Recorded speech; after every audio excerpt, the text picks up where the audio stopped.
African-American and the first Bahamian actor to win an Academy Award. Shout out to him. Absolutely. Certainly rest in peace there. But like you said, a life well lived and incredibly worth celebrating for all those accomplishments and more. Kenny and Golick Jr. here on ESPN Radio. Heading to the NBA. After a 2-year layoff, there's optimism that Klay Thompson will make his return against the Cleveland Cavaliers on Sunday. Sources told ESPN's Adrian Wojnarowski. And Chris,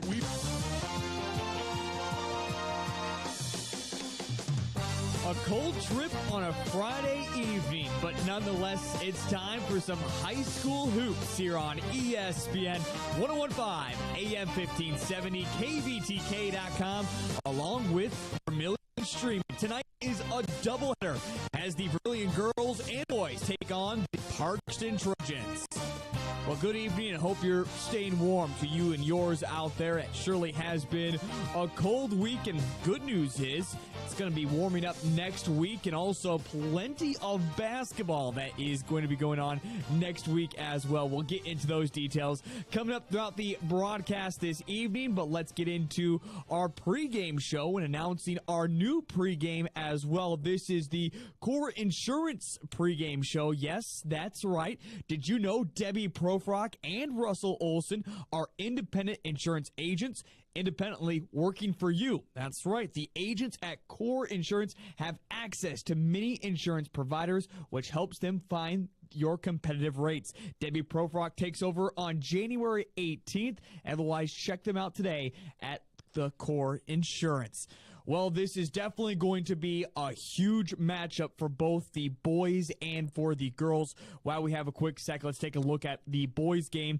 The Parkston Trojans coming into tonight's action sitting at 5-2. They did take a tough loss on Tuesday night against the Hanson Beavers that we were talking about late in the broadcast on Tuesday with the Vermillion game. And of course, the Tanager boys, they take their first loss of the season. And it really is kind of that must-win game, or a bounce-back game, I should say, for the Vermillion boys. They finally got that taste of their first loss they had since the state tournament, but coming into this year, then a lot of success, but that kind of T is who they're going to continue to run into throughout the rest of the season, and the Parkston Trojans are certainly going to prove that. This is a team that has been building throughout the season so far, and over the past couple of years with many returners from a year ago. Now, you do look back to last year, it was Vermillion who really kind of had a close game. In fact, they were losing at halftime before they were able to come back, having a huge third quarter and kind of blow it open in Vermillion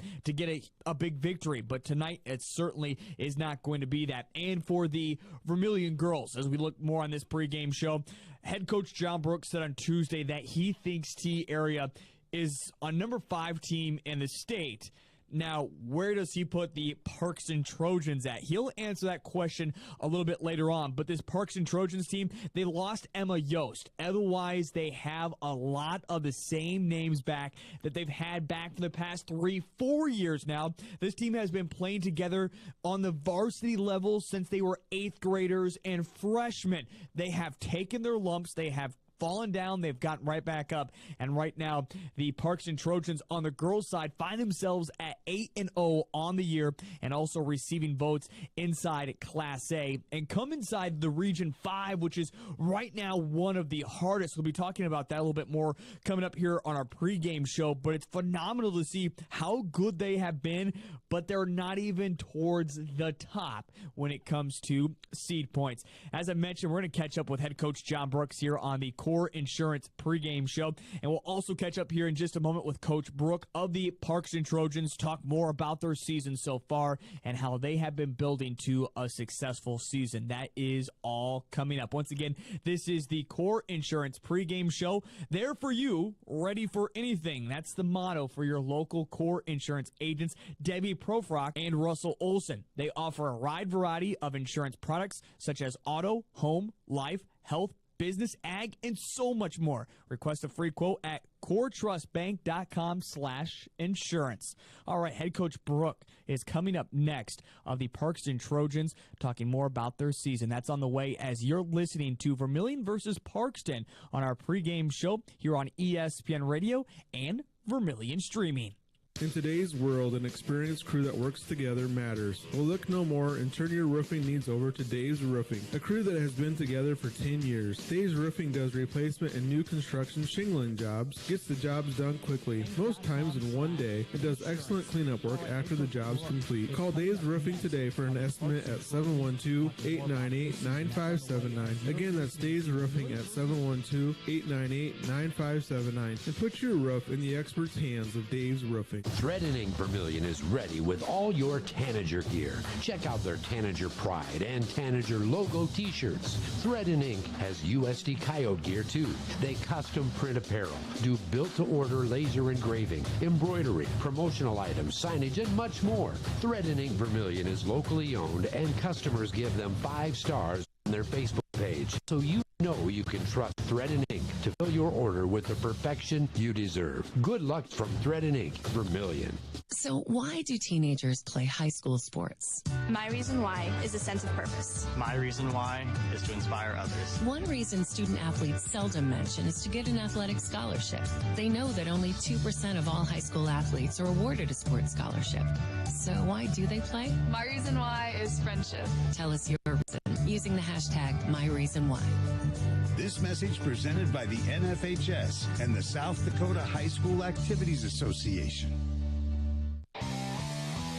Masaba of Vermillion, South Dakota is now hiring for full and part-time positions with day and evening shifts available. Masaba provides comprehensive training in a state-of-the-art facility with a clean and safe work environment.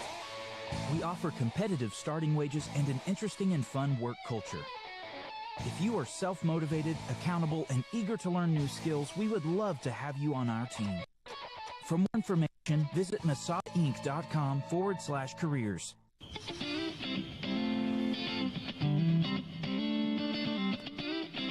Welcome back to the Core Insurance pregame show here on ESPN Radio, along with Vermillion Streaming. Yes, that's right, our new pregame show. There for you, ready for anything. That's the motto of your local Core Insurance agents of Debbie Profrock, who will begin on January 18th, and also Russell Olson. They offer a wide variety of insurance products such as auto, home, life, and so much more. You can always check out and receive a free quote at coretrustbank.com/insurance. Well, this has been a good Parkston team so far this season, 8-0, receiving votes inside Class A. And one thing that just baffles me about this team is where they fall at when it comes to Region 5. Yes, it's early into the season, and it's kind of a little bit different of a situation that Parkston has played so many games. I mean, most teams right in that mark of 5 to 6 games, but again, Parkston 8-0, but they find themselves in 4th out of 7 teams inside Region 5. That's just how stacked this region is. Wagner is at number 1, Andy Central Dakota Christian number 2. Both those teams undefeated on the season. Mount Vernon Plankinton 5-1 is in 3rd, and as we mentioned, the Parkston Trojans right now in 4th at 8-0.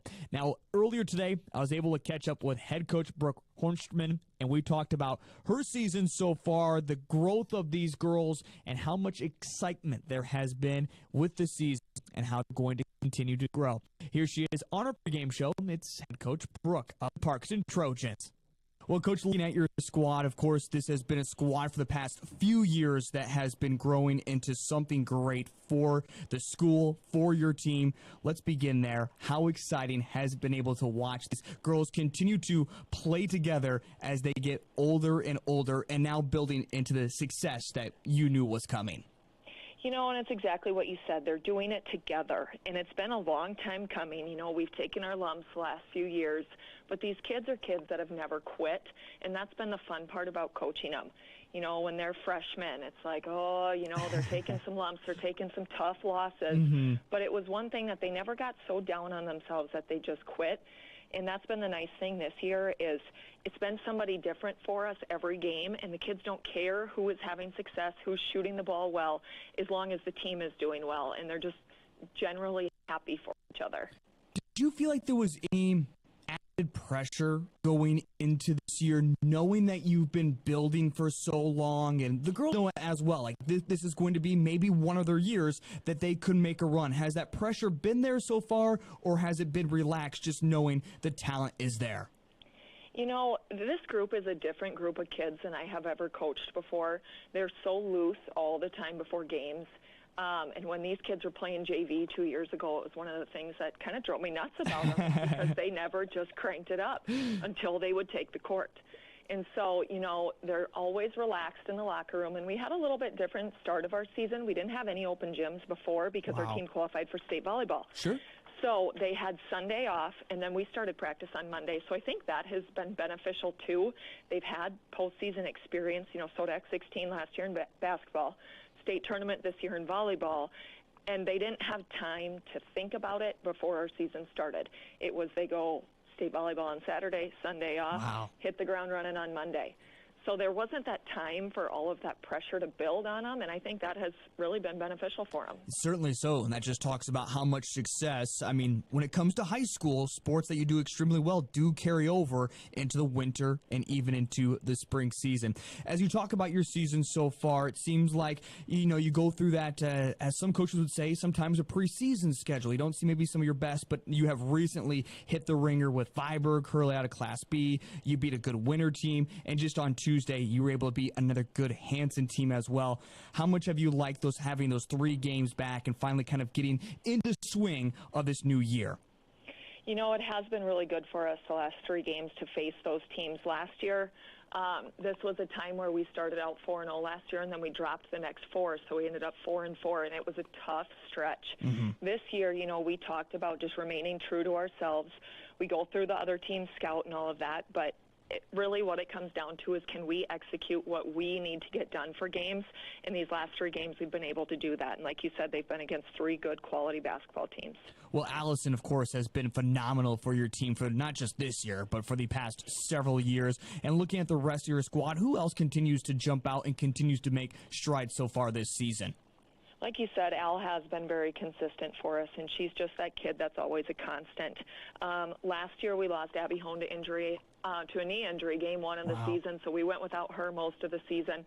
And she's been a kid that's really stepped up for us, too. And when she has the ball, she's just calm, and then there becomes a calmness that goes with our team. So those are our 2 Abby's a junior, Al's a senior. And along with those seniors, we go Lindsay Roth. Nothing she does shows up in a stat sheet, but she defends her butt off every game, and she does what we ask her to do. And then we have Brielle Bruning as a senior, too. Brielle's a kid who is truly unselfish, and she doesn't care if she scores, she's going to do those little things that make our team successful. And against Hanson, it paid off for her. She had 13 points for us. And then our other junior that starts is Faith Oakley. She's a kid that's just had some ups and downs, and we had to find a spot that fits her well, and we finally got her in a spot where she's successful. She's undersized most games because she has to play inside for us. She's only about 5'9", but just a kid that's willing to play her role for us. Well, you talk about being undersized just with Faith, but going into this game against the Vermillion Tanagers, something they haven't had the past couple of years is a whole lot of size, but they have grown. However, they are still a very young squad when looking and scouting out the Vermillion Tanagers. What really jumps out to you about Coach Brooks' team this season? You're right. Vermillion does have some nice size with those 2 6-footers that they start, and like you said, they haven't had that in the past. With them being so young, sometimes with young kids just comes inconsistency. And that's one of the things that, they'll do 5 great things, and they'll make a mistake. Then they'll get back to doing 5 great things. So we just talked about with our scouting report, just staying true to who we are. And when they do make a mistake, we have to make sure we capitalize. And they're going to score. that Jensen girl, she's just fun to watch. These next 3 years, I think she's going to be a major problem for a lot of basketball teams. But, Coach Brooks has his team playing very well right now. Well, Coach, it's been an exciting run so far for your team, 8-0, trying to make it 9-0. What does it ultimately take to make that happen this evening? We're going to have to defend really well. With that Hanson game on Tuesday, I think we played pretty soft defense, and we didn't rebound like we had been traditionally. And with these 2 6-footers Vermillion has and just the other long kids that they bring in off the bench, we're going to have to make sure we rebound and don't give them any second chances.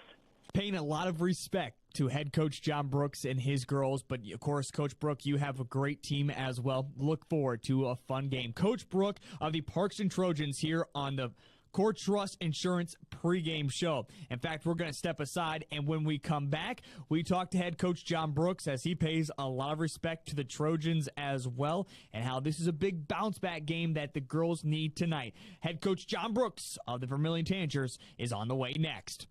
Hi, I'm Tyler Reiser. And I'm Tyler Moore. We are service technicians at Kalen's Indoor Comfort. Let's clear the air. HVAC is our passion, and Tyler and I believe we are the highest trained technicians in Vermillion. We can service your heating and cooling systems for every season and in between. We recommend routine preventative maintenance to extend the life of your system and prevent costly breakdowns. Or if you are experiencing a problem, we can help. So give us a call at 605-624-5618. When you want comfort, you want Kalen's. Vermillion punts don't always know what a tanager actually is. They just know that it must be tough. At the Vermillion Federal Credit Union, we find that many people don't actually know what a credit union is. We of course tell them that we are like a bank, except we are not-for-profit and member-owned, meaning profits are returned to you through less fees and better rates. So start saving by becoming a member of the Vermillion Federal Credit Union today. Member NCUA.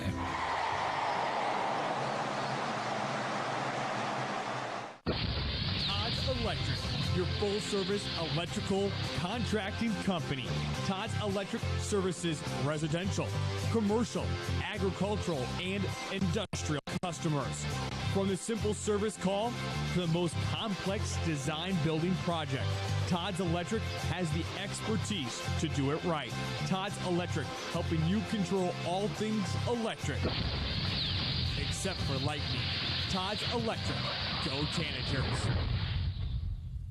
Runnings Vermillion is here for you to lean on like a trusted friend. We work hard each day to stock our shelves with brands and products that are built for value and purpose. Runnings sells a wide selection of trusted brands of sporting goods, men and women's clothing featuring Carhartt and Wrangler. There's footwear, pet supplies, housewares, tools, farm supplies, lawn and garden supplies, toys, and outdoor equipment. Additionally, this store is an authorized dealer of Honda Power Equipment. Runnings, your home, farm, and outdoor store for Vermillion. Thinking about updating the home but don't know where to begin? AMS Building Systems in Vermillion is the right place.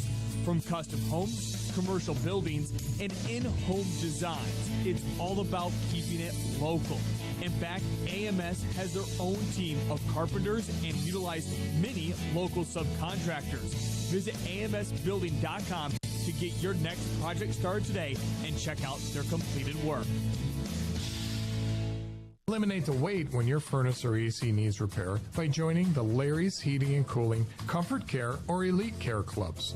Larry's Comfort Care Club features seasonal maintenance, discounts on service, and no overtime charges. Larry's new Elite Care Club includes seasonal maintenance, free parts, free labor, and free service call. And both mean you're at the front of the line for service. Call Larry's Heating and Cooling and sign up for the Comfort Care Club or new Elite Care Club. Larry's Heating and Cooling, Yankton and Vermillion.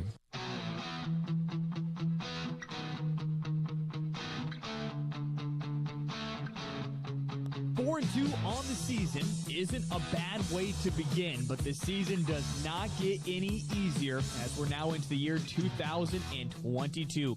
Welcome back to the Core Insurance pregame show here on ESPN 1015 AM 1570, along with Vermillion streaming. A big matchup tonight for the Vermillion girls as they are taking on the Parkston Trojans, who find themselves at 8-0 on the season. And a much-needed bounce-back game for the Vermillion girls after they fell the other night to the T-Area Titans, of course, a DAC 12 opponent and a Region 4 opponent as well. So what does it take to come on the road to Parkston? A little bit of a farther trip. I know the girls were in Yankton when I was out and about at 2 o'clock. So it's a long day. So how do the girls settle down and make sure they find themselves an upset victory here in Parkston tonight? Well, here's John Brooks talking more about the Trojans and what he expects to see from his squad tonight. Joined with head coach John Brooks. And Coach Brooks, let's get into a very simple question. You made remarks on Tuesday that you said T is respectively one of your top 5 teams in Class A. Parkston, who is undefeated so far, receiving votes. They're inside Region 5, which right now seems to be the hardest region to get out of. Where do you put them in your rankings? Yeah, I just got the same question asked me to somebody the other day. And I said I think they're right where they're supposed to be. They're 8-0. They are right outside the top 5. They've beaten Winter, who's a really good basketball team. They beat Hanson on Tuesday night, who's a good basketball team. And I know they have some big games coming up as well. But I think everybody knew Parkston was going to be really, really good this year. And obviously the Yost girls transferred out. And so I think maybe there's a little bit of unknown. And I think Parkston's proven that they got some pretty good kids in that program still. And that's why they are where they are right now. Certainly so. And it has been a program that's been building over here the past couple of years for the Parkston Trojans. Looking more at your squad, you take a tough loss against T. We know this team is so young. We don't need to drill that anymore. But what does it take now to change the narrative to having quick starts in games? It seems like even against T, it took 2, 3, 4 minutes before the girls finally found that confidence. And no doubt about it, you're going to have those first couple minutes of nervousness and those jitters. But what does it take to turn that switch a little bit quicker and really get it going as soon as the ball is tipped in the air? I think it can start with your defense and just being mentally ready to defend and rebound every single possession early. And hopefully something we've been trying to stress is trying to get some transition buckets, try to get something easy, try to get ourselves to the free throw line, just little things like that to get us going. And, obviously that stuff's still a work in progress. And, we're kind of telling the girls, we don't have the luxury of starting slow anymore because we're playing too many good teams. And if you dig yourself a hole, you're trying to battle out of that thing the whole game, and that's tough to win that way. So, I think on the road here tonight, I think the start's going to be really crucial for us. What number do you look at more? The way that you're shooting threes so far this season, I mean, just close to 40%, or the way that you're shooting free throws that's under 50%? Which number stands out more to you? Free throws got to come up, and something that we've been working. We've done some different games, some different competitions in practice the last couple of weeks, and we're trying to. One thing is getting to the line more too. We only got there 10 times against Hill City. I think T were maybe 6 of 9 is all. We're just not quite getting there enough, and that was the difference. T, we were 6 of 9, they were 19 of 21. They beat us at the free throw line. So, that comes with being aggressive, getting the ball inside, attacking the hoop, all of those things, and those are things that we've been working on as well. And not necessarily Leah Herbst. You can talk about Brooke Jensen. You can just talk about the size of this team. Is that what you've really been practicing and focusing on more lately, is pounding the ball inside, not settling for mid-range jumpers or three-pointers? Yeah, we think that we have a lot of different kids that can post up, so finding mismatches and just being patient enough offensively to find that mismatch and then let that mismatch work for us. Getting a post touch or a paint touch every time down. Sometimes we 2 to 3 passes on the 3-point line, and right now we're shooting it, and it might not be a bad look, but it's not a great look. So just trying to work through and teach all those things here to this group, and hopefully as the season goes, we just keep getting a little better. Well, looking more at the Parkston Trojans, you mentioned that Yost transfers out. Otherwise, still a lot of great talent. How much has Abby Hone been a surprise to you after she had an injury last year, was not been a part of this team, but is back as a junior, and she's been stepping up big? Yeah, I think that's one thing that people probably don't realize about Parkston is Hone was out last year. I think she got hurt like the second or third game of the year, and she tried to come back really late in the season, and you could just tell she wasn't herself. But what has started for them last year as a sophomore, 5'11" kid on the perimeter that can just flat out shoot it. She is really filling it up from the 3-point line. So that was a kid that they didn't even have last year. And so with her back in the lineup, and then Zebart's been the mainstay. She's been, I think, a 4-year starter for him now, and just an unbelievable point guard. She can do everything. So their backcourt is really good with Hone and Zebert, and then they got Oakley, who started last year working inside, stepping out, shooting it, and Bruning, who's a really good 3-point shooter as well. I think the biggest thing that stands out to me with Parkston is their size and their length. They're very athletic. They're all 5'9", 5'10", 5'11". They can all defend. They can all shoot. They're just a very balanced basketball team. They're also in a basketball team defensively that really like to get after you, get up in front of you. As you mentioned, they can defend so well. How much do you go to play calls throughout this game, making sure you find those open opportunities and you're able to take quick advantage of them? Yeah, they're really good in their man-to-man defense. It's hard to get mismatches against them because they have such good size straight across the board. So, we like our motion. We like to just let our girls get into our offense and play and go from there. And then obviously we have our 3 to 4 sets that we like that we'll have to mix in when we feel comfortable doing that. But we have to attack them on the offensive end. Right now, I think we're playing pretty good defense, but we're putting too much pressure on our offense. We're not scoring enough. So in order to win tonight, we're going to have to score the basketball. Certainly so. And going off that, what is that number? Or is there a number that you look at that you want to reach, that you say, if we could hit, say, 57 points, we win this game no matter what? Or how do you calculate that as a coach? I don't think there's always just set. I think every game is a little different depending on the style of the other team and what you're trying to accomplish. But, we don't want to be in the low 40s, and I think that's kind of a spot that we've been stuck lately. If you're in the low 40s, you're going to be in a lot of really close basketball games because your defense is going to have to be really good that night. So we got to stretch that thing above 50. A lot of it's shooting percentages and those things as well. Are we taking good shots and all those things? But we definitely want to try to obviously score some more points here. Not trying to look past Parkston, as we know, 8-0 receiving votes inside Class A. Otherwise, going even into next week, you have a makeup game. In fact, you have 3 games coming up next week with your schedule, and including in there Madison, Lenox, Elk Point, even down the road. I never like to use the must-win term at this point in the season, but how crucial is it to compete tonight and make sure you're in this game and giving your squad a chance to win? Yeah, I think it is. After a close loss to T, I think being able to bounce back here tonight would give us a lot of confidence moving forward. And on the road against a really good basketball team, if we can be competitive and give ourselves a chance to win in the fourth quarter, that would be great. And if we can somehow sneak out of here with a win, that's what we're here to do. We're here to win the basketball game, and if that happens tonight, it's kind of maybe one of those games that can kind of propel our young team forward and give us some confidence. So we got to be ready to play tonight. It's a big one for us. Certainly so. Always are looking for the win, and definitely, as you mentioned, it would be an upset as well, but no reason why it can't happen. Once again, that's head coach John Brooks of the Vermillion Tanagers here on the Core Insurance pregame show. Core Insurance is the insurance division of Core Trust Bank. They are an independent agency representing many highly rated insurance companies.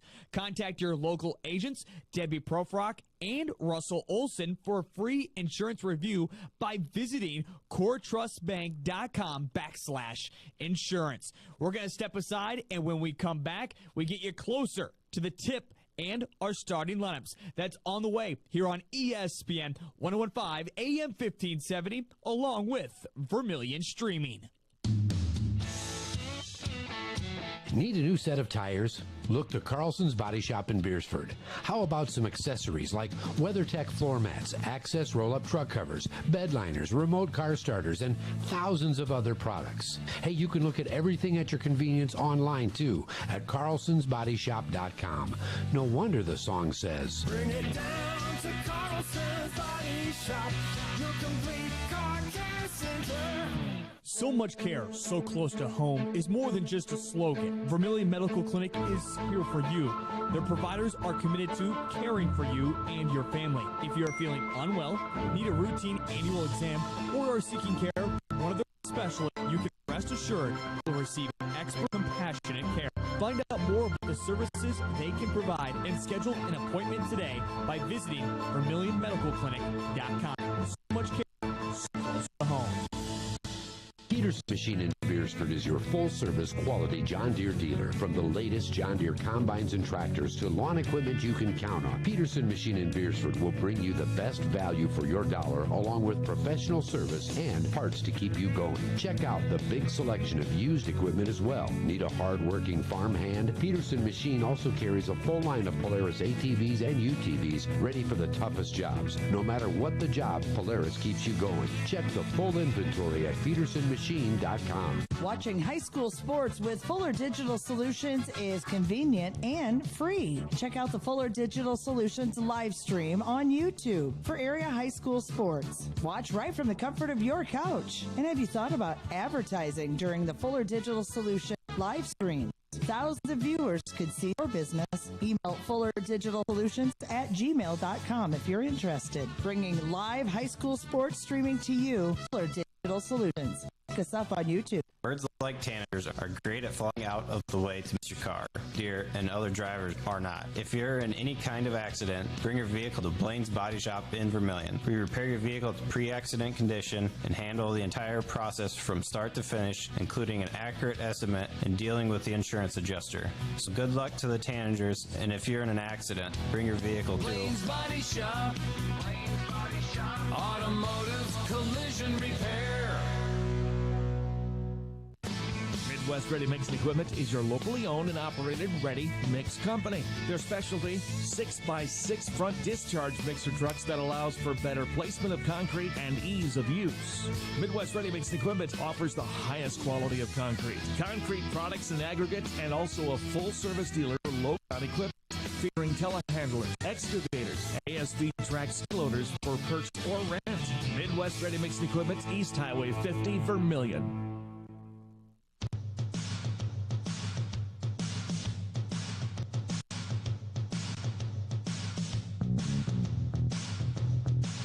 Back here at the Parkston Gym as we are getting you set for our Friday night of hoops here on ESPN Radio along with Vermillion Streaming. This is the Core Insurance pregame show. Welcome to the Core Insurance pregame show. Your local Core Insurance agents, Debbie Profrock and Russell Olson, are proud supporters of Vermillion Athletics and sponsor of tonight's broadcast, along with our other great sponsors of Vermillion Athletics, including Pump and Pack, Carlson's Body Shop, and Hy-Vee Vermillion. We're getting you set for an exciting night of some high school hoops, and if you're just tuning in, we've able to catch up with head coach Brooke and also head coach John Brooks of the Vermillion Tanagers and also the Parkston Trojans, and talking about this matchup tonight, and certainly is going to be a test for the Vermillion Tanagers. Again, receiving votes inside the top 5. The Parkston Trojans come into tonight's matchup at 8-0. They are 1-0 inside the region. And if, like I said, just tune into the broadcast, I was mentioning a little bit ago,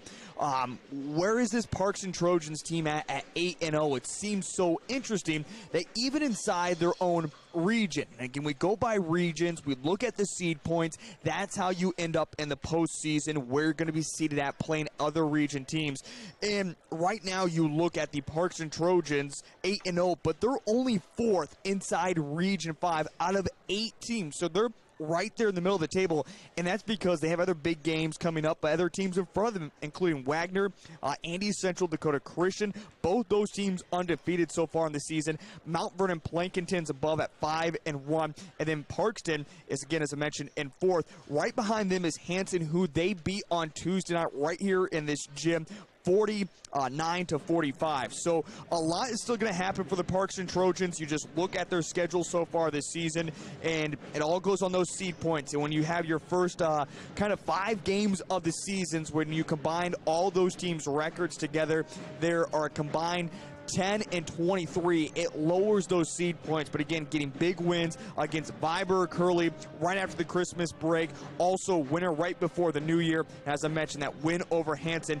49-45, and then Wagner coming up next Thursday, and plenty more great games for the Parkston Trojans. And as I mentioned with head coach John Brooks, this is a very, very busy part of the schedule. In fact, 4 games in the next 7 days for the Vermillion girls, including a makeup game on Monday against the Cavaliers of Bonhomme. They have that 1 game only against the Madison Bulldogs, where the boys will play that later on this season. And then we're back in the doubleheader coming up next Friday as they're on the road as well to take on the Lenox Orioles. So a lot of road trips as well for the Vermillion girls. So again, we don't like to use that term must win by any means, but definitely games you want to see as many as you can win right now. And for the Vermillion Tanagers, their strength of schedule has proved it so far. Inside Region 4, they sit right now in 2nd place behind that great Dakota Valley team that is 8-0 on the season. And even after that loss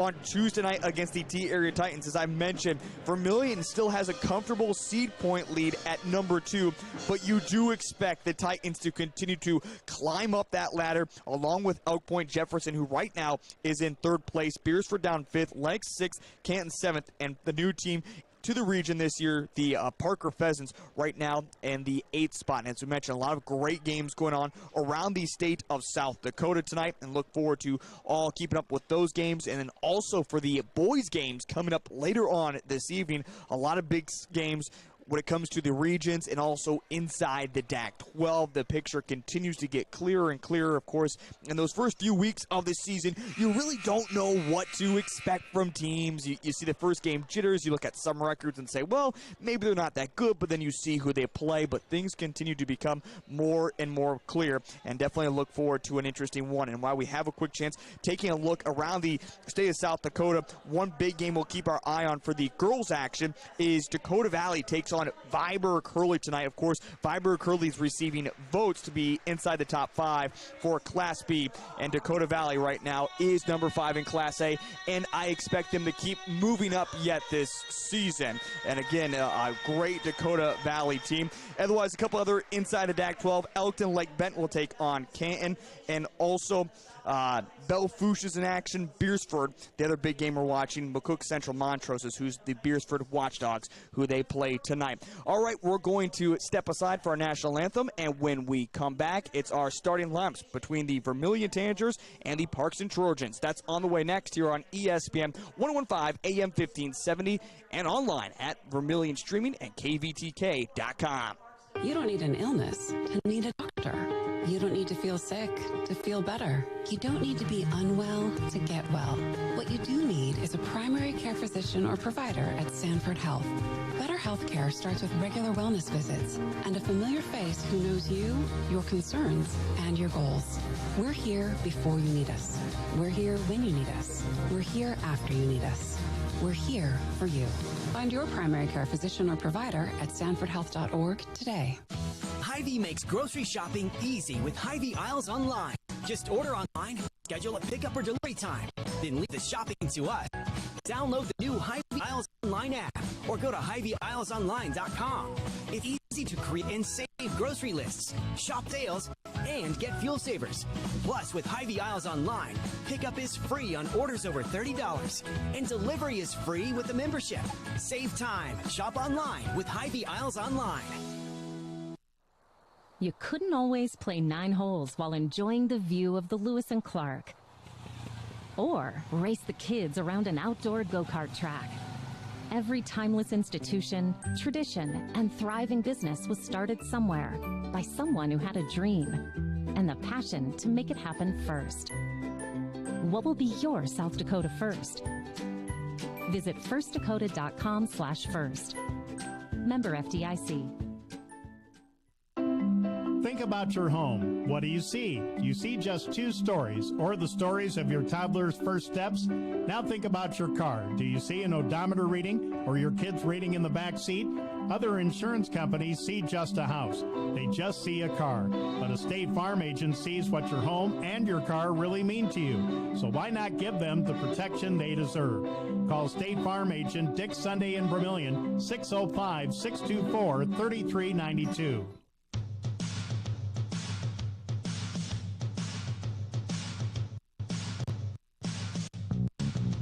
Here we go. We are ready for a doubleheader in Parkston, South Dakota between the Vermillion Tanagers and the Parkston Trojans. Let's get you set here on Vermillion Streaming and with ESPN Radio, as this is the Core Insurance pregame show. Let's take a look at our starting lineups for both the Parkston Trojans and the Vermillion Tanagers. Tonight, we will start with the home team, the Parkston Trojans. It's a very good starting 5, a lot of seniors, a lot of juniors. As we've talked about, this team has been building. Tonight, it'll be number 12, Abby Hone, the 5'10 junior guard. Number 14, Allison Ziebert, the 5'9 senior guard. Number 22, Lindsey Roth, the 5'7 senior guard. Number 32, Briella Bruning, the 5'9 senior forward. And number 33, Faith Oakley, the 5'9 junior forward for the Parkston Trojans. For the Vermillion Tanagers, through now 7 games, there has been no change in the starting lineup. It'll be tonight, number 1, Casey Hansen, the 5'8 freshman guard. Number 3, Livy Regnaris, the 5'6 junior guard. Number 15, Leah Herbster, the 6-foot junior center. Number 25, Chandler Cleveland, the 5'8 sophomore forward. Number 33, Brooke Jensen, the 6-foot freshman guard. The Vermillion Tanagers are coached by head coach John Brooks with assistant coaches Doug Hall and Carrie Jensen, along with manager Kristen Mosier. We are ready to go. Also, one other side note, Claire Doty has been cleared to play, and she is ready to go once again this season. Now, of course, she had a little bit of a knee injury to begin this season. She's been sitting out the first 3 weeks, but again, she is dressed. We do hope to see her either tonight or throughout this season going forward. The Tanagers in their away uniforms that are in all red, numbers and letters that are in white outlined in black. The Parkston Trojans in their home uniforms that are in all white, numbers and letters that are in the electric orange, outlined slightly by blue, that reads Parkston across the front of their jerseys, numbers on the front and back. Final conversations with head coach John Brooks and Brooke Hertstrom of the Parkston Trojans, and we are set and ready to go for another great night. Again, boys action to follow. That one is set to be a good one as well. The Vermillion boys 4-1 on the season, whereas the Parkston Trojans are 5-2. Both teams lost on Tuesday evening. For the Parkston Trojan girls, they won on Tuesday. For the Vermillion girls, they're looking to bounce back. The opening tip is knocked deep down to Livy Ragnaris, and she'll bring it into the front court, and we are underway for game number 1 of the evening. Bounce pass to Casey Hansen. Free throw line extended far side. She'll dribble drive into lane, try and get some space. Goes up tough for her shot. Can't get to fall. And it's rebounded by Faith Oakley of the Parkston Trojans. Quickly the opposite way. It's Bruni off the glass and gets it to fall. The Trojans waste no time in transition and get an early bucket less than 30 seconds into the first quarter. They lead it 2-0, 7:23. Cleveland has it, just holding, now puts down her right-hand dribble, tries to hand off to Casey Hansen. She has it swatted away from her. Loose basketball picked up by Brielle Bruning. Bruning quickly to the top of the key at the elbow. Now kicks out as they'll set the offense, taking a little bit more time. Again, transition bucket on their first time around. Now holding on to it, kick it to the top with Faith Oakley. Work it to the far side with Bruning. Bruning drives down to the low block, has no space, kicks it over to the corner. Three-pointer is off the mark for Ziebert, but an offensive rebound in the Trojans' reset offense. 6:49, first quarter. 28 seconds on the shot clock. Over in the far corner with Faith Oakley once again. Almost has it knocked away by Olivia Regnaris, but a bounce pass along the baseline and a foul called as driving up with the shot is Lindsey Roth. The foul goes against Leah Herbster, her first personal and the first team foul at the 6:40 mark of the first quarter, and will also be a shooting foul. So Lindsey Roth, who averages just 2 points a basketball game, will head to the free throw line. The first one hits off the heel of the iron, and off the mark, still 2-0, again 6:40 first quarter. Parkston 8-0 on the season. Second free throw is knocked down, but it looks like we're going to have a lane violation, so it won't count. Or no, they do say it counts. Inadvertent whistle. So give the extra free throw to Lindsey Roth, making it 3-0, 6:35 first quarter. It's the Parkston Trojans with an early lead. It's Leah Herbster. Kicks it to the top with Regnaris. Now over to Hansen. Hansen almost loses her dribble for a moment. Now down to the lane with Herbster. Has her shot partially blocked away, but fights for the ball back. Herbster goes up strong once again, and a late whistle as she is fouled. Herbster has a slight smile on her face, waiting forever to get that call. She'll toe the free throw line. The foul comes against the Parkston Trojans, picking up their first personal. And it's the first one against Abby Hone. First free throw was nothing but nylon for Leah Herbster. She has the first points for the Vermillion Tanagers. Score 3-1 now, 6:18 first quarter. Both teams looking to gain control early of this game inside the lane. There is a slight size advantage that favors the Vermillion Tanagers. Herbster hits them both. Back to just a 1-point score. Along the far side, knocked out of bounds by the Tanagers with Livy Regnaris, so will stay with the Parkston Trojans and Bruning. Bruning to inbound the basketball. Gets it to her teammate, Abby Hone, who averages 15 points a ball game. Hone along the baseline, picks up her dribble, now gets it to the streaking Bruning off the glass and gets it to fall. Brielle Bruning having herself a ball game already. 4 points here in this first quarter. It's 5-2. Cleveland trying to get down to Leah Herbster. The pass is too tall and will go into the hands of Bruning once again. She's been everywhere so far in this first quarter. Bringing it to the front court, knocked away by Brooke Jensen, so it will stay with the Trojans. 5:45. Usually hear a lot of the names of Allison Ziebert, who hasn't quite been much in the action yet. She's touched the basketball maybe once. Speaking of, she has it now. At the elbow, he's just going to hand it off to Abby Hone. Work it back to Bruning, who almost has it knocked away once again. To the top of the key, they work it with Roth. Now to Ziebert. Ziebert at the free throw line. 9 seconds on the shot clock. It's Hone. Get it back to the free throw line. Jumper for Roth, and this one rattles through. 7-2. A modest 4-0 run for the Parkston Trojans. 5:13 here in the first quarter. It's Hansen, a runner in the lane. This one's off the mark, being swatted around, and a whistle is called. Was it against Cleveland, or was they called on Leah Herbster? As both of them were there, they will say it's on Chandler, picking up her first personal in the second team.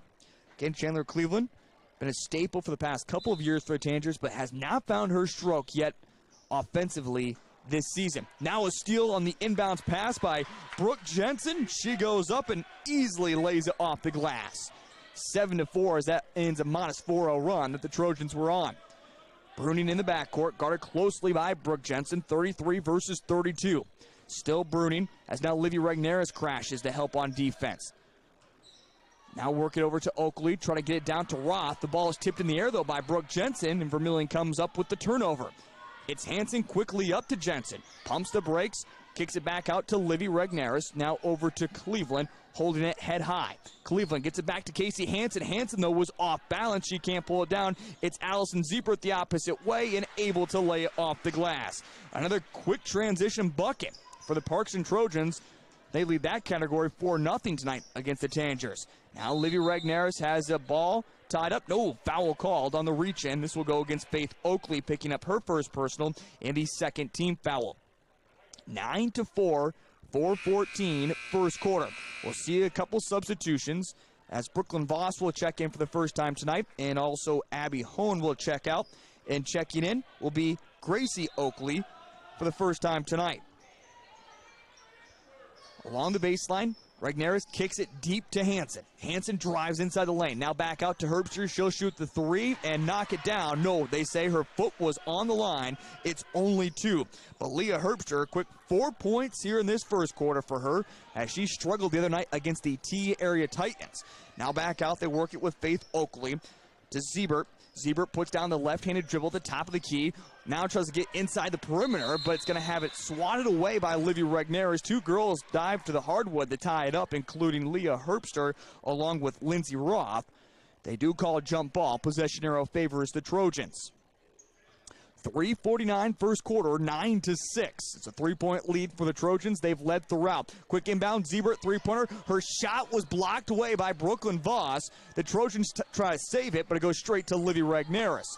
Quickly up in the front court, it's Jensen. She pump fakes a 3, drives in the lane. Her jumper off the glass is good. The bank is still open, and Brooke Jensen has 4 points. So 4 points for Leah Herbster, 4 points for Brooke Jensen. The 2 big girls getting it done, 9-8, 3:25 first quarter. It's quickly the opposite way now. Trojans trying to work something inside the perimeter, but again, that size is going to be tough tonight to go against the Vermillion Tangers. It's Roth. She drives baseline. Leah Herbster cuts out the space. They work it down to Bruning. Back out. A far jumper on the far corner is off the mark. Ball being knocked around inside the lane. Allison Ziebert somehow comes up with the loose orange. Back to the top. She works it now over to the wing. Driving in. Knocked away by Leah Herbster. Loose basketball picked up by Brooklyn Voss. Here come the Tangers looking for their first lead quickly. It's Hansen off the glass. This one's off the mark. Leah Herbster saves it before it goes out of bounds. It's Brooke Jensen in the near corner. They work it back out to now Livy Regnerus. To Hansen, reset the offense, 18 seconds on the shot clock to Brooklyn Voss. Again, Tangers are trying to use their size to get something done. Voss inside the lane, has a lost dribble. Was it poked away? No, they say she just lost it. Travel gives it back to the Parkston Trojans. Janaea Cleveland, Kenzie Mulheron will check in. Leah Herbster and Livy Regnerus check out. Also, Bruning comes out of the basketball game for the Trojans. And checking back into the basketball game is Abby Hone. So just gone 1 deep Coach Brooke for the Parkston Trojans. 2:19 first quarter. It's a 1-point lead. Allison Siebert has it, trying to work it down inside the lane, knocked away by Mulherrin. It's been a pretty clean basketball game as well. 2 fouls called on either team. 2:13, 17 seconds on the shot clock after the Mulherrin ball knocked out of bounds. Via baseline, quickly inbound, shot off the mark for Abby Hone as she's still looking for her first bucket of the night. And here come the Tangers once again trying to look for their first lead. It's inside the lane to the streaking Jensen. Has her shot blocked away from behind as 3 Trojans crashed in on her. Quickly the opposite way, it's Parkston. They work it to Oakley. Now inside the lane, Faith Oakley battling hard, and this is a foul called. By the way, better keep those two apart. Gracie Oakley and Faith Oakley currently on the court. A foul called on the Tangers. It goes against Brooke Jensen, picking up her first personal and the 3rd team foul. Quick inbound along the wing. Now work it behind to Abby Hone, to Siebert. Siebert down to a low block, puts up a shot, hits the top of the shot clock. Coach Brooke can't believe it. She wants a foul. She's going to give her explanation, but she's not going to get the go in her favor. Again, hit the shot clock there, which is always considered out of bounds. And here in the gym, it lies just above the backboard, which, of course, at most high school gyms, that's how it works. Janaea Cleveland has it for the Tangers. Now to Voss, as the Tangers have gone much deeper into their bench. Hanson squares up, shoots the 3 off the back of the iron, but Janaea Cleveland tries to get the board. A tie-up called. And this time, possession arrow favors the Tangers. Chandler Cleveland will now come back in. Brooke Jensen will check out. Have yet to see Claire Doty check in. Again, she's back from injury. But so far, Coach Brooks has just gone 3 deep into his bench. Now a late substitution, I should say. Lindsey Roth comes out of the basketball game. Making way for Bruning to check back in. Tangers still looking for their first lead. It's Voss to Mulherrin. Mulherrin in the lane, and she tried to split the double team. And while she did that, she went for a stroll as well. 1:08 first quarter, 9-8. Still that 1-point lead for the Parkston Trojans, and that's just kind of where we've been stuck at. Trojans currently in the backcourt with the press on by the Tanagers. And they finally come into the front court. They work it with Oakley. Oakley, the right-handed dribble, the top of the key. Now they hand it off to Abby Hone. Hone trying to split a double team, now working along the baseline, knocked out of bounds. Lindsey Roth, they were trying to get it to. Or excuse me, that was Bruning who they were trying to get it down to. Quick substitution once again, as Coach Brooks has brought off all of his starters at 1 point now, as Casey Hansen gets the final breather. Quick dad says something to her, and that's about it. Shot up by Oakley, tipped off the fingers of Mulherrin, will go out of bounds, but will stay with the Parkston Trojans. 42 seconds remaining first quarter, 10 seconds on the shot clock. Oakley inbounds it to Abby Hone along the baseline, and she has it knocked out of her hands. Tangers have been doing a really good job of reaching in, knocking it away, but again, possession arrow still favoring, I should say the ball still favoring the Trojans with 6 seconds remaining on the shot clock. Inbound once again, this time with Bruning. She's got 3 seconds. A bounce pass to who? Nobody, with 1 second on the shot clock. In the end, the Tanager defense stands tall, forces a late turnover. And now Roth will come back into the game, or no, they say it's too late of a substitution. They're going to hold her on the sideline. Coach Brooks like, are you kidding me? Officials know way too late. Shot clock is off. Livy Regnaris brings in the front court. Over to Voss, to the top with Mulherrin, to Janaea Cleveland, holding the ball above her head. Skips it over to Voss, now to the corner, far side with Cleveland. Back to the top with Regnaris, 10 seconds remaining in this first quarter. It's Regnaris, now bounce pass to Mulherrin. Mulherrin has it stripped away by her. Bruning with 3 seconds, trying to go quickly. Voss from behind knocks it away. Cleveland picks up along the baseline, just dribbles it out. And that was an exciting into the first quarter, but not a whole lot of points that came with it. Nonetheless, the Trojans lead it by 1 as we head into the second quarter. The score is the Trojans 9, Tanagers 8. We're back in 1 minute here on ESPN Radio and Vermillion Streaming. Clay County Abstract and Title Company has a complex job that boils down to something very simple, helping you purchase your dream with confidence. When investing in a new home, Save means you're sort of protecting yourself. My mom and dad told me how to be safe. It's like super duper important. Hold a grown-up's hands.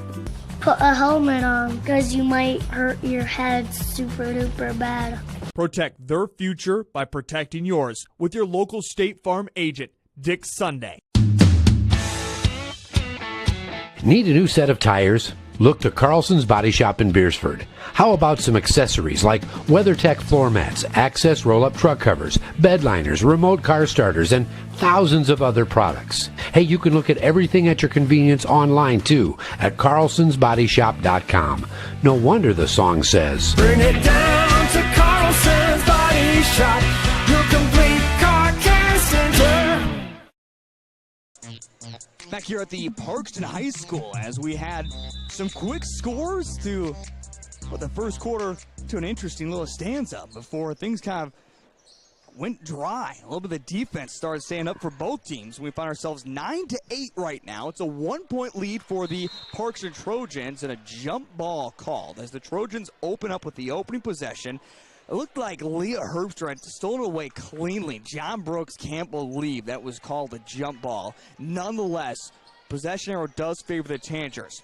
Here we go. We're into the second quarter. 15 seconds already gone. Livy Regneris has all the starting five back out there. Casey Hansen straightaway three again. She misses it once again, but pulled down by Cleveland with the offensive board. Back to the top with Casey Hansen. Kicks it out to Livy Regneris.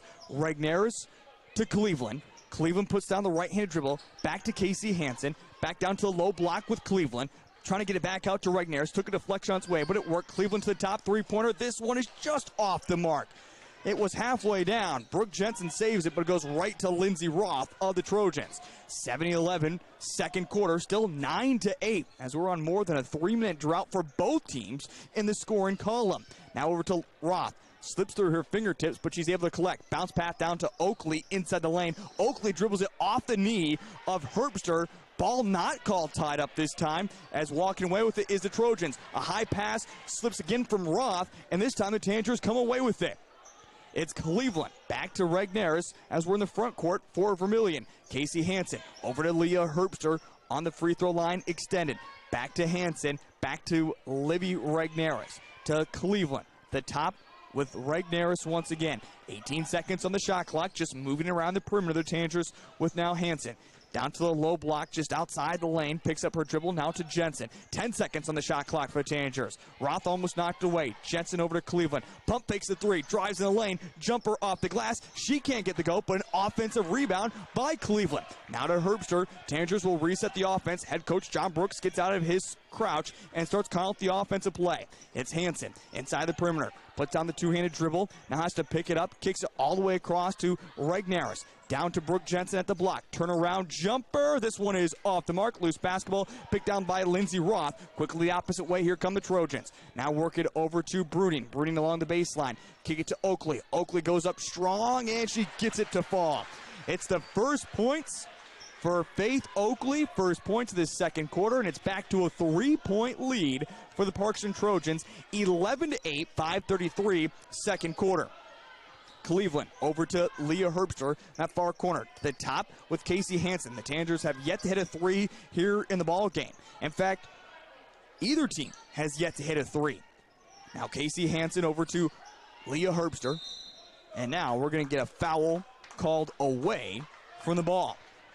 The foul will be against the Parkston Trojans, just their 13th foul. And Faith Oakley will come back into the game as Bruning will check out. By the way, the foul went against Lindsey Roth, picking up her first personal. 11-8. Regneris kicks it in to Hansen.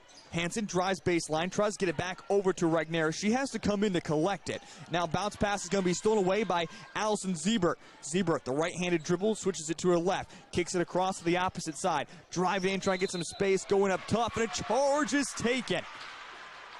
Trying to go up there tough was Maya, but a charge taken by Casey Hansen.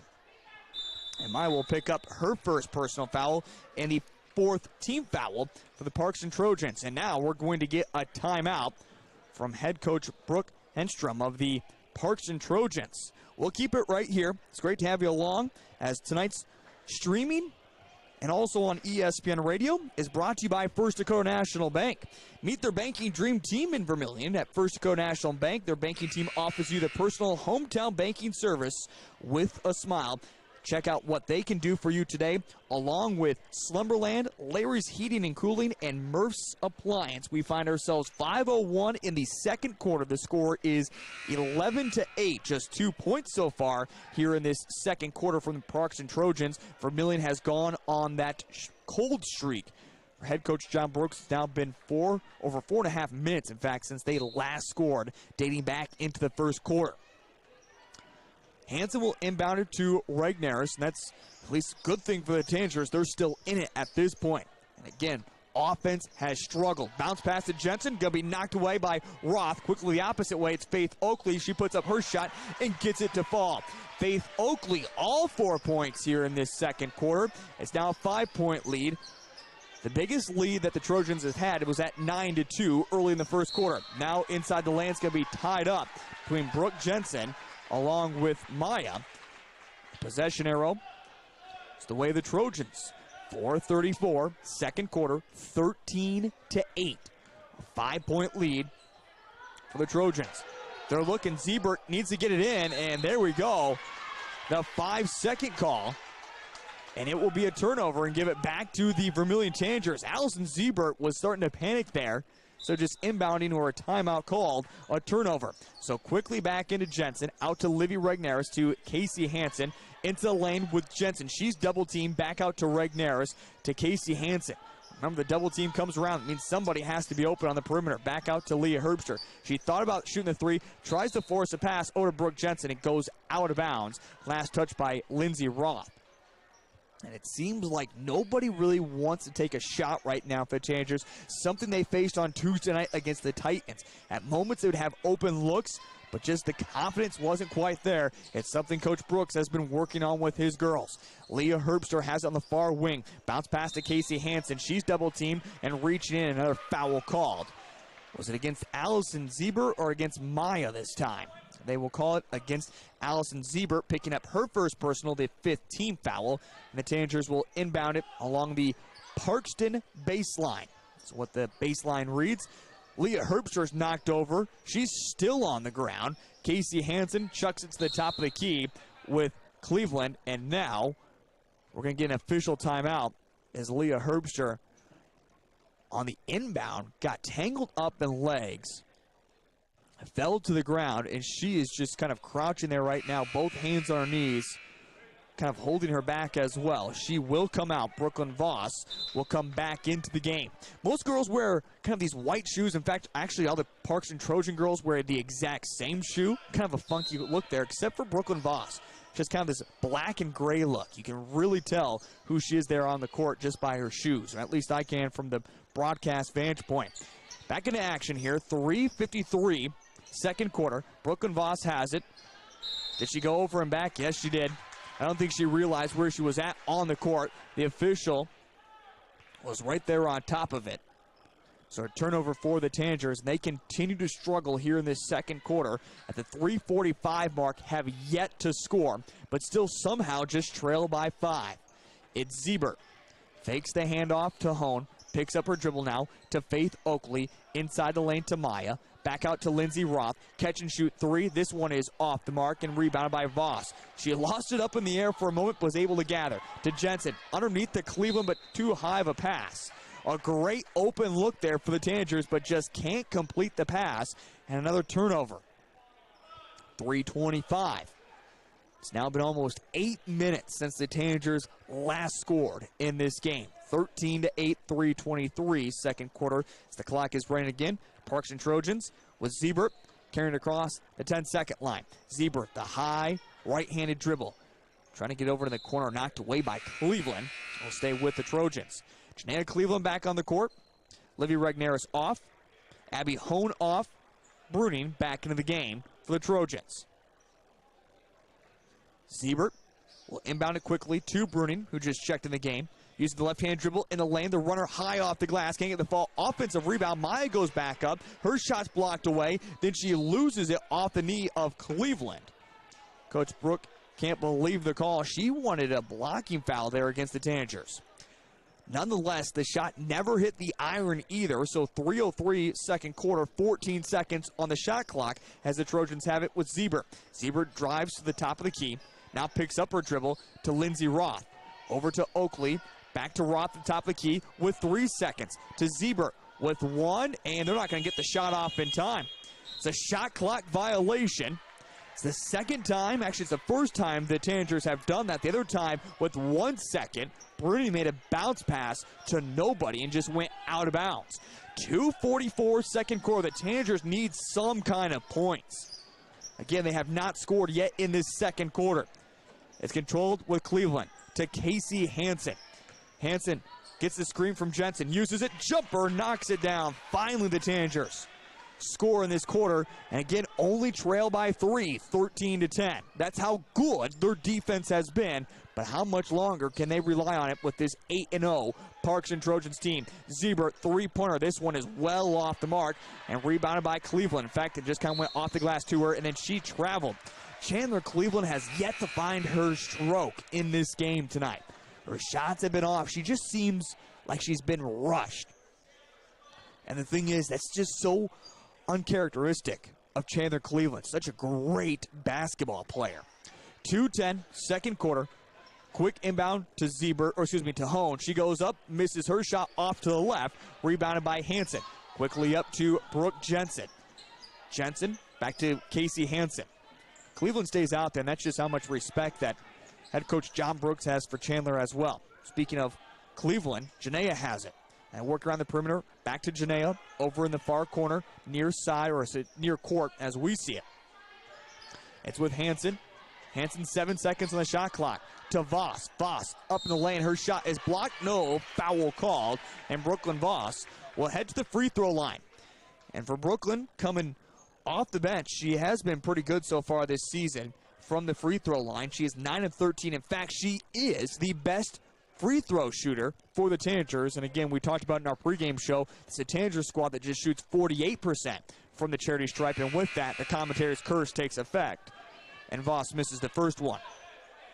She hit double figures as well against the Titans on Tuesday night. 1:38 remaining in this first half. Second free throw is up, and this one's off the mark as well for the Tanagers and Brooklyn Voss. So it remains a 3-point lead, 13-10. 90 seconds remaining first half. Trying to work it down the baseline. A high pass is going to be jumped by Cleveland. If Cleveland can't get her offense going, something you can always rely on is her defense. We need someone to inbound the basketball for the Trojans. Finally got Abby Hone to come in. Gets the pass from the official. She'll inbound it to Bruning. Back to Hone. Quick off-balance shot. This one's off the mark, but it's an offensive rebound. Oakley tries to go immediately back up with it. She's fouled, and she'll head to the free throw line. It's just the 4th team foul on Vermillion. And the foul comes against Brooklyn Voss. Again, her first personal. First free throw, though, for Faith Oakley. She knocks it down. In fact, she has all 5 points for the Trojans here in this second quarter. She had 0 in that first, and she's able to hit the second free throw as well. 15-10, 80 seconds remaining first half. It's Mulheron and the near corner. Over to Cleveland. To Voss. Voss, the left-hand dribble, off the glass, gets it to full, and she's fouled. The old-fashioned three-point play upcoming for Brooklyn Voss, who has really taken over here in this second quarter after Leah Herbster was injured halfway through. She remains on the bench. Looks like she's just waiting to come back in whenever head coach Brooks says she can. Try to knock it down. This one is good for Voss. Completes the old-fashioned three-point play, and it's back to just a 2-point lead for the Parkston Trojans. 15-13, 102, second quarter. Get to Bruning. Bruning almost traveled, gets to Faith Oakley. Oakley almost lost her dribble inside the lane, and now we're going to get an official's timeout as Bruning came down on a bad pass and rolled her ankle, it looks like. In fact, Brooks calls out his girls quickly. Amy Richardson, the trainer for the Vermillion Tanagers, as the Parkston Trojans don't have a trainer, but Amy Richardson quickly goes to work on Brielle Bruning. And Bruning's such a key role to this team as well. As they look over her ankle again, she was about to travel, just made an awkward bounce pass. And she's able to get up, but put absolutely no pressure on that right leg, and she looks like she's in a good deal of pain. This is going to be a tough loss for the Parkston Trojans. Brielle Bruning, a big key piece to this team. 4 points already in this game, but again, still no pressure even on that ankle, and you hope that it's nothing serious. She'll have to come out, of course. Maya will take her spot with 57 seconds remaining. The official called the timeout as he saw that Bruning went down with the injury. So the Trojans will have it as they inbound it. They get it to Abby Hone. To Ziebert on the near wing. Ziebert, the left-hand dribble inside the lane. Jumper is off the mark. Rebound by Brooklyn Voss. Voss quickly up to Casey Hansen. Hansen, the transition bucket, gets it to fall, and we're tied. 15-15, 36 seconds remaining. Ziebert to Hone, a high pass for Roth, goes out of bounds. The Tanager defense has need to come alive here in this ball game. They have rode out the storm that seemed to last forever. Here in this second quarter, the offense has finally come alive. With the shot clock off, they have a chance to take their first lead as we head into the Vermillion Booster halftime show. It's Brooklyn Voss, who's holding on to it right now for the Tanagers. Back over to Cleveland with 15 seconds. Janaea Cleveland recognizes the time. She'll go back to the Trojan logo. Now over to Casey Hansen with 7 seconds. Around the offense. Hansen down to the elbow, to the block. Puts up the shot. This one's off the mark. Fighting for the rebound is Mulliher, and they get it back. Cleveland goes up with the off-bound shot, puts it off the bottom of the backboard, and that will end the first half. But the Tanagers remain alive in this one. Tanagers, again, 4-2 on to the season. Parkston Trojans 8-0. This was going to definitely be an upset if the Tanagers won to get it tonight, but they have certainly put their best foot forward, and their defense has really helped out. And again, at halftime right now, we're tied at 15 apiece as the little kids of the Parkston Trojans, the little girls team, will check on wearing blue and white uniforms for the halftime entertainment. They quickly took the court. They were ready to go. 15-15. We're getting to the Vermillion Booster halftime show here in 2 minutes. We'll take a look at the first half statistics and so much more. That's on the way here on ESPN 1015 AM 1570, along with Vermillion Streaming. I've got a math question for you. When you add tolerance, subtract prejudice, and multiply efforts to treat one another with respect, what do you get?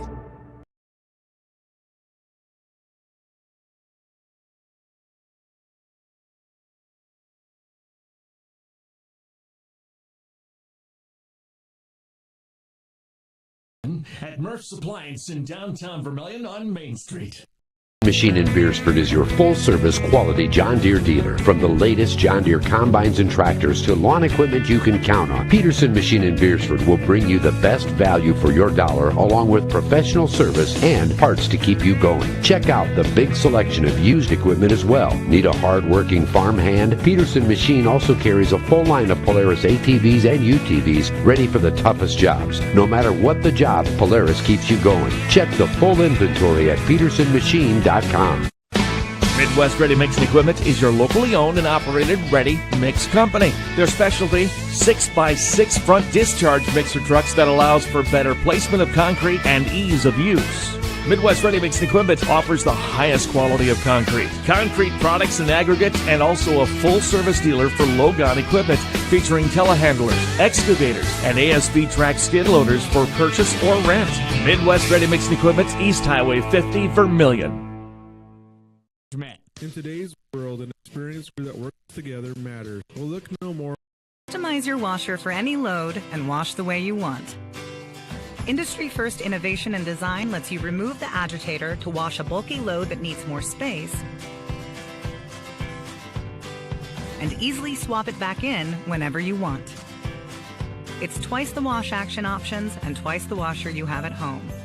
Find this and other Whirlpool and Maytag appliances at Merce Appliance in Vermillion. If you're considering a new roof, you want to put your roof in the hands of Dave's Roofing. Dave's Roofing specializes in residential roofing and has over 10 years of experience. Dave's Roofing covers any job from a 60 to 80 mile radius of Sioux City and has a 10-man crew that completes most jobs in one day. Dave's Roofing will make sure the cleanup job is done right afterwards too, and the products installed or impact what this game has all been happening so far. And again, looking back at the first half statistics, it's been a lot more of the defense, and give a lot of credit to the Vermillion Tanagers. When they haven't been able to find their offense, their defense has really been able to come alive, has been able to help out, and really force the Parkston Trojans, who have been an explosive offense this season, again 8-0, have really been able to kind of eliminate them and not really have been able to get their key players going, including Abby Hone and Allison Ziebert. You talk about Allison Ziebert, who averages 17 points a game, Abby Hone, who averages 15. Combined between the two, just 2 points so far. Otherwise, Faith Oakley has gotten 6. Brielle Bruning has 4 points. She did come up with an ankle injury, though, late in that first half, and right now she did not go back to the locker room with her team. Right now, in fact, she's down with her father, who's going to be coaching up next in the boys game, but she does have ankle right now, or excuse me, have ice on her ankle. It doesn't look like she'll be able to come back, and we just hope the best that Brielle Bruning isn't seriously injured or any other ankle injuries. Otherwise, the only other scorer is Lindsay Roth for the Parkston Trojans. She has 3 so far here in the ball game. The Vermillion Tanagers, they have been balanced in scoring, including 4 points for Casey Hansen, 4 for Leah Herbster, 4 for Brooke Jensen. Brooklyn Voss has also added 3 points. Otherwise, that is it. They have gone kind of in spurts. You talk about Leah Herbster and Brooke Jensen, both scored their 4 points in that first quarter. Otherwise, it was 4 points for Casey Hansen and 3 points for Brooklyn Voss in that second quarter. But again, 15-15, you like the defensive effort, but eventually you have to get some type of offense going for the Vermillion Tanagers and also for the Parkston Trojans. And again, as much as the Tanagers have shut down the Trojans tonight with Abby Hone and Allison Ziebert, you do have to expect them to find more of their offense in that third quarter. And once they do, you have to be able to respond back with buckets of your own. But the Tanagers right now are in a good spot. Being tied 15 at halftime certainly would be an upset for the Tanagers. And if it were to happen that way, it would come into play a bigger factor later on this season with so many good seed points there if the Parkston Trojans continue to look the way they have so far this season as well. Once again, this is the Vermillion Booster halftime show. We're going to step aside, and when we come back, we have plenty more coming up on the Vermillion Booster halftime show, including scores from around the state of South Dakota. That's on the way in 2 minutes on ESPN 1015 AM 1570 KVTK.com, along with Vermillion Streaming. Threatening Electric Service with shops in Pierre and Vermillion. We offer a full spectrum of electrical services covering Central, North Central, and Southeast South Dakota. We are licensed, insured, and ready to work on your agricultural, commercial, or residential project. Need a quote? Give us a call. Todd's Electric Service, the line to power. You don't need an illness to need a doctor. You don't need to feel sick to feel better. You don't need to be unwell to get well. What you do need is a primary care physician or provider at Sanford Health. Better health care starts with regular wellness visits and a familiar face who knows you, your concerns, and your goals. We're here before you need us. We're here when you need us. We're here after you need us. We're here for you. Sanford Health. Health lives here. Masaba of Vermillion, South Dakota is now hiring for full and part-time positions with day and evening shifts available. Masaba provides comprehensive training in a state-of-the-art facility with a clean and safe work environment. We offer competitive starting wages and an interesting and fun work culture. If you are self-motivated, accountable, and eager to learn new skills, we would love to have you on our team. For more information, visit masabainc.com/careers. Hi, I'm Tyler Reiser. And I'm Tyler Moore.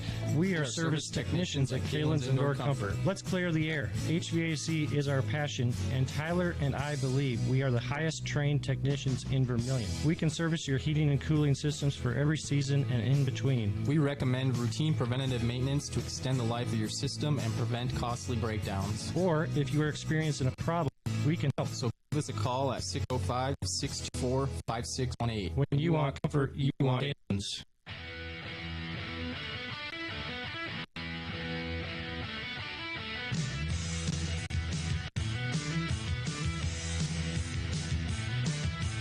Right now at halftime here in the Parkston Gymnasium, we're tied 15-15 in game number 1 of the evening of our doubleheader. The Vermillion boys are coming up next, and both teams, Vermillion boys and the Parkston Trojans, looking to bounce back after a Tuesday night loss, and both in close contests as well, but very important for the Vermillion Tanagers to catch up and, like I said, bounce back after they're now 4-1 on the season. And, of course, we'll hear from head coach Jay Drake coming up with the boys pregame show, talking about a little bit more of kind of reevaluating that game and what he saw and what they expect to see tonight from the Parkston Trojans. But right now, this is the Vermillion Booster halftime show, along with our other great sponsors of Vermillion Athletics, including Midwest Ready Mix, AMS Building Systems, and the Vermillion Medical Clinic. It's 15-15. Usually at this time, we take a look at scores from around the state of South Dakota. Nothing really to report on, as nothing has been updated throughout the state of South Dakota. Again, a couple of DAC 12 teams in action this evening, including Canton taking on Elkton Lake Benton. Also one to watch for, Wagner and Bonhomme, as that game tipped off at 6:30. Those two teams will play the Tanagers, including the girls, coming up on Monday night. And another big one that gets tipped off here at 7:30, Dakota Valley takes on Viborg Hurley. That one should be a great game in girls action. And a lot of good boys games coming up later on this evening as well. One big one I'll keep my eye on is the T-Area Titans taking on the Madison Bulldogs. That should be another fun one as well. And that is the Vermillion Booster halftime show here on ESPN 101.5 AM 1570, along with Vermillion Streaming. We are ready to go once again for the second half, as both teams, actually the Vermillion Tanagers, will come out in their starting five of Casey Hansen, Livy Regnaris, Leah Herbster, Chandler Cleveland, and Brooke Jensen. For the Parkston Trojans, they'll come out with Abby Hone, Allison Ziebert, Lindsey Roth, Faith Oakley, and also, I believe it's going to be Maya Bringer will come out and replace Brielle Bruning, who again took that injury late in the first half. And it does not look like Brielle will be coming back tonight as she continues to ice her ankle. And we are set, as mentioned, ready to go as the Tanagers get the final message from head coach John Brooks. The Tanagers will, of course, swap the sides of the court, as they'll be moving now from over to the far bucket as we see it with Vermillion Streaming. So the Trojans will come to the near side. The Tanagers will open up with the opening possession as well in their red uniforms, the Trojans in their white. Here we go. Cleveland to Regnaris, down to the low block with Jensen. She goes up strong between two defenders, off the mark, but Leah Herbster, after she went down to the hardwood midway through that second quarter, is back out there and gets a good board. Now to Hansen inside the lane. Turnaround jumper for Casey Hansen is on the mark. And the Tanagers take their first lead of the ball game, 17-15, 30 seconds into this second half. It's Ziebert down to the near corner with Roth. Back to Ziebert. Ziebert trying to drive in the perimeter to the free throw line. She works it. Over to the far side with Abby Hone. Now back to Faith Oakley, to Ziebert. Her jumper is going to be blocked away. Loose basketball is being knocked around. Livy Regnaris tries to save it, and she's not able to do so. It will go out of bounds, and it will stay with the Trojans, but just 6 seconds on the shot clock. So the Trojans have to get something in. They've already had one shot clock violation. In fact, they've struggled to find their shots at time. Into Abby Hone with 3 seconds. She puts the off-bounds long jumper with her foot on the line. Did hit the iron, and it goes out of bounds as Allison Ziebert tried to save it along the far sideline. great Tanger support as well, making the about hour-and-a-half trip here to Parkston, South Dakota on another cold night. Talking to Coach Drake earlier this morning, we both talked about how it always seems to be extremely cold when we come to Parkston. I don't know what it is. Regnerus has it inside the lane. Back out to Leah Herbster. She shoots the three. This one is off the mark. Loose basketball being batted around like a volleyball on the ground. Back out to Jensen. Three-pointer is off the mark. Loose basketball. Leah Herbster is going to push Oakley to the ground and pick up a foul. Leah Herbster with her second personal and the first team foul. 17-15, 6:28. If Jensen would have hit that three, how great of an assist would that have been from Casey Hansen, who was on the ground and just rolled it out to her. But nonetheless, not able to hit the bucket. Here come the Trojans in the front court. Inside the darkened perimeter with Siebert. Now down to low block with Oakley. Has it blocked from behind. No, a foul called. And Leah Herbster quickly picks up her second personal of this quarter. But overall third. And two shots upcoming for Faith Oakley, who got 6 points, the leading scorer as well for the Trojans in that second quarter. She misses her first free throw, so the Tangers will maintain their lead at the moment. 17-15, 6:15. Second free throw knocked down from Faith Oakley. So she's the leading scorer for both teams with 7 in the ball game. Regnerus to Hansen. The Tangers holding on to a 1-point lead, 17-16. Regnerus, left-handed dribble. Can hand it back to Casey Hansen at the elbow. Out to Cleveland. To Jensen. 17 seconds on the shot clock for the Tangers. Over to Casey Hansen. Hansen's going to drive in the lane. She puts up the off-balance shot off the glass. Somehow comes up with a loose basketball herself. The second time she does as well. And then she's fouled as she tried to get it back out. A foul against the Parkston Trojans. It'll be their first team foul. And a foul comes against Maya, which is now her second personal. Hansen inbounds it, trying to Jensen, but it's going to be knocked away from her by Lindsey Roth.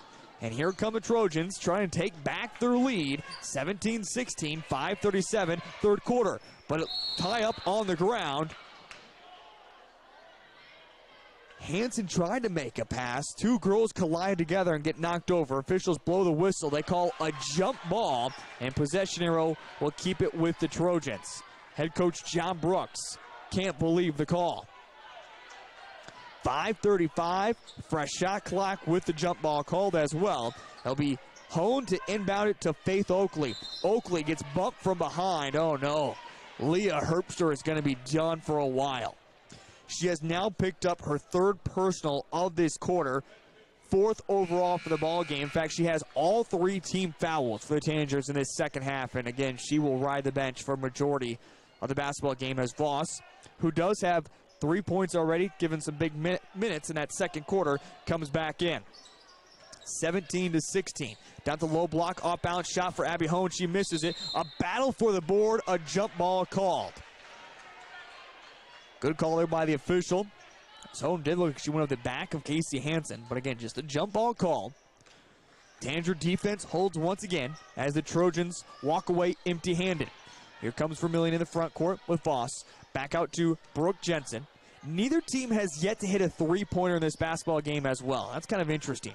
It's Jensen trying to bounce past it out to Cleveland. Back to Jensen. Far jump for her. Knocks it down. Brooke Jensen. Now 6 points in the ball game. It's a 3-point lead for the Tangers. Their biggest lead, 19-16, 4:55, third quarter. Top of the key with Oakley. Oakley tries to make the pass down to Maya. She collects, but she's double-teamed. Tries to dribble the way out of it, and Livy Regnerus reaches in and is going to draw a foul. Like Regnerus might have just poked it away cleanly, but picks up her first personal, and now the 4th team foul. Tangers only picked up 4 team fouls in that first half. Here we go, Allison Siebert to inbound for the Trojans. They work it to Maya. Maya in the lane, has it stripped out of her hands by Casey Hansen. Cleveland picks up the loose basketball. And now a high pass can be stolen away by Lindsey Roth, but she was using her speed and just kept on going out of bounds. Gets the interception. In football, that would have counted, but in basketball, gives it right back to the Tanagers. Hansen to Voss. 4:30, third quarter. Voss back behind, top of the key, Regneris. Now to Cleveland on the near wing, back to Regneris, three-pointer. This one is off the mark. Loose basketball is going to be tied up once again. It's going to be like, what, our fifth, sixth jump ball called here in this quarter, it seems like already. Janaea Cleveland is going to check in. Possession error, by the way, favors the Trojans. And Janaea comes in, Livy Regneris will come out. Coach Brooke of the Trojans has yet to go to her bench here in this third quarter. In fact, she really doesn't go that deep into her bench either. A lot of freshmen as well. Maya drives in, puts up the off-balance shot. This one's off the mark. Vermillion comes away with the loose basketball. Pass up to Brooke Jensen, and Roth is going to run right into Jensen and pick up a foul. Lindsey Roth, now her second personal. Just the first team foul for the Trojans. Excuse me, the second team foul for the Trojans. And now, Abby Hone will come out of the basketball game. Checking back in will be Gracie Oakley. So far, Coach Brooke has only gone too deep into her bench. Pass underneath to Cleveland. She lost it, but Janaea recovered for her. Speaking of, Janaea kicks it to the top with Hansen. Hansen out the low block, off the glass, can't get the fall. Janaea, though, the offensive rebound, she's knocked over, and a foul called against Allison Ziebert, picking up her third personal and the third team foul. 19-16, 3:41 third quarter. The Tanagers try and knock off the Parkston Trojans, and now head coach Brooke needs a timeout for the Parkston Trojans. She'll take a full timeout, so we'll step aside and take the minute with her. You're listening to Tanager Basketball on ESPN. Perfect night of sleep can be found with Slumberland's Sleep Solutions Center. Stearns & Foster, Tempur-Pedic, and Sealy all featured. Don't lose another night of sleep. Stop by Slumberland of Yankton. Looking to update the family room? Look no further than Yankton Slumberland, Lazy Boy, Flex Steel Furniture, and more. All at your hometown furniture store. That's Slumberland of Yankton. Okay, Tanagers fans, it's that time again. Time to bank some noise for this game break with First Dakota National Bank. Give me a B for this much-needed bathroom break. Squeal with delight because your 8-hour pork ribs are ready. Throw your hands in the air because you've been sitting a while and need to stretch.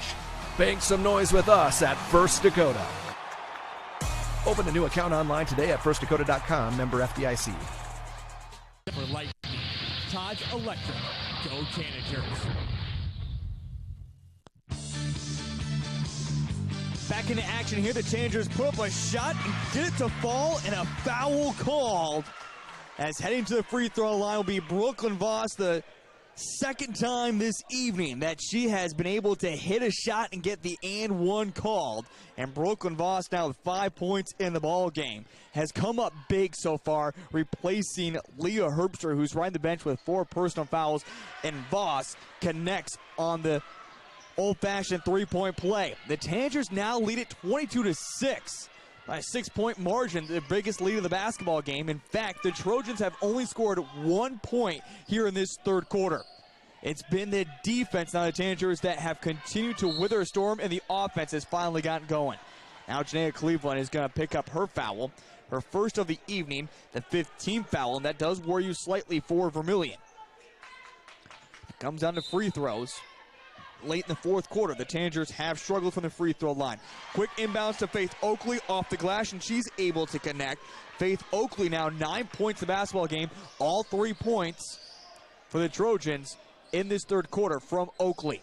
Janaea Cleveland has it, kicks it back out. Hansen three-pointer. This one is off the mark. And again, we're still looking for our first three-pointer for either team of the ball game. Leah Herbster and Kenzie Mulherron are both going to check back in. Voss, Chandler will come out. 22-18, 2:56 third quarter. Inbounded to Gracie Oakley. Now with Allison Ziebert. Ziebert quickly in the front court, inside the perimeter. Now dribbles it back out herself. Picks up the dribble. Looking for someone to pass it to. Over to Maya. Maya along the baseline. Drives, puts off the glass. Foul call as she misses the shot. 6th team foul now on the Vermillion Tanagers. So certainly have gotten themselves into foul trouble here in this third quarter. Also have to give a lot of credit to the Parkston Trojans being a lot more aggressive. Foul comes against Casey Hansen, which is her first personal. It is a shooting foul as well. So Maya will head to the free throw line as this one hits twice off the heel of the iron and bounces off the left. Maya still looking for her first points of the ball game. 22-18, second free throw knocks this one down. Back to just a 3-point lead for the Vermillion Tanagers. Been right in the danger zone throughout the game. And now a timeout called from head coach John Brooks. We'll keep it right here. Tanager basketball, of course, is brought to you by First Dakota National Bank. Choose a local bank who supports your dreams. First Dakota National Bank offers you personal, business, or ag banking services. Since 1872, they've offered you the hometown touch, complete with unmatched customer service. They know you, your family, and your dreams are the heart of your financial choices. Let's dream together. Make it First Dakota National Bank. Along with Blaine's Body Shop, Brady Companies, and Peterson Machine of Beersford. It's great to have you along on a Friday night of basketball. We got you Monday, Tuesday, and next Friday for more high school hoops. The Vermillion girls in action Monday and Tuesday. The Vermillion girls and boys in a doubleheader in action on Friday. In fact, there's only one home game next week. That'll be the girls playing against Madison on Tuesday. Otherwise, it's the makeup game for the girls on Monday. And as I mentioned, that doubleheader on Friday. Back in action, Leah Herbster has at the top of the key. 2:29, third quarter. It's a 3-point lead. Now pass over to Hansen, stolen away by Gracie Oakley. And then stripped away by Casey Hansen. Goes out of bounds. The Trojans with the steal will have it underneath the hoop. 2:24, third quarter. Quick inbounds. No, foul going to be called. Shania Cleveland tried to knock it away from Allison Zieber, and with that, it's now bonus. Boy, oh boy, oh boy. How much will this play a factor now? Bonus for the Parkston Trojans throughout the rest of the third quarter and into the fourth quarter. Free throw is up on the 1-and-1. It's off the mark, and a battle for the rebound and tying it up. Wow, that took forever to call a jump ball there. Possession arrow does favor the Tanagers. Quick substitution, Abby Hone back in the game. Faith Oakley will come out. 22-19, 2:20 third quarter. Tanagers holding on to a 3-point lead. They've outscored the Trojans so far 7-4 in this third quarter. Bounce pass to Mulheron, lets it go through her legs and out of bounds. So it gives it right back to the Trojans after Vermillion found a little bit of that offense clicking early in this third quarter. They have gone cold and had to rely on their defense once again.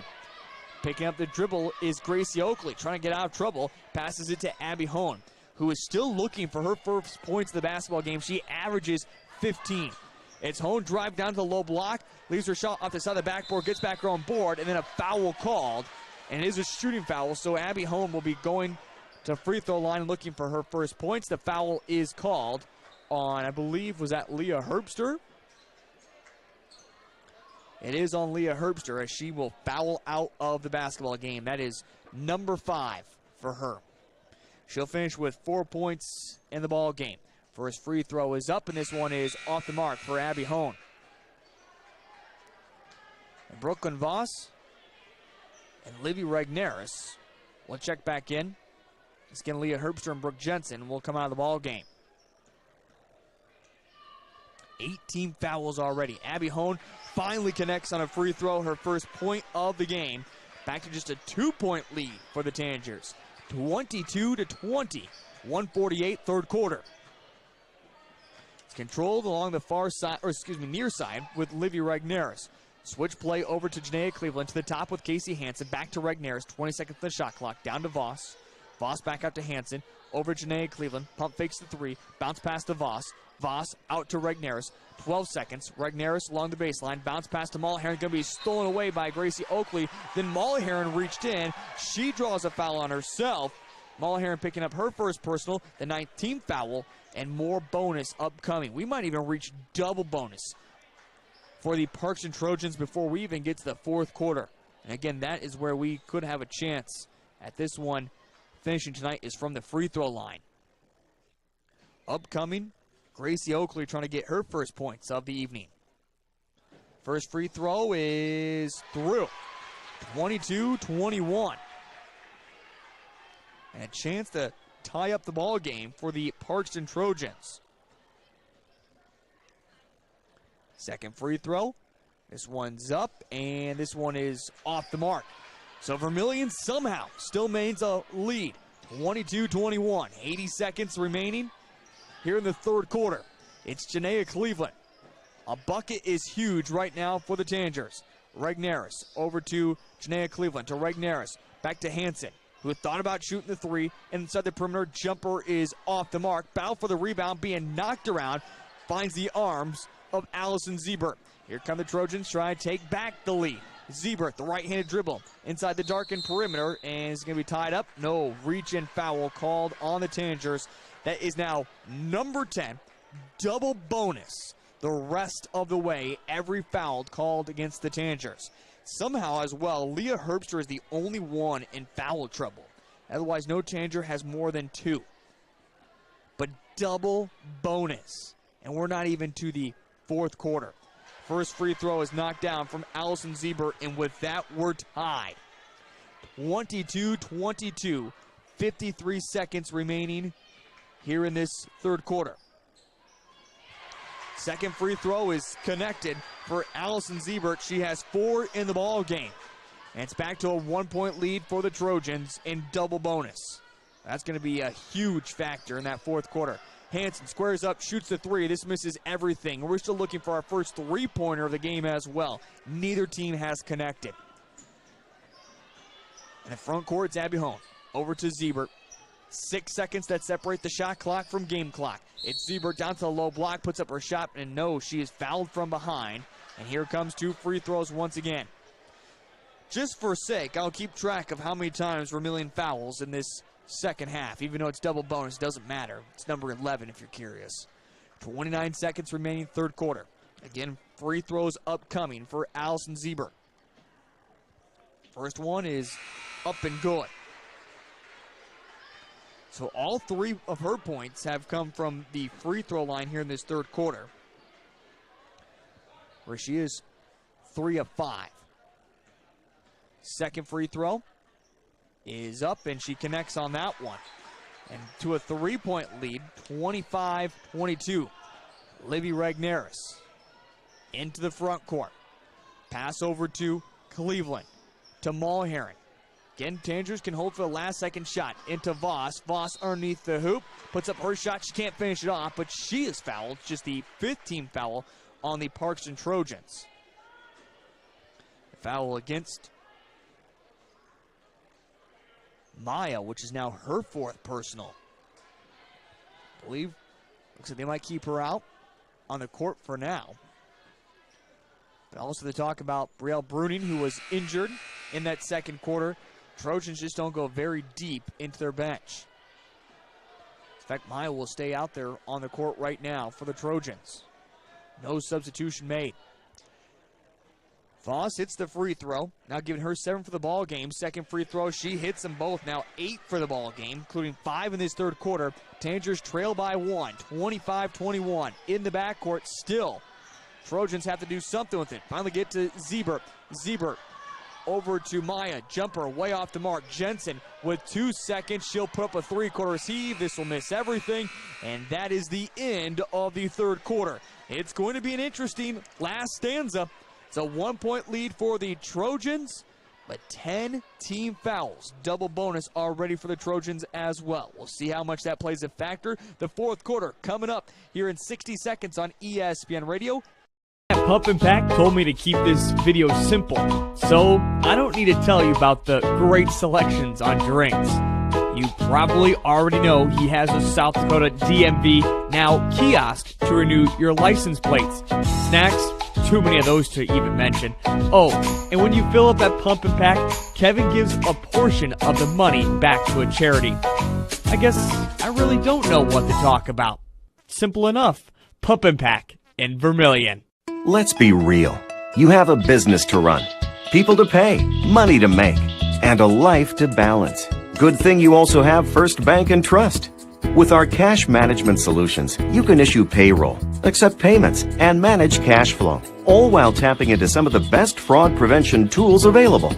When managing a business is easier for you, so is managing a family.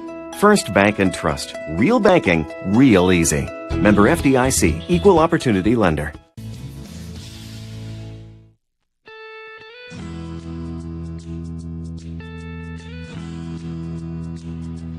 We head to the fourth quarter here in game number 1 of 2 for the evening. The Parkston Trojans lead it by 1, 25-24, but the big talking point, Tanagers commit 11 fouls, give the Trojans double bonus this entire fourth quarter. We'll see how much that plays a factor. By the way, correction from earlier, Leah Herbster only picked up 4 fouls, so she's out there on the court. 3-pointer, the first one of the evening for Abby Hone and the Parkston Trojans. They take a 4-point lead, 28-24. Again, that's the first 3-pointer for either team. How crucial is that? Trojans start off in a good way. It's with Brooke Jensen, kicking it around to Casey Hansen. Now over to Jensen once again, catch and shoot, far jumper. This misses everything. And Siebert underneath the hoop with the basketball. 7-17, fourth quarter. Again, a 4-point lead. Tanagers just have to play stand-up defense without committing a foul. Otherwise, it's 2 free throws. Hone, 3-pointer, knocks it down. Abby Hone, back-to-back 3-pointers. 31-24. And the Trojans have found their stroke. 3-pointer, though, the opposite way from Brooke Jensen. How do we go 3 quarters without hitting a 3? And now we have back-to-back-to-back threes. 31-27. It's Abby Hone along the baseline. Back out to Allison Siebert. Siebert switches the play over to Oakley. Tries to make a pass. Blocked out of bounds by Regneris. Regneris did look at the official going, that wasn't a foul, right? Getting 11 fouls committed by Tanagers in that third quarter. 31-27. 6:42, fourth quarter. Kick it into Hone. Inside the lane. Hone tries to put up her shot's going to be deflected away, though, by Leah Herbster. Vermillion trying to chip at this 4-point lead the Trojans have to Hansen, who has yet to shoot a 3 lately. Back to Jensen. She shoots a 3. Knocks it down. My goodness. Brooke Jensen and Abby Hone are just trading threes right now. And we lose the basketball over in the far corner for a moment. 31-30. 6:21, fourth quarter. Can you believe what we're seeing? Both teams were looking for the 3, and now all of a sudden we found it here in this fourth quarter. Siebert has it. Far side. Gets it to Maya, who's on 4 personal fouls her own. Bounce pass into Hone. Back out, they work it. 3-pointer from Gracie Oakley. This one is off the mark. Chase after the board. It goes out of bounds. It'll be Vermillion basketball. 6 minutes remaining, fourth quarter. Again, this would be considered an upset for the Tanagers. Parkston Trojans 8-0 here on the season, receiving votes inside the top 5 for Class A. And now Grace Oakley will come out of the basketball game. Making way back in was Faith Oakley. Casey Hansen, Jensen to the top with Livy Regneris. Back to Casey Hansen, the left-hand dribble from Hansen. She's driving in, and she is going to be fouled. No, a jump ball was called. Wow. Okay, don't know how I have a jump ball called when Hansen controlled the basketball the entire time. Nonetheless, possession arrow favors the Tanagers, so they'll keep it along the baseline. Get it into Hansen. Hansen goes up, has it blocked from behind, though, by Allison Siebert. 31-30, 5:37, fourth quarter. It's control with Siebert. Siebert along the baseline, drives up strong, has her shot blocked away from behind. Leah Herbster is going to commit the foul, and now she will foul out of the basketball game with her 5th. Head coach John Brooks is going to give his story of saying, stay out here, I'm going to go fight for you. He can't believe it. He's never going to win this call. And now she'll finally have to come out. He's still staying in the ear of the official. Voss is back in, going to finish it out for Leah Herbster. Herbster will foul the basketball game, finishing with 4 points on the evening. 31-32 free throws as well for Allison Siebert. She hits the first one. Allison Siebert now with 7 points in the ball game. 32-30. John Brooks gave a long story over there and again did not win it in the end. Battle for the rebound. Goes out of bounds, last touched by the Tanagers as Hansen and Jensen both try to fight it for themselves on the same team. Inbound to Hone. Hone picks up a dribble to Siebert. Siebert trying to get underneath the Lindsey Roth. Deflected out of bounds. And jumping up in the air was Livy Regnaris as she ran into Brooke Jensen. And Regnaris is now on the ground with looks like maybe a rolled ankle as well. We've already seen one this evening with Brielle Bruning. She was never able to come back. And now the trainer, Amy Richardson, back out there as well. So Livy Regnaris continues to be down on the ground, holding up, it looks like, her foot in the air. Hasn't indicated which one it is, her left or her right. Looks like it's going to be her left ankle. So 2 bad ankle injuries here in this ball game. 32-35, 25, fourth quarter. As Amy Richardson continues to move around the ankle some more. Always tough seeing these kind. And of course, that's the worst type of injury you have in the basketball, with the ankles and always jumping around. And this one comes by friendly fire of Regnaris, jumped in the air and just landed on Brooke Jensen. And just like we saw in the second quarter, coming out will be Regnaris not putting any weight on that ankle. And she'll come right over to the sideline of the Parkston Trojans. Quickest spot they can get her. And they'll go get her some ice as well.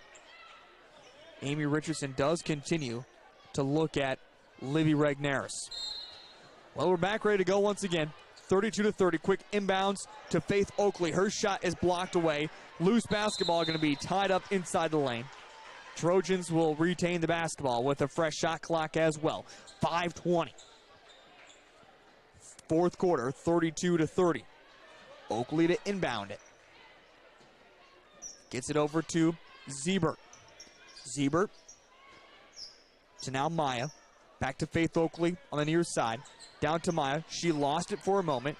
They work it back out to Allison Siebert. And an illegal screen laid down by Faith Oakley. She'll pick up the foul. Her second personal, the 6th team foul. 5:07 fourth quarter. Still a 2-point lead for the Trojans. The Tanagers trying to come into Parkston and get the upset tonight. Casey Hansen hands it to Cleveland. She drives in the lane and is able to finish it off. Janaea Cleveland, her first 2 points of the night. We're tied 32-32. And the Tanager bench, along with the fans behind the bench, come alive even more. Lindsey Roth to Siebert, over to Hone, three-pointer, you betcha. Abby Hone, her third three-pointer of this fourth quarter. 10 points for the ball game. It's back to a 3-point lead. Now Hansen to Voss, to Janaea Cleveland. Cleveland picks up her dribble in the lane. Back out to Cleveland, to Hansen. Hansen with 17 seconds on the shot clock. Gets a screen, drives in the lane, uses it, and able to finish it off. Momentum trading buckets, back to a 1-point lead for the Trojans. 35-34, 4:09 fourth quarter. Driving down to the low block. Oakley picks up her dribble, out to Siebert. Siebert, the far jumper, and this one's off the mark. Rebound by Chandler Cleveland. Oh my goodness. Roth just tried to tie it up, missed the ball, and tied up the arm of Cleveland, then ripped her down the ground by accident, completely by accident. Was going to draw the foul. That is also the 17th foul, so now it's bonus upcoming for Chandler Cleveland as Roth will come out of the ball game. And Gracie Oakley will check back in. Lindsey Roth picks up her third personal. As we mentioned, free throws the rest of the way. For the Tanagers, at least just 1-1. Big opportunity upcoming. 35-34, halfway through the fourth quarter. First free throw is off the mark, and it's going to be rebounded by the Parkston Trojans. 35-34, 3:52 fourth quarter. Still a 1-point lead for the Trojans. As it's Maya, gets it over to Abby Hone. Again, 9 points for her, all from beyond the arc here in this fourth quarter. Down to Maya. Her shot's going to be blocked out of bounds by Brooke Jensen. It will stay with the Trojans. So we continue to watch that clock. It's been a close one out throughout. It's never been bigger than a 7-point lead for the Trojans, never bigger than a 6-point lead for the Tanagers. And now traveling in the lane is Maya. It'll go back to Vermillion. And the Tanagers have faced adversity with their foul trouble in that third quarter. They've only, in fact, they haven't yet to commit a foul, or excuse me, committed one here in this fourth quarter. Brooklyn Voss has it at the top of the key. Hands it back to Cleveland. Pump fakes the three over to Casey Hansen. She gives the head bob but doesn't shoot. Hansen gets a screen from Brooke Jensen. In the lane, jumper for her, knocks it down. Casey Hansen, back-to-back buckets. Tanagers on a modest 4-0 run. They take back the lead, 36-35. It's now controlled with Maya. Over to Gracie Oakley, drives in. Her shot's going to be blocked away by Janaea Cleveland. Loose basketball is going to go out of bounds as Vermillion jumped the pass. And now a timeout called from the Parkston Trojans. We'll keep it right here on ESPN Radio along with Vermillion streaming 2:57 here in the fourth quarter. Our broadcast this evening is brought to you by our Vermillion Sportscaster sponsors, including Knutson Family Dentistry, Yankton Thrive, the Olson Medical Clinic, Kalen's Indoor Comfort, Runnings, First Bank and Trust, along with Clay County Abstract and Title Company. Big thank you to all of our sponsors as well throughout this broadcast season. And don't forget, if you're looking to sponsor as well, we always will be bringing it back once again next year. Throughout the seasons of football and basketball, maybe one day soon we can add baseball to that schedule as well. 36-35, maybe even some softball. That might be a little harder during the fall. Nonetheless, Allison Siebert, we're back in action. She puts the run up in the lane, off the mark, rebounded by Trojans. Quick jumper, knocks it down. Abby Hone. And Hone now 11 points in this fourth quarter.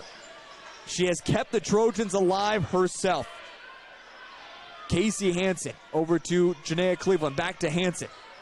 Hansen free throw line jumper off the mark. Offensive rebound by Janaea Cleveland. The off-balanced runner is off the mark, and it's rebounded by Parkston. 37-36, 2:20 fourth quarter. A pass is going to go out of bounds. They say, was it last touched by Tanagers? They say yes. Underneath was Janaea Cleveland, so it will stay with Parkston. And by the way, Livy Ragnaris has just put her shoe back on and is heading over to the bench. She is ready to go once again. Livy Ragnaris, after rolling her ankle here in this quarter, has gotten the help of Amy Richardson and is going to be back in the game once she gets the chance. Siebert drives in, shot high off the glass, doesn't fall, rebounded by Brooke Jensen. Jensen over to Janaea Cleveland, to Voss. Voss will shoot the three, knocks it down, a big three-pointer from Brooklyn Voss. It's a 2-point lead, 39-37, 1:55 fourth quarter. It's going to be a full timeout. We'll step aside and take the 1-minute break with them. When we come back, it's... Hey, I think I'll take the day off. Is your old furnace talking back to you? You're flying solo today, pal. I need a little me time. The Kalen's Indoor Comfort Pros can repair your grumpy old furnace or replace it with a new high-efficiency Lennox system. Yeah, sorry. I just can't seem to move any air today. We'll see about that. Get a dependable Lennox system from Kalen's and start saving today. Lennox. Air is life. Make it perfect. Does it really matter where beef comes from?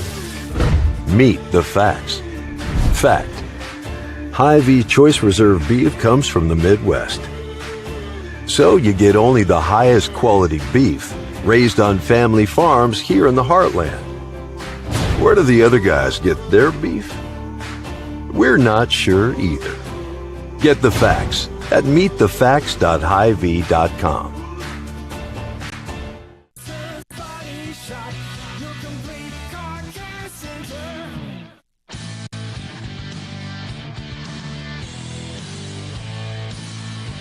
The Vermillion Tanagers trying to get the upset here tonight in Parkston. They lead it by 2, 39-37, 1:55 fourth quarter. Here we go. We knew this was going to be a dogfight, and it sure has lived up to the hype with these two teams. It's Ziebert who will bring it into the front court across the Tanager logo.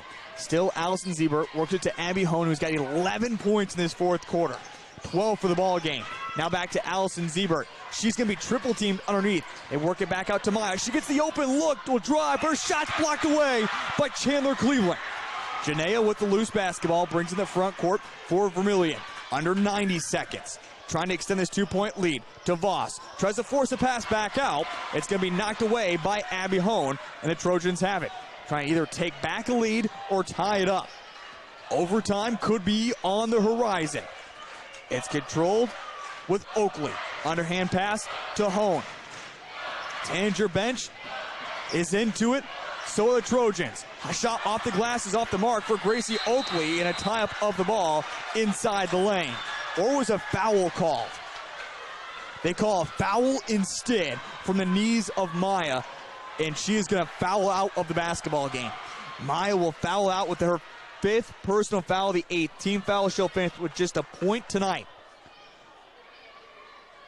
And a free throw, 1-and-1 upcoming. We do need a substitution.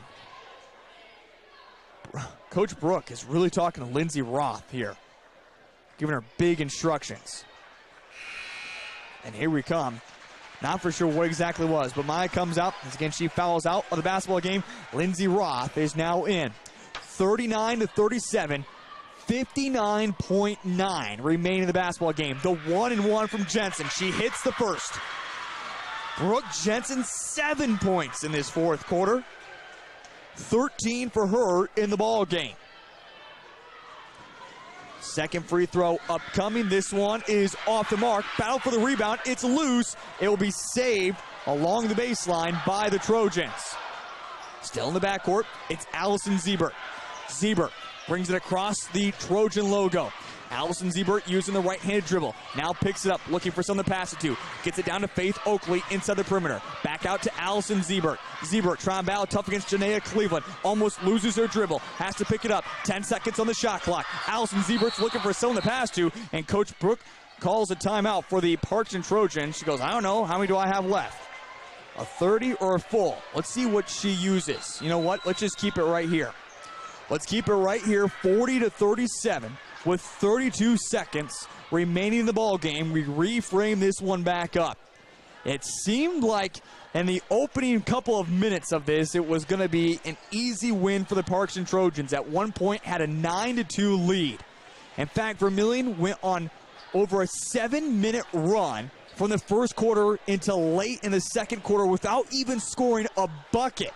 But somehow at halftime, kept it 15-15. Then in the third quarter, Vermillion committed 11 fouls, giving double bonus to the Parkston Trojans throughout this fourth quarter. They've only committed 1 foul since. And you can see the expression from my vantage angle of head coach John Brooks saying, girls, we have nothing to lose at this moment. It's all pulling for us. And they're trying to give Parkston their first loss of the season. This one's huge, and right now, a lot more excitement from the huddle of the Tanagers than there are the Parkston Trojans. You can feel that Parkston's kind of into desperation mode, trailing by 3 with the basketball along the baseline, but just 8 seconds on the shot clock. Coach John Brooks is shouting out instructions. They'll all pile up, they'll break the line. They inbound to Gracie Oakley. Back to Hone, an off-balance 3. This one misses everything, collected by Jensen. Jensen can hold on. She needs to be fouled, and she finally is. Parkston took forever to commit that foul. But the bench, the student section as well, right behind the Vermillion girls on their feet as Brooke Jensen's fouled. It is just the 9th team foul, so 1-1 again for Jensen. So if she misses here, it'll be easily rebounded right back to the Trojans as nobody is even in the lane. But they trust Jensen enough to hit, and she does. And with that, it extends it to a 2-possession game. And now Coach Brooke needs a timeout for the Parkston Trojans.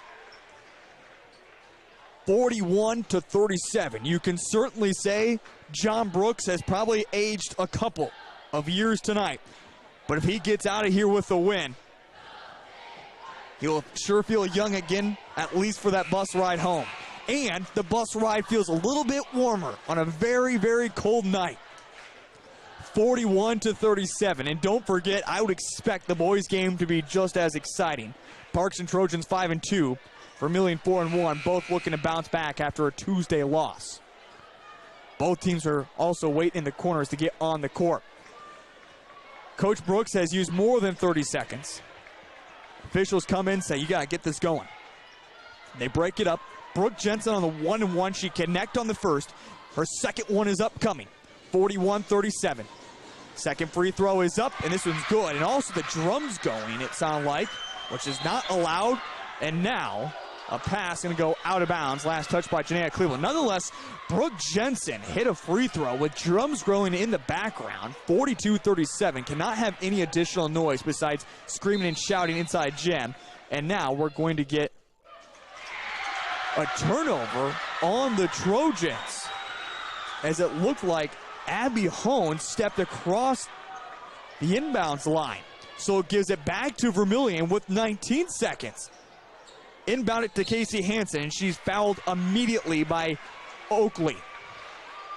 42-37, and all Casey Hansen can do now is hit free throws to continue to extend this lead. 42-37. Oh, it's the student section with their feet. Okay. I thought that was drums going earlier. Nonetheless, Casey Hansen hits the free throw. Extends it now to a 6-point lead. Vermillion has never had bigger than a 6-point lead. 43-37. And now Casey Hansen isn't messing around. She goes, no, I do actually have a cramp. Got to work that out quickly. A bit of a calf cramp. Kind of putting her heel up. The thing is, it's fine right now. Now head coach John Brooks is going to call a timeout. She walked over just fine, but if I was, yeah, there you go. Dad says, nope, you need to start stretching that right away. Because that's going to start hurting when you run, if not cramp up even more. It's been the defense that has gotten it done tonight for Vermillion. 43-37. We await the second free throw upcoming for Casey Hansen, which no matter what is double. Bonus. They're still stretching out her leg over there. I really don't think she wants to stretch at this moment. She's just trying to kind of work through it herself. A lot of time yet remaining in the ball game here. 18.3, which is going to seem to take like another probably 5 to 10 minutes. Vermillion trying to get the upset, hand the Parkston Trojans their first loss before the Vermillion girls get the weekend.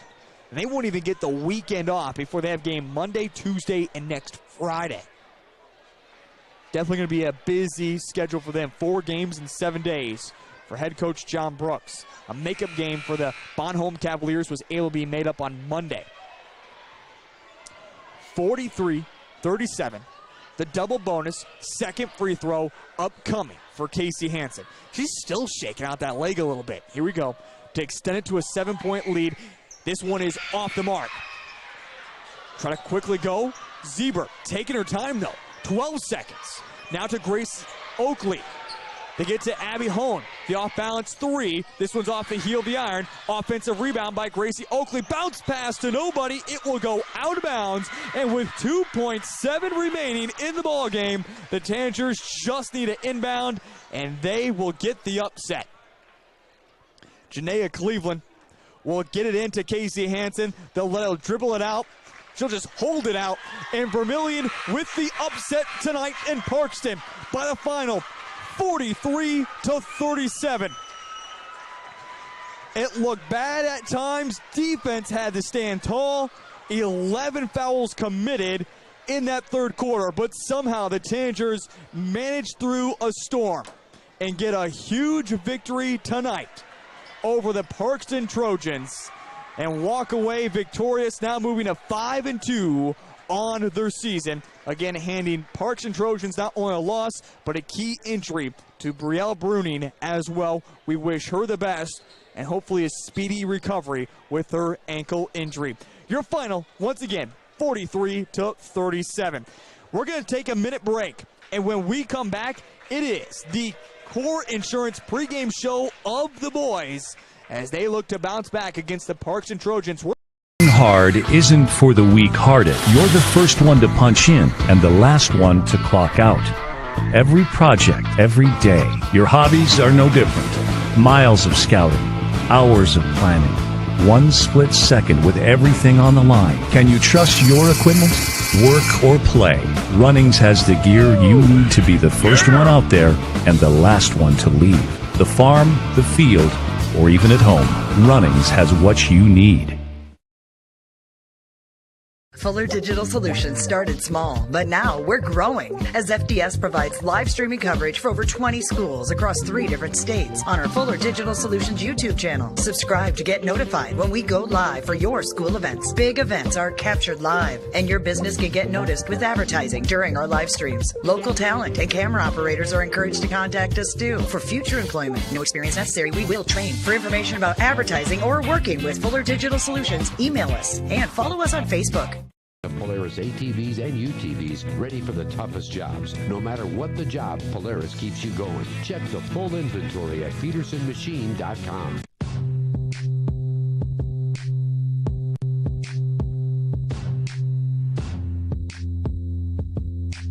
Well, welcome back here to ESPN Radio and Vermillion Streaming, and welcome to the Core Insurance pregame show. Your local Core Insurance agents of Debbie Profrock and Russell Olson are proud supporters of Vermillion Athletics and sponsors of tonight's broadcast, as we're now talking with head coach Jay Drake. The boys are 4-1 on the season. It is a very big bounce-back game tonight for the boys as they get ready to take on a very tough Parkston Trojans team that finds themselves at 5-2. Earlier today, I sat down with head coach Jay Drake and we talked about that loss against the Titans and now what it's going to feel like trying to find this win on a Friday night. Once again, this is the Core Insurance pregame show. Our conversation is brought to you by Blaine's Body Shop. Here is head coach Jay Drake. Well, Coach Drake, take the first loss of the season against the T-Area Titans, and let's go back to that game, revisit. I know you got a quick chance just to kind of rewatch a little bit of the scouting breakdown, kind of see what went wrong, what went right, what you need to correct moving forward. Your ultimate takeaway from the game, and what's the biggest that stands out that you would like to correct as we move into the rest of the season? Yeah, it's always interesting, after, there's so much raw emotion after the game, and when you go back and actually get to kind of sit down and watch the game film, obviously we saw some positives. Give T a lot of credit. They're a real good basketball team, and, I said before the game the other night, I think they're a top 5 team in our class, and nothing from the other night changed in my opinion on that. So it's one of the better teams in our class. We actually rebounded the basketball better than I thought. After the game, it seemed like we out-rebounded them by 7. I thought we gave up some key offensive boards, though, at crucial times that, it looks like you get the possession over with, and instead they come up with an offensive board, and next thing you know, they're kicking it out and hitting a 3. And they hit some timely threes the other night, and give them credit. Some of that's on our defense, and we've got to hold ourselves accountable for that. But, we got it to 3 points at one point in the third quarter and got it back down to 4 again. And both times they hit a big 3. At the end of the day, we didn't, against a team like that, we can't be giving up 68 points. We've got to have them at least in the 50s to give us ourselves a chance. But all in all, tough anytime you have a loss, and it's a region and conference opponent. But I thought it was our kids battled all night, gave ourselves some chances, didn't do enough to kind of get us over the top, but it's a good learning experience, too, for guys like, even 2 starters like TJ Tracy and Carter Mart, and then our bench guys of Zellen Robinson, Carter Skogsberg the other night. They got to see a quality opponent, a very good opponent, and it's one of those games when you talk about being a battle tested at the end of the year, which we will be, with the DAC-12 conference teams we see and the teams on our schedule.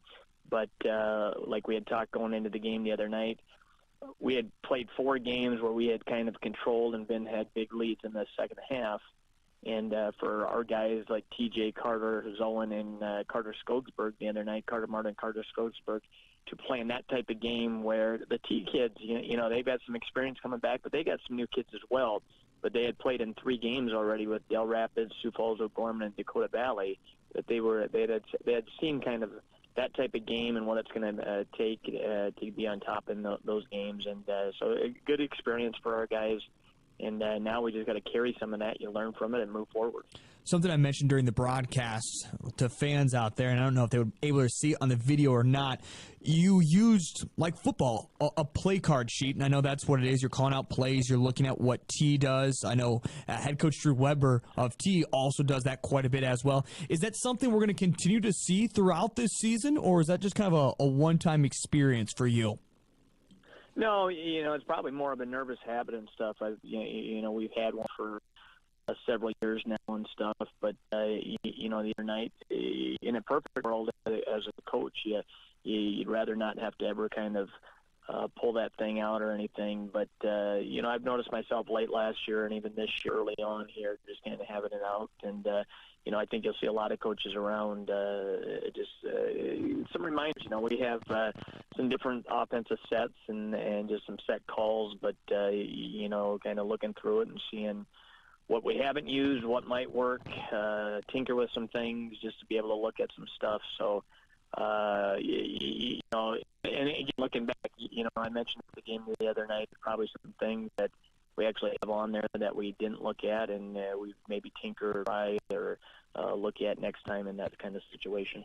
Well, we look at the Parkston Trojans. It gets no easier for your team, a 5-2 team, a lot of great experience back. They lost a close one against Hanson, who's receiving votes to be inside the top 5. They also lost to Winter just before the beginning of the new year. When looking at their season so far, what jumps out to you about the Parkston Trojans? Are they a team that hasn't really been tested besides the last 2 games, or what do you try make with this diagnostics of the Parkston Trojans? Yeah, they got a nice team. And Coach Browning expected this year. They basically brought their whole crew back, and these kids have been playing the last 2-3 years.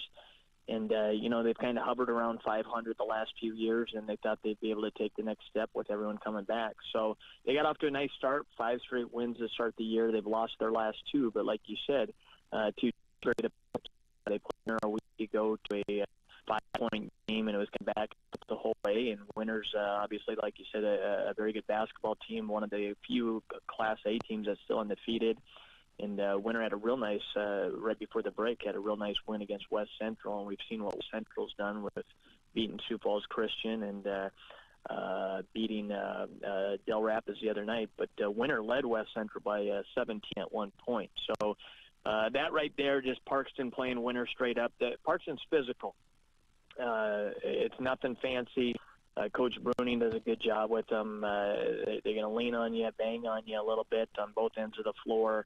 They're going to try to pound it inside of the Scott kid. And the Jodozzi kid, who's been coming off the bench, has been playing really well for them kind of in the post. And they've got some guys on the perimeter with Prunny, Weber. They're capable 3-point shooters.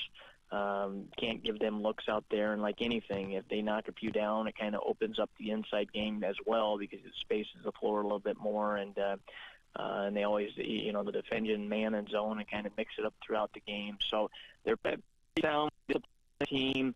The one thing tonight, we probably, is one of those games, they'd probably rather get it into a half-court style game and grind it out in lesser possessions.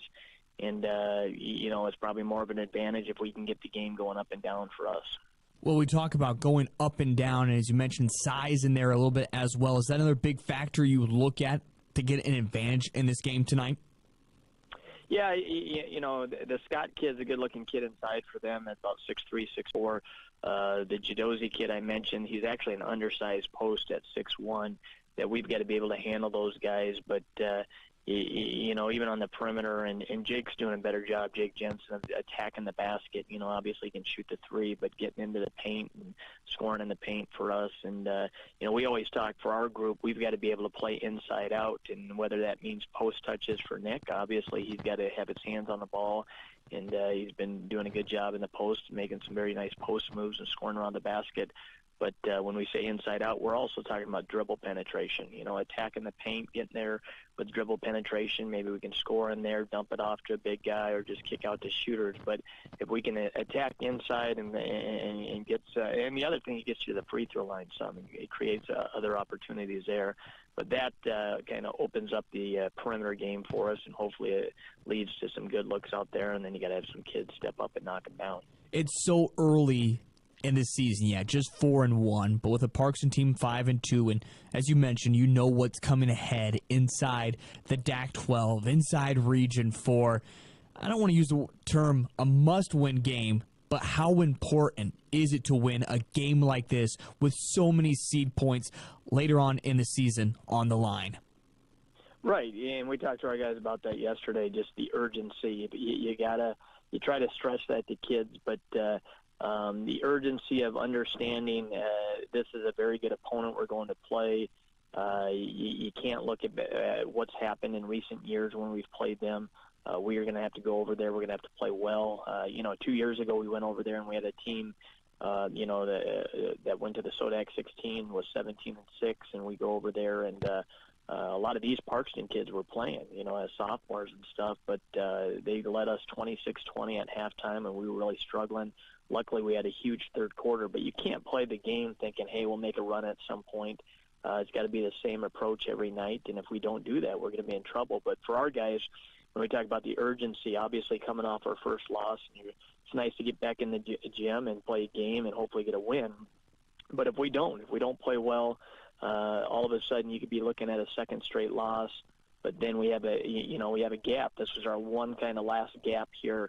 We don't play for another week with Lennox next Friday. That all of a sudden you could be sitting here with 2 straight losses this week. You're waiting another week for a game. Obviously, Lennox is a very good basketball team. And then you're sitting there and you haven't won a game for 2.5 weeks or whatnot. And all those things, just from a confidence standpoint, can rub off on teams. So we've got to go play just like any night. We know we got to go play well. If we play well, we feel we'll be in a position to win the game in the fourth quarter. And like anything, we got to go make plays. Once again, that is head coach Jay Drake in our conversation from earlier today. This is the Core Insurance pregame show here on ESPN 101.5 AM 1570 and Vermillion streaming. Does saving money sound good to you? Well, let your Core Insurance agents, Debbie Profrock and Russell Olson, perform an insurance review for you. Often, the Core Insurance experts can help you save money after reviewing your current plan and bundling policies. Get started by visiting coretrustbank.com/insurance. We're going to step aside, and when we come back, it's the starting lineups for both the Parkston Trojans and the Vermillion Tanagers, and also tip-off. That's on the way next here on ESPN Radio and Vermillion Streaming.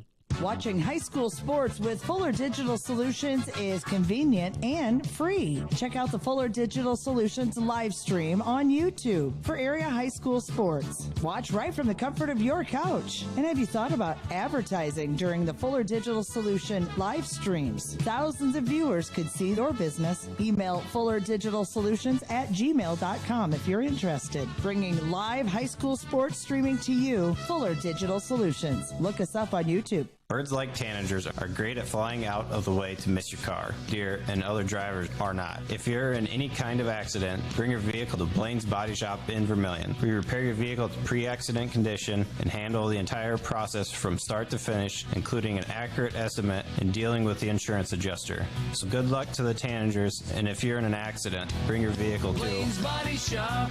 Blaine's Body Shop. Automotive collision repair.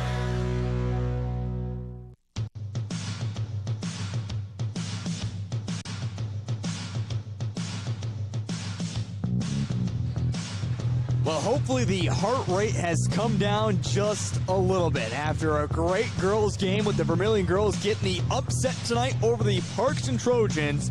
43-37. It's time to get you set for game number 2, as we just got done hearing on the Core Insurance pregame show from head coach Jay Drake. Did not catch up with head coach Craig Bruning of the Parkston Trojans. Just weren't able to work out in interview time, but nonetheless, a lot of respect for this Trojans team, and definitely a bounce-back game needed for both these teams. As we talked with head coach Jay Drake, not a must-win situation for tonight, but really needs to feel like a victory, or need to get that victory, because the Vermillion boys are the opposite of the Vermillion girls. They don't play again until next Friday, so 2 back-to-back losses would definitely put a bad taste in the mouth of the Tanagers going into that, more of an extended break and not finding a win yet for the year 2022. Very much needed to find one tonight against the Parkston Trojans, and is a great opportunity as well. If you enjoyed game number 1 of it being that close, I would expect the exact same here tonight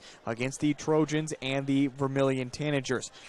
Well, let's get to our starting lineups for both Vermillion and for the Parkston Trojans. We'll begin with the home team and the Trojans, who are in their all-white uniforms. Numbers and letters that are in blue, outlined in orange for this evening. Tonight, it will be number 2, Cole Prutney, the 5'10 senior guard. Number 4, Max Scott, the 6'5 senior forward. Number 5, Braden Jervik, the 5'9 sophomore guard. Number 10, Caleb Weber, the 6'1 junior guard. And number 11, Luke Borman, the 5'9 sophomore guard for the Parkston Trojans. For the Vermillion Tanagers, it's the same starting 5 seniors they've had all season long. Tonight it'll be number 12, Charlie Ward, the 6' senior guard. Number 33, Jake Jensen, the 6'3 guard. Number 34, Carter Mart, the 6'2 guard. Number 35, TJ Tracy, the 6'2 guard. And number 40, Nick Sorensen, the 6'5 senior forward. The Tanagers are coached by head coach Jay Drake, along with assistant coaches John Ruvers, Lewis Budmeyer, Papa James Drake, along with manager John Manning, and we are set and ready to go. Again, the Tanagers coming in 4-1 on the season, whereas the Parkston Trojans at 5-2. Vermillion does find themselves about at that midway point inside the region standings, whereas the Parkston Trojans find themselves in 3rd place as of right now. And a lot of seed points that could come later into a factor, because you do expect these two teams to continue to find wins throughout this season, and look forward to this great game. And by the way, as of right now, I have not received a text message from John Brooks saying a phone conversation, but we will have our conversation coming up with him at halftime of the Vermillion girls. But really cool to see the Vermillion girls come into tonight, face a lot of adversity, and get this upset after could find no offense, it seemed like, at points, going over 7 minutes between the first quarter and second quarter of not scoring, and then 11 team fouls in that third quarter, but somehow still find a way to win by that final score of 43-37. We'll also keep you up to date on scores from around the state of South Dakota, as there's some big games going on inside Class A tonight, including one big one to watch, that T-area Massing game. And a quick look at some girls' scores while we have a quick moment. It was Canton that beat Elkton Lake Benton. Another one we're also watching, Dakota Valley leads it over Viber Curley 30-28 at halftime. That's in girls action. Otherwise, not seeing too many other score updates from inside the DAC-12. And for boys action, Sioux Valley, the number 2 team in Class A, leads it over Chester area 31-17. And at halftime, it's all T area over Masson 32-16. Currently going on there. We'll keep you up to date on the rest of the scores as well throughout the evening, as we are set and ready to go, as this has been the Core Insurance pregame show. Welcome to the Core Insurance pregame show, as also saying welcome to agents like Debbie Profrock and Russell Olson, as they are proud supporters of Vermillion Athletics. It will be Max Scott and Nick Sorensen to meet in the middle. Again, the Tanagers in their red uniforms moving to the near bucket as we see it from our broadcast vantage point, whereas the Parkston Trojans in their white uniforms moving to the far bucket. It's Nick Sorensen down the low block trying to back his way in, picks up his dribble, goes up strong off the glass, but can't finish it. Battled for the rebound. Nick knocked it away from Charlie Ward. It goes out of bounds. They say last touch by the Tanagers, so come away on the first run with no points. So again, just kind of got in the way, and Nick Sorensen knew that it was his bad, knocking away from Charlie Ward. The press is on right now by the Tanagers, making the Trojans try to bring it to the front court. Able to do so, get across the timeline, but it's man-to-man defense right now. Over the corner, three-pointer. This one, nothing but nylon for Max Scott. It's the first 3 points of the ball game. 7-19. It's Jensen who drives in down to low block, has it stripped out of his hands. It will go out of bounds, staying with Vermillion. Again, Trojans looking for that quick start as well. Oh boy, oh boy, oh boy, oh boy. We had those little toy basketballs they threw into the crowd, and we lost one onto the court.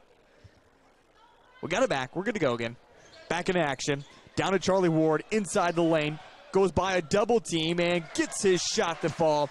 Charlie Ward, who averages 18 points a ball game, has his first 2 of the night. And now the backcourt press almost gets the steal away, but the Trojans able to break it quickly over to Jervik. He shoots the 3, knocks it down. Braden Jervik hits a 3. 2 big threes for the Parkston Trojans. They lead it 6-2. Nick Sorensen inside the lane. Spin, finishes strong with the left hand, but doesn't fall through. Rebounded by the Trojans. Trying to hit another 3 once again. 6-2, 6:35, first quarter. Control with Max Scott. Now they work it over to Cole Prudy. Back to the top with Weber. Weber drives down low block. Floater is off the mark. Climbing the ladder is Nick Sorensen to come up with the big board. Charlie Ward quickly the opposite way. Once again supporting a brace on that left knee. Bounce pass to Nick Sorensen. Good assist from Jake Jensen. Nick Sorensen has his first 2 points of the evening. 6:07, first quarter. Now a foul called as the Trojans move it into the front court. The foul will be called on Charlie Ward, which is his first personal, and the first team foul as well. Reset. Trojans will get it in with Luke Borman, who has it for the first time this evening. Carrying it across the Trojan logo, guarded closely by Carter Mart. 5:58 first quarter. Swing the pass to the near side with Prudy. Now underneath, trying to get it down to Jervik. It gets knocked out of bounds by TJ Tracy. Now, TJ Tracy, Carter Mart have been good defensive specialists so far this season, but looking to kind of bounce back and get more into the offense. But they both had quiet nights against the Titans on Tuesday evening. And also no bench points from the Tanagers on Tuesday as well. Top of the key, it's controlled with Weber. To Borman, now to Max Scott. Max Scott to the corner. Three-pointer, this one is off the mark for Weber. Rebounded by the Tanagers, looking to tie it up or even take their first lead. Down to Nick Sorensen, back to Charlie Ward, and Ward, the runner in the lane, gets it to fall. We're tied 6 apiece. 5:25 first quarter. Definitely have a nice flow to this first quarter so far. The press is on once again. Luke Borman picks up the dribble. Have to get it across the timeline. 2 seconds to do so, and just able to do so. Jervik has it in the far wing. Bounce back to the top with Cole Prudy. Prudy dribble in between his legs. Bounce pass now down to Max Scott, the top of the key. Scott with the right-handed dribble. Now picks it up, work it to the corner with Prudy. Trying to get it back over, and it goes out of bounds. Trying to get passes back and forth between Cole Prudy and Max Scott. Game also getting slightly chippy already. Head coach Craig Bruni gets out of his seat. And now we'll go to his bench, in fact, as he'll take out Max Scott and bring in Will Josie. For the first time this evening. We're tied 6 apiece. Here we go. 4:53. Vermillion has it with Jake Jensen. Fakes the pass, drives in off the glass. And Jake Jensen has his first 2 points. 3 different Tanagers have scored. The press is on once again. It's Prudy all the way up. Now to Will. Back to the top, to the corner, to the top once again. Luke Borman, off balance 3. This one is off the mark. About for the rebound. Knocked around. It's off the foot. Jervik bounces to the ground to try to get it up, and a travel is called. Travel called on Braden Jervik as he dove to the ground, and as he dove, he kind of had it for a moment, spun around. It's a tight call to make, and Craig Bruning's letting the official know, hey, come on. Maybe we'll let that one go next time. 8-6, 4:26 first quarter. Vermillion leading it by 2 points. So far, it's been nothing but 3-pointers for the Parkston Trojans. TJ Tracy, bounce pass to Nick Sorensen. Nick in the lane, and he knew he traveled. He bounced it on the ground and just kept moving his feet, trying to back his way in. Quick turnover for the Tangers. Gives it right back to the Parkston Trojans. Luke Borman in the backcourt. Gets a bounce pass to Jervik. Now back to Borman. Swinging over to the far side with Prudy. Down the lane, it's going to be stripped out of the hands of Will. Now Vermillion once again on offense, trying to extend their 2-point lead. Carter Mart. Guarded closely by Prudy. To TJ Tracy. Tracy inside the darkened perimeter. Back out to Charlie Ward. Ward over to Jensen. Catch and shoot 3. This one's off the front of the iron. Rebounded by Luke Borman. Borman quickly in the front court as they work it to Cole Prudy. Prudy back to Luke Borman. Borman back to Prudy. To Jervik. Top of the key. Working it from perimeter to the top of the key. Really, that's all the Trojans are doing on that left side. Now finally coming to the near side with Cole Prudy. Driving baseline as he does so. Foul called against Carter Mart, who is trying to guard him closely. Carter Mart picks up his first personal foul, the second team foul as well, committed on the Tangers. Zone Robinson will also come in. Carter Mart will check out. Also Luke Borman comes out as Max Scott will come back into the ball game. We'll wait Sam Benson, 5'8" junior guard. So he has his warm-up jersey off and ready to just get the nod to come in. And now, a foul called away from the ball as getting tangled up in legs. There was Will Jodzi along with TJ Tracy, and Will picks up the foul. It's the first one on the Parkston Trojans. 8-6, 3:20 first quarter. It was a nice flow, but we have certainly slowed things down. Charlie Ward is calling around Zone Robinson. There is so much miscommunication right now. Nonetheless, it gets sorted out. Jensen over to Charlie Ward. Ward down to Nick Sorensen. Back to Ward along the baseline. Goes up strong and able to finish it off. Charlie Ward, 6 of the 10 points for the Tangers. 2:54 first quarter. Now controlled with Will at the low block. Bounce pass back out to Cole Prudy. Prudy, the jumper along the baseline, leaves it short, goes to Zone Robinson on the rebound. Bounce pass up to Jensen. Jensen can't hold on to it, somehow collects it back off the glass and gets it to go. Nice look, though, by Zone Robinson to find the streaking Jensen. Jake Jensen, as I mentioned, 4 points in the ball game. 12-6, 2:27 first quarter. It's controlled with Max Scott. Scott double team back out. Now driving. This one is going to be off the glass. Offensive rebound. Will goes back up and gets his first 2 points. It's also the first points inside the perimeter tonight for the Parkston Trojans. They draw it within 4. 12-8, 2:07 first quarter. So I asked Coach Jay Drake in our pregame conversation as well to go back to the play card more. And he's using it once again tonight. Jumper for Jake Jensen at the elbow is off the mark. Just like an offensive coordinator or a head coach in football, constantly looking down at it when it comes to his offense. Also has scouting reports for the defense as well. Jervik, top of the key, dribbles it to the far side elbow, kicks it back out, driving his Prudy at the low block. He puts up his off-balance shot in the air, but gets the fall. 4 different scores now for the Parkston Trojans. They bring it back within 2. 12-10, 90 seconds remaining in this first quarter. It's controlled with Nick Sorensen. Back to Charlie Ward. His shot off the mark. Rebounded Max Scott. Scott quickly in the front court, but has it stripped away from behind. Tangers with the loose basketball. Jake Jensen will slow things down for a moment. Now quickly come to the front court. He blows by Jervik easily and throws it off the glass. A little head bob, and Charlie Ward and Jake Jensen, battling the two can get more points. They're both at 6. 14-10, under a minute left to go in this first quarter. High pass is going to go out of bounds, and it'll be a turnover for the Parkston Trojans. Carter Skogsberg along with Ty Hertz will come into the basketball game. Making way for TJ Tracy, and we have 6 on the court. Charlie Ward will come out. 14-10, 55 seconds remaining in this first quarter. We inbound the basketball, but we weren't quite ready. Here we go. Robinson will easily get it in to Jake Jensen. Jensen across the Trojan logo, using that left-handed dribble. Jensen down to the low block, off-balance shot, off the mark, rebounded Scott. Over to Prudy.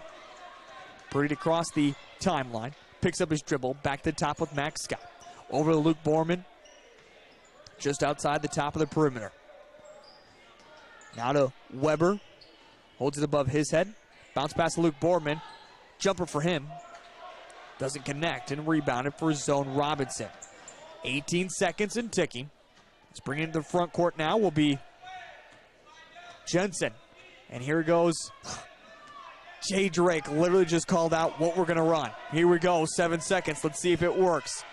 Jensen trying to use the screen of Carr Skogsberg, but he has it stolen away by Max Scott. Over to Borman. Borman lays it up right before the buzzer. It connects. Well, head coach Jay Drake called out his play. The Trojans said, okay, well, we'll stop it and score right before the buzzer. But it's the Tanagers that hold a 2-point lead as we head to the second quarter. It's 14-12, the second quarter in 60 seconds. Here on ESPN 101.5 AM 1570, along with Vermillion Streaming. Your invitation to thrive in Yankton, South Dakota. Nestled on the bluffs of the Missouri River, plenty of outdoor adventures are waiting. Whether you work remote or in a traditional office, we have a spot for you. Quality health care, diverse manufacturing, progressive school system, Mount Marty University, and so much more. Explore with family and friends. Let's thrive together. Clay County Abstract and Title Company has a complex job that boils down to something very simple, helping you purchase your dream with confidence. When investing in a new home, a new site for your business, or piece of property, you want peace of mind that the property is truly yours. Clay County Abstract and Title Company has been doing just that since 1946. Clay County Abstract and Title Company, proud supporters of Vermillion activities and proud to be a part of your dreams come true.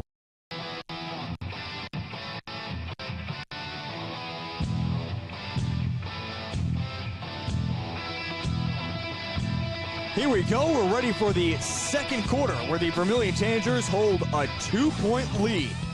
14-12. A couple of big threes right away in that first quarter for the Parkston Trojans, opening up to a 6-2 lead, but Vermillion was able to battle back.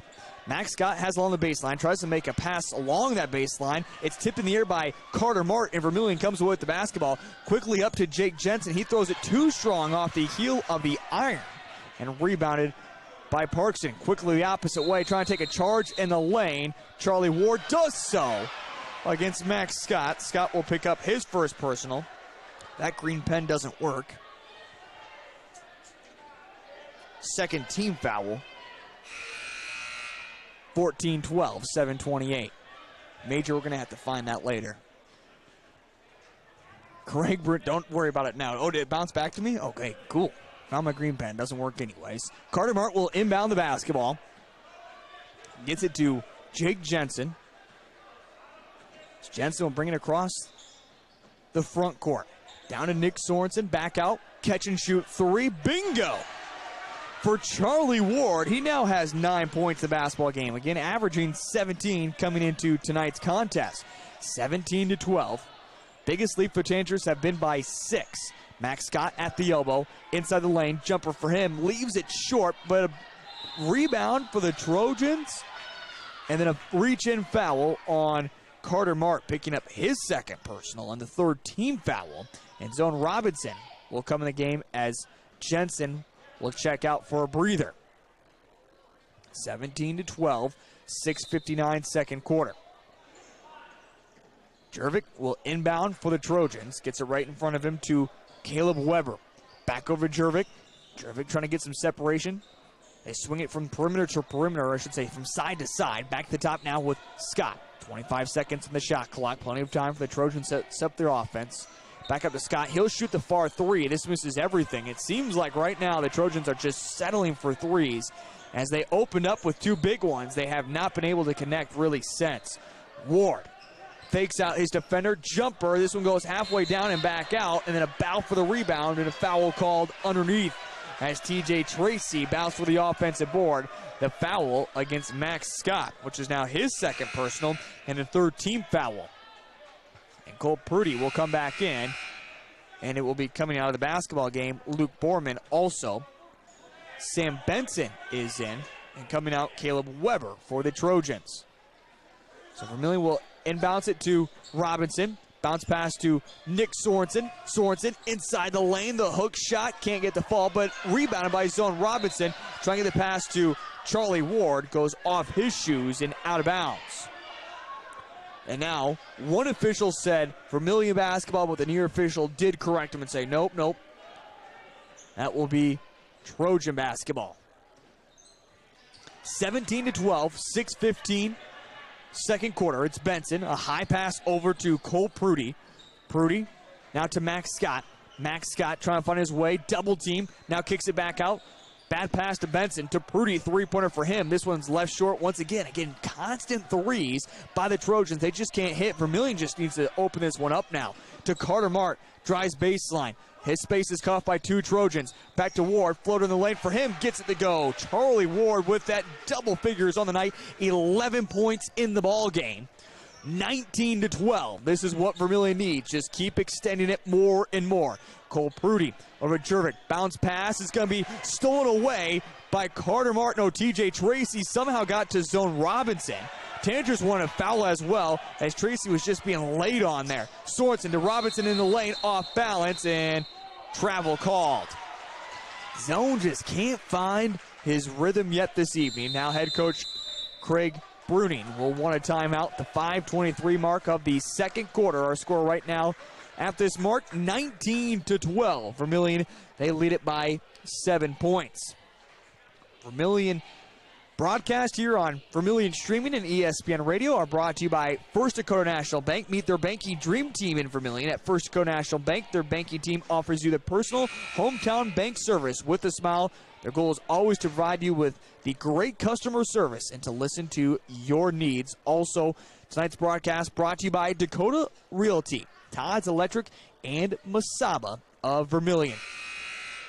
Here comes head coach John Brooks over towards us. We'll see what he tells me, if they're going to stick around. I haven't seen a lot of the girls, so I wonder if maybe they went home with parents or if they're getting ready to go to the bus. Again, nonetheless, we will be able to catch up with head coach John Brooks either through the phone or if he joins us for in person. That, of course, is coming up at halftime. We're at the 5:18 mark of the second quarter. Still plenty of this second quarter left to go. Driving in is Prudy. Jumper off bounds for him is knocked down and good. He has 4 for the ball game. 19-14, 5:06 second quarter. Head coach Jay Drake was not happy about that made bucket either. Bounce pass to TJ Tracy at the low block, trying to split a double team. Back out to Charlie Ward, catch and shoot 3. Leaves this one short. Zone Robinson fouls for the rebound, pokes it out of bounds, and luckily doesn't pick up a foul as he took down Max Scott along the way. 19-14, 4:52 second quarter. Robinson, though, has spent majority of the time out there right now on the court, placing Jake Jensen, who has spent a majority of this second quarter on the bench. 19-14, 4:45.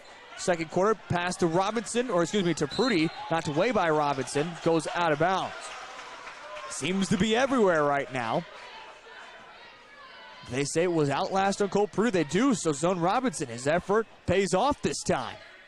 Nice job defensively by Zone Robinson. To Ward, now to Mark, down to the low block with TJ Tracy. He goes up strong. Tracy just backed his way in there and able to finish it off nicely. Back to a 7-point lead, 21-14, 4:25 second quarter. To Max Scott, using the left-hand dribble. Kicks over to Cole Prudy. Three-pointer for him. This one is off the heel of the iron. But Jervik comes with the offensive rebound for the Trojans. To Prudy, the runner, knocks it down. Cole Prudy, now 6 points in the ball game. 21-16, 4:07 second quarter. It's Ward. Across the Trojan logo, still Ward. Now picks up his dribble. No, turnaround jumper off the glass. Can't get the fall, but an offensive rebound for Nick Sorensen. He goes back up strong with it. Nick Sorensen has shown his muscle that he's grown since he was a sophomore. Dominant on the football field this fall. And this season so far on the boards, 23-16, 3:40, second quarter. Now Sam Benson loses it out of bounds right in front of the Tanager bench. And Zone Robinson will come out of the ball game as Jake Jensen is back in. No, I'm sorry. It was Carter Mart who came out of the basketball game. Zone Robinson will stay in. And Jake Jensen, as I mentioned, also back in. Speaking of Jensen, he has it right now. Fakes the three-pointer, gets it to Nick Sorensen in the lane. Turnaround floater, can't finish it off. Foul for the rebound, comes away with the Trojans. Max Scott, quickly the opposite way. Pull-up jumper for him. Silky smooth. Max Scott, 5 points in the ball game for him. 23-18. Just seems like every time Vermillion might have a little bit of momentum. Big shot hit by the Trojans to keep it within reaching distance. Robinson. Spin the lane, now kicks it back out to TJ Tracy, top of the key. Tracy drives down the low block and able to throw it off the glass. TJ Tracy now 4 big points in this quarter. Back up to that 7-point lead, 25-18. Vermillion has never been able to extend it more than that. Now pass straight to TJ Tracy, to Jensen. Jensen quickly the opposite way. Now gets to Charlie Ward. Catch and shoot three for him. You betcha. Charlie Ward hits a big three. 8 in this quarter, 14 for the ball game. It's a 10-point lead for the Tanagers. Their biggest lead, 28-18, 2:23 second quarter. And it's going to be a 10-second violation as the Trojans can't get it across the timeline in time. A big three, and now a big turnover for Vermillion, trying to grab all momentum with 2:20 remaining in this first half. Charlie Ward calling out the offense. Bounce pass to Jake Jensen. Jensen down to the baseline. Trying to back his way in. Splits a double team and strong off the glass. Dominating inside right now are the Tanagers. 8 points for Jake Jensen, and now up to a 12-point lead. Over in the far corner with Weber. Dribbles his way out of it. Still Weber, now hands off to Jervik. Jervik can shoot nicely a three, but he's going to get the pass underneath the Will, and ooh! A shot off the mark after a foul was called.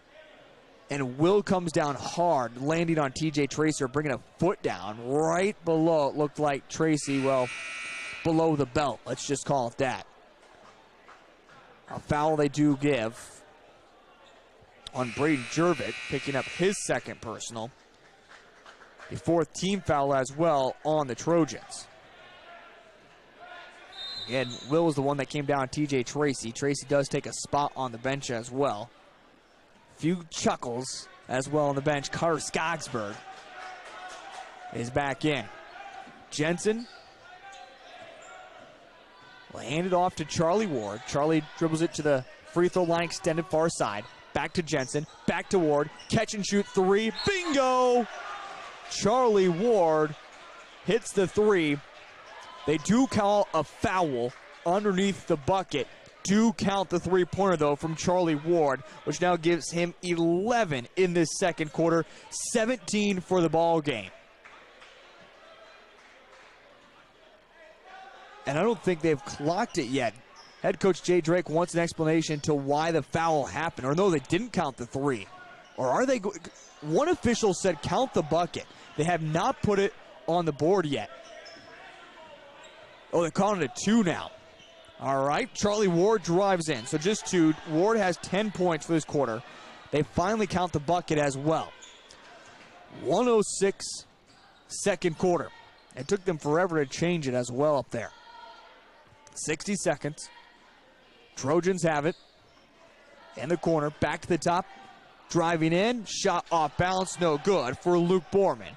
Rebound for the Tanagers. And now a timeout called from head coach Jay Drake. He pointed over to the scorer's table as well. Okay. I was saying, I'm not going to say I have great eyes by any means in the world. But they do count a three-pointer. I was like, man, I'm pretty sure he was beyond the line there. But I'm not going to say, like I said, sometimes I'm off. By no means am I perfect. They do correct it. It is a three-pointer. By the way, the foul I mentioned as well, I missed on when watching the three-pointer. It was called on Cotter, so he picks up his first. the fourth team foul. 3-pointer from Charlie Ward, giving him 11 for the quarter, 17 for the ball game. The score is 33-18. 50 seconds remain in this first half. Everybody was in a little bit of confusion. Head coach Jay Drake yelled at the scorer's table. I think he wanted the bucket and the foul to be explained to him. They just kind of went back in action immediately. But nonetheless, we'll get it all sorted out. We're good to go. All is good in the world. Robinson inbounds it to Charlie Ward. The Tanagers up by 15, trying to put this one away before half. Jake Jensen, 3-pointer. This one is off the mark. Battle for the rebound. It goes out of bounds. Last touch by Luke Borman. And now, officials timeout. And now the officials explained something to the scorer's table. Not for sure quite what it was. Nonetheless, get it sorted out. Here we go. Inbound to Jake Jensen. It is .3 that separates the shot clock from game clock. Wow, Jake Jensen wasn't ready for the pass. It deflected off of him, and luckily Charlie was standing right directly behind him, ready for it. Vermillion is going to hold on for the last second shot. Might as well. Jake over to Zone Robinson. Robinson all the way over to Charlie Ward with still 10 seconds remaining in this half. Ward calling out something for Robinson. Robinson lays down the screen. Back to Jensen. Corner 3. This one is off the mark. Rebound by Scott. Up to Luke Borman. Borman shoots up the 3. Glass! It's good for Luke Borman. Just past half court. A big 3-pointer for the Parkston Trojans. 33-21. But Vermillion able to open it up even more in that second quarter. Only allowed 9 points from the Trojans, whereas they go on to score 19 of their own. And again, at halftime, it's Vermillion 33, Parkston 21. Head coach John Brooks is coming up here in just a little bit. Also, our first half statistics and so much more here on the Vermillion Booster halftime show on ESPN 1015 AM 1570, KVTK.com, and Vermillion streaming. Hy-Vee makes grocery shopping easy with Hy-Vee Aisles Online. Just order online, schedule a pickup or delivery time. Olson, owner of Blaine's Body Shop in Vermillion. I grew up here, graduated here, and now have a business here. I'm proud to serve the community that has helped me live this dream. I have top-notch equipment, the latest in training, along with the work ethic and the desire to serve you. Should you need repairs in the future, please remember Blaine's Body Shop across from Polaris on the Highway 50 bypass in Vermillion. Blaine's Body Shop. Automotive collision repair. Now online at blainesbodyshop.com. At Knutson Family Dentistry in Vermillion, they strive to provide the highest quality patient-centered dental care in a friendly, relaxing atmosphere. Knutson Family Dentistry works hard to provide the best cosmetic, general, and emergency dental treatment in the area. With over 50 years of combined dental experience, the latest dental technology, and a professional and compassionate staff, they're your top choice for dental care. Call for an appointment at 605-857-8008. Knutson Family Dentistry of Vermillion. First steps. Now think about your car. Do you see an odometer reading or your kids reading in the back seat? Other insurance companies see just a house. They just see a car. But a State Farm agent sees what your home and your car really mean to you. So why not give them the protection they deserve? Call State Farm agent Dick Sunday in Vermillion, 605-624-3392. Clay County Abstract and Title Company has a complex job that boils down to something very simple: helping you purchase your dream with confidence. When investing in a new home, a new site for your business, or piece of property, you want peace of mind that the property is truly yours. Clay County Abstract and Title Company has been doing just that since 1946. Clay County Abstract and Title Company, proud supporters of Vermillion activities and proud to be a part of your dreams come true.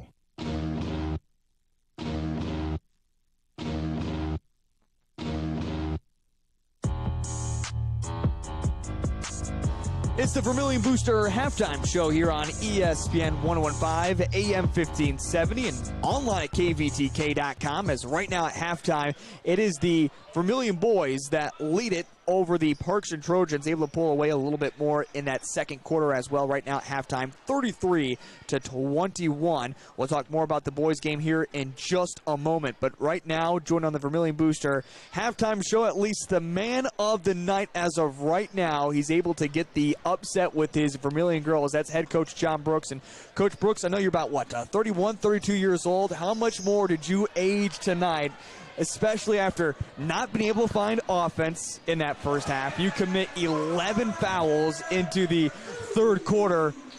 How did you find a way to get the upset tonight with all the adversity you went through with your squad and being able to hold on and get a huge victory for the team? Yeah, it's a great win for us. Obviously, you give a lot of credit to our girls. You know, honestly, even through timeout, I looked up, I still had 5 timeouts left all the way through the end of the third quarter, and it's because there wasn't a whole lot of things that we were really changing. I told the girls in the locker room, that's as well as, for sure this season, and maybe one of our teams for the past however many years, that's as well as we've defended for 4 quarters in a long time. Yes. And, you know, you go on the road sometimes against really good teams, and sometimes your offense just doesn't travel with you, but your defense always can, and that's what we told them. And thank God that we played the way we did first half, because we couldn't score it, but our defense kept us in it, and we made just enough shots there in the fourth quarter to pull out a win. So, yeah, it's a great win for us. What did you say at halftime to the girls? I mean, like you said, your defense is holding you. You have to feel good at halftime with it being tied 15-15. But what was that conversation to finally hit some buckets and grab some momentum into that fourth quarter? Yeah, you know, that's kind of what we talked. We kind of said we felt like we were in a rock fight. Like, nobody could get anything to go. And we said if we just got to see a couple of them go through the hoop. And if we gain some confidence here, we thought if we could get something to go offensively, that we could really stretch the lead, because we were that confident with what we were doing defensively. And third quarter was a little better, but, man, fourth quarter finally the lid came off, and Brooke hit a couple huge threes. Brooklyn hit a huge one in the corner. Yep. And like you said, once you could kind of see us make some shots and get that momentum, we were able to pull away a little bit. I feel like I've been doing basketball for several years now. I've never seen a team give up double bonus in a quarter. How did you manage through that? And how did you manage that even more into the fourth quarter with only committing 1 foul after giving up 11 in the third? Yeah, 11 team fouls is obviously way too many. Whether you think it's getting called too tight or not, it's just too many. And we just said, hey, we got to get our hands off for the rest of the game, because really the only way Parkston was really scoring in the third quarter was getting to the line. Yeah. And we had to keep them on the line, because we thought in the half-court defense we were solid enough. And, you know, you just don't know in the fourth quarter on the road, especially when home got loose and hit a couple threes against us and we got down. You have no idea how our team – we just haven't been in these situations much yet, and we have no idea how we're going to react. And for our kids to step up that last 4 and 5 minutes and play the way they did was really impressive. You know, we do a segment here with our post-game shows. It's our Latte Da Player of the Game. I usually select a girls player and a guys during the boys post-game show. But I'm going to let you do it tonight. Who would you give the Player of the Game to if you had to select one, with not only Jensen going off for a huge night of 17 points, but just defensively? Is there one girl you look to, or who would you say there? Yeah, it's hard, because offensively, obviously, Brooke and Brooklyn are probably going to stick out because they hit the big shots when we needed them. Casey in the paint a little bit, but honestly, I'd give it to our team defense. Just what our team did defensively tonight. Like I said, it's as good as I've seen for a while out of one of our teams, and we feel like we can be really good defensive. We have good size. We have good length. We did a really good job against Zebra and Hone tonight, and we knew if we took those 2 kids away, we said at the beginning of the game, if we take those 2 kids away, we're going to have a chance in this thing.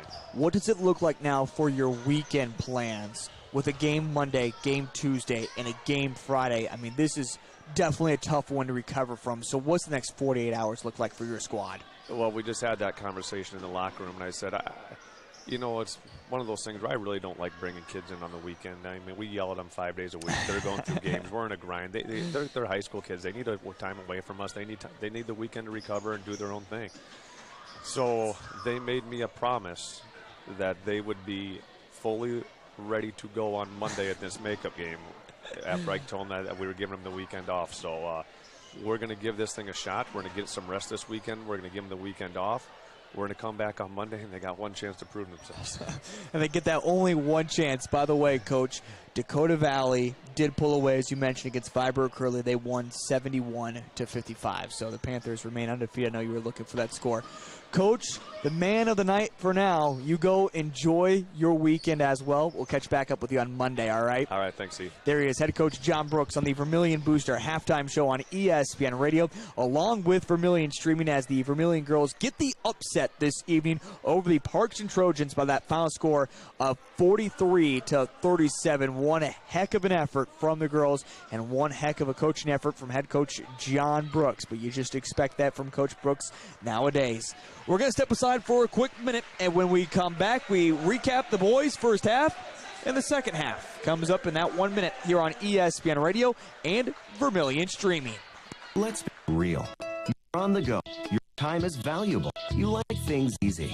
You want things fast, which is why you need First Bank and Trust. Our upgraded mobile app makes banking easier than ever, with thousands of 5-star reviews and the ability to view your accounts, deposit checks, pay bills, transfer funds, or activate your card. It's like having a bank right in your pocket. First Bank and Trust. Real banking, real easy. Member FDIC, Equal Opportunity Lender. You all heard me, man. You heard the Murphy. He's your local Maytag service professional, delivering sparkling dishes, fresh clothing, and ice-cold milk with top-quality Maytag appliances. Or if your current appliance breaks down, he is on it. Murph, he's your man from Murph's Appliance in downtown Vermillion. Big city selection, small town service. You'll find the Murph Man at Murph's Appliance in downtown Vermillion on Main Street.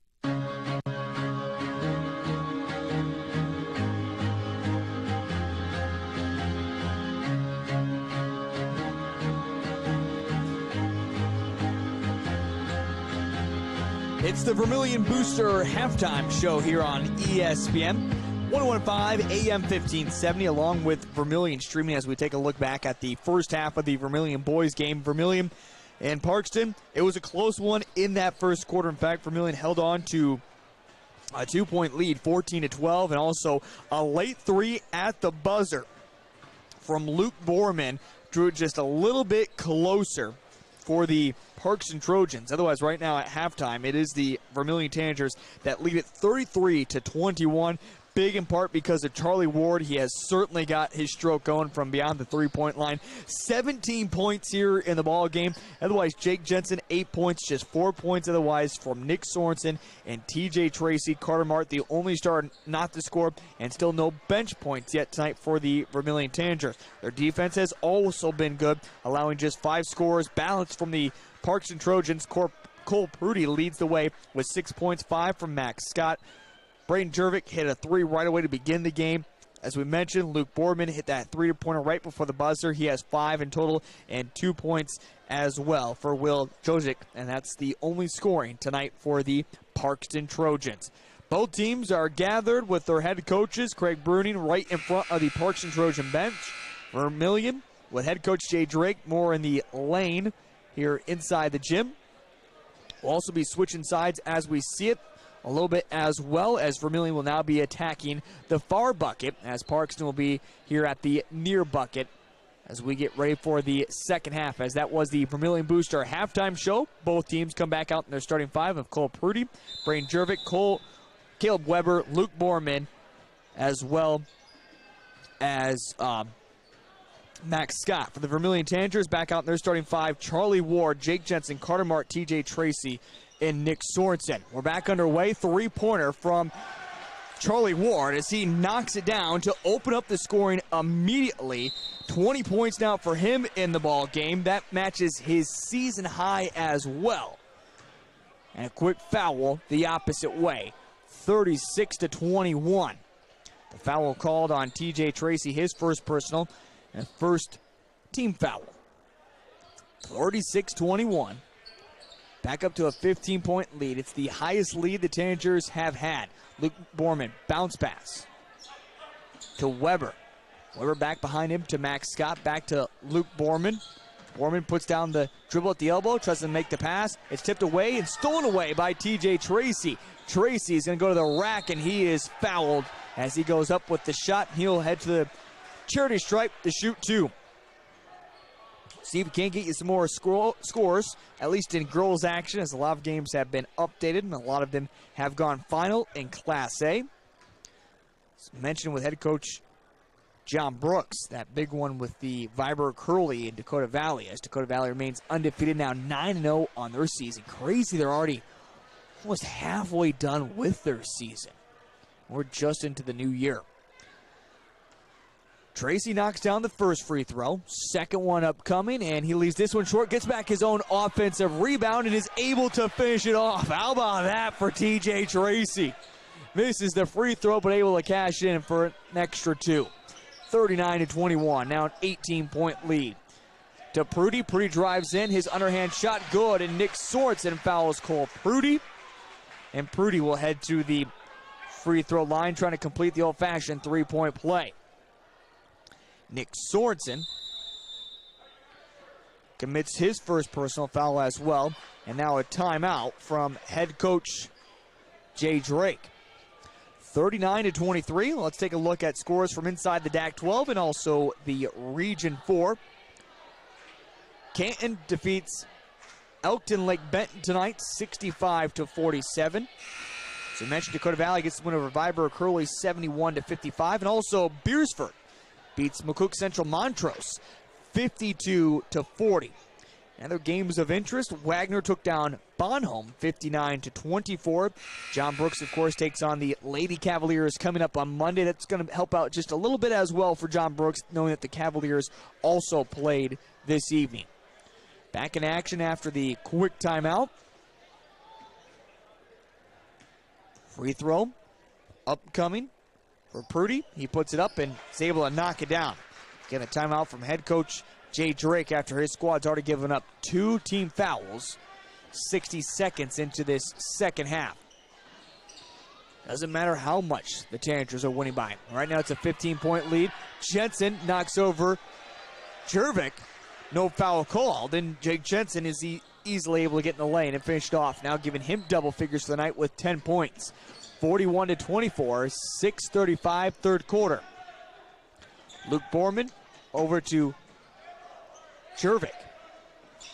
Now swinging to the free throw line, extended far side, down to Max Scott, and he's able to finish off with his right hand. Scott with 7 points in the ball game, 41-26, 6:17 third quarter. Jensen drives in, puts up his floater, gets it to go. Jake Jensen. 4 points now in this quarter, 12 for the ball game. 43-26. Both teams just kind of trading buckets. Up and down the court we go. Shot off the mark for Caleb Weber. Quickly up to Jake Jensen. Jensen splits a double team, makes the pass out, and he traveled before he made the pass, though. Giving the ball back to the Trojans. Back in the game will be Will for Parkston. Coming out will be Braden Jervik. 5:55, third quarter. Vermillion has opened it up more in that second quarter. Continue to, I should say, maintain their lead. A nice lead in this third quarter. Along the baseline, Will has to pick it up, tries to force a pass inside the lane. It's knocked away by Nick Sorensen. Never able to collect the basketball, though, and goes out of bounds. So it will stay with the Parkston Trojans. 43-26. 5:43 third quarter. Work it into Caleb Weber. Back to the top with Scott. Back to Weber. To Prudy inside the lane. Now over to Borman. Borman inside the perimeter. Back out to Prudy. Far jumper for him. Knocks it through. Cole Prudy has certainly been the bright spot for this Trojans team. Now 11 points in the ball game for him. 43-28. 5:17 third quarter. Charlie Ward directing the offense. Right-handed dribble. Gets it down to TJ Tracy. Back to Ward. Back to Tracy. To the top with Jensen. Jensen spin the lane. Gets a little bit of separation. Leaves his shot short. And a tie-up and a foul called on TJ Tracy. Picking up his second personal and the third team foul. 43-28. 5:01 here in the third. See if we can get you some scores, some boys action here in just a moment as well. Other games going on across the state of South Dakota, maybe not as heavy as it was on Tuesday night. We'll look forward to more games coming up as well. Monday, Tuesday, and Friday of next week. Girls games on Monday and Tuesday, then doubleheader on Friday. Jumper for Luke Borman at the free throw line. He's able to connect. 7 points for him. 43-30. 4:38 third quarter. Charlie Ward carries it across the Trojan logo. Still Charlie Ward puts up his jumper. It's partially deflected. Saved by Luke Borman as he works it to Caleb Weber. Trojans have a chance to chip away a little bit more at this lead. Borman, pass over to Weber now. Weber just outside the arc, now drives in, pass too tall. Gonna go out of bounds by Nick Sorensen as he had to climb the ladder. All he could do was tip it up in the air. And now coming in the game will be Jesse Newton for the first time as Max Scott will take a spot on the bench. 43-30, 4:14 third quarter. Deep inbounds to Will for the Trojans. He almost loses his dribble, hands it back to Borman. Borman, the runner in the lane, gets it to fall. Luke Borman, now 4 points. Down to just an 11-point lead for the Tangers, 43-32. Charlie Ward back to the top with Jake Jensen. Jensen down the low block, puts up his runner off the glass, gets it to fall, and he's fouled. Count the bucket. The old-fashioned three-point play is coming up for Jake Jensen, who has really taken over in this third quarter. He's at 6 already. 14 for the ball game. The foul, by the way, was called on Caleb Weber, his first personal, and the third team foul on the Parkston Trojans. Here comes Jake Jensen. Free throw is up, and this one is knocked through. So 15, another quick timeout from head coach, this time Craig Bruning of the Parkston Trojans. We'll keep it right here. Excuse me, that was called by Jay Drake. Tonight's broadcast is brought to you by our Vermillion Sportscaster sponsors, including Dave's Roofing, Vermillion Federal Credit Union, Sanford, along with First Bank and Trust. Scores from across the state of South Dakota in Class A as we look more deeper into the DAC 12 and Region 4. Canton leads it right now over Elkton Lake Benton at halftime, 31-23. Also, Madison made a comeback. They were trailing by 16 at halftime, but still lost to T area by the final of 63-61. And no score update in that Parker-Beersford game inside Region 4. Also, game of interest, Sioux Valley beat Chester area 62-39. Sioux Valley ranked number 2 in Class A. And now we're back in action here at Parkston High School. 46-32, 14-point lead for the Tangers. Off-balance shot from Weber, rebounded by Vermillion. Tangers have 4 of their starters out there right now with Carter Mart on the bench. Zone Robinson is the bench player. Charlie Ward holds it above his head over to TJ Tracy to Robinson. He'll shoot the three. This one just off the mark. Rebounded by Will for the Trojans. Again, both teams also looking to bounce back tonight. Both lost on Tuesday. The Trojans coming into tonight's game at 5-2. Vermillion at 4-1 after suffering that first loss of the season to the T-Area Titans on Tuesday evening. Bounce pass to Will, throws it off the glass, leaves it short though. Rebounded by Nick Sorensen. As we mentioned for head coach Jay Drake in our pregame conversation, he said it was so important to win before these guys go on another extended break, another week break before their next game. Bounce pass, Nick Sorensen zone Robinson. Robinson still can't finish off and then draws a foul on himself out of frustration. Has not been Zone's night tonight. Picking up his first personal, the 4th team foul. TJ Tracy will come out.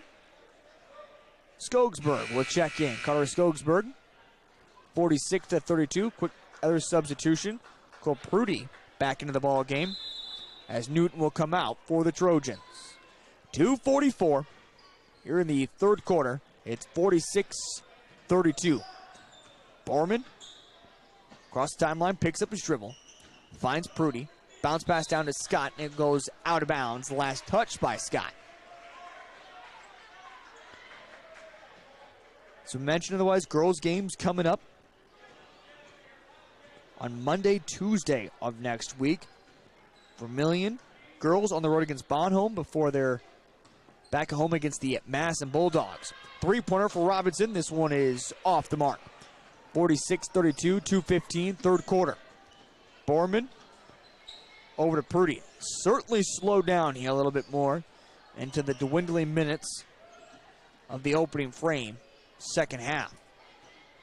Cole Prudy to Borman. Borman drives baseline. Space cut off, double team. Back out to Weber. Weber off the low block. Can't get his shot to fall, but he's fouled by Scottsburg. Carter picking up his second personal. For the Vermillion boys, as we mentioned, Lennox, who's had a great season so far. That one's going to be a huge one coming up on next Friday night. Lennox right now 6-1 on their season. First free throw off the mark for Weber. And then a game after that, Tuesday against Oak Point, Jefferson, Sioux Falls Christian, Garrettson, West Central, all yet to come before the end of this month, and also even the DAC-12 NEC clash coming up. Second free throw, Caleb Weber is able to make it. It's his first point of the evening. Luke Borman will be substitute out as Braden Jervik will come back in. 46-33, 152 third quarter. Jake Jensen makes the pass over to Charlie Ward. Ward over to Jensen, back to the top of the key. Jensen tries to force the pass along the baseline to Nick Sorensen, and it will go out of bounds. 96 seconds remaining in this third quarter. Jensen inbounds it to Jake Jensen. Jensen underneath the hoop, goes up, can't finish it off, but he is fouled. Max Scott commits the personal, his fourth team foul as well. 46-33, 92 seconds. Jensen free throw is up, and this one is off the mark. But you talk about also the standings inside Region 4 for the Vermillion boys. Vermillion find themselves currently in fifth behind, Beersford, Canton, and Parker behind Vermillion. Otherwise, Dakota Valley, T, Lennox, even Oak Point, way above. Second free throw was good for Jensen. Missed shot the opposite way. It's off the mark. By the way, Jake Jensen, 8 points in this third quarter, 16 for the ball game. Charlie Ward's runner at the block is off the mark, and this one rebounded. Can't finish off Scottsburg, but this time Nick Sorensen is able to go up and finish it off. With that, Nick Sorensen actually been relatively quiet, just 6 points for him tonight. Still no bench points for the Tanagers and no points for Carter Mark. Jervik, top of the key, over to Will, inside the lane to Max Scott, and before the pass was made, a foul was called between Scott and Sorensen. They're going to call a foul on Nick Sorensen. He goes, what was I doing? We were just together. They're going to call him for a hold, trying to get that pass down to Scott. So Sorensen picks up now his second, a 16th foul as well against the Tanagers. Nick Sorensen still giving his case to Charlie Ward. He'll come out of the game as Carter Mark comes back in along with Ty Hertz is back in the basketball game. Inbound, foul shot made. Count the bucket, and a foul against Jake Jensen, picking up his second personal, the 7th team foul. And Cole Prudy trying to finish the old-fashioned three-point play off again here in this third quarter. He's already done it once. Giving him 13 points in the ball game, second free throw to complete the old-fashioned three-point play, able to connect. 49-36. Trojans have never been able to get down back under 11 here in the ball game. Jake Jensen, top of the key, drives inside the lane, takes a hop, hands out to Scottsburg underneath, and now a foul called before the shot. The foul on Max Scott, picking up his third, and the 4th personal as well. The 4th team foul. 49-36. We had the buzzer go off. What we got going on here? I believe they thought free throws were upcoming. Correction at the scores table. All right. Inadvertent buzzer. We're ready to go once again. Jake Jensen. Deep inbound to TJ Tracy. Tracy goes up strong. Can't finish off. Gets back his own rebound. Goes back up. And no foul called before the shot. And this one against Max Scott, now his 4th personal and a 5th team foul. He'll have to come out of the basketball game. Making way, coming in will be Maddox Bristy for the Parkston Trojans. Max Scott is out of the ball game. 49-36. Jake Jensen inbounds it to Carter Mart. Mart back to Jake Jensen. Tangers can hold for the last second shot as the shot clock is finally off for this quarter. Now over to Ty Hertz, who's just holding on to it. Back to Jensen. 12 seconds and rolling. Jensen will now put down a dribble. Splits by a double team. Bounce pass to Skoggsburg. He can't finish it off. And Jervik is going to get the ball up quickly to Prudy. Prudy off the glass. And just before the buzzer, once again, a big shot made to draw it within 11. It's 49-38 as we head to the 4th quarter. That's coming up here in 60 seconds on ESPN 1015 AM 1570 and online at kvtk.com. Pump up your car, coolers, and tummy with Pump and Pack in Vermillion. Your invitation to thrive in Yankton, South Dakota. Nestled on the bluffs of the Missouri River, plenty of outdoor adventures are waiting. Whether you work remote or in a traditional office, we have a spot for you. Quality health care, diverse manufacturing, progressive school system, Mount Marty University, and so much more. Explore with family and friends. Let's thrive together. Clay County Abstract and Title Company has a complex job that boils down to something very simple: helping you purchase your dream with confidence. When investing in a new home, a new site for your business, or piece of property, you want peace of mind that the property is truly yours. Clay County Abstract and Title Company has been doing just that since 1946. Clay County Abstract and Title Company, proud supporters of Vermillion activities and proud to be a part of your dreams come true.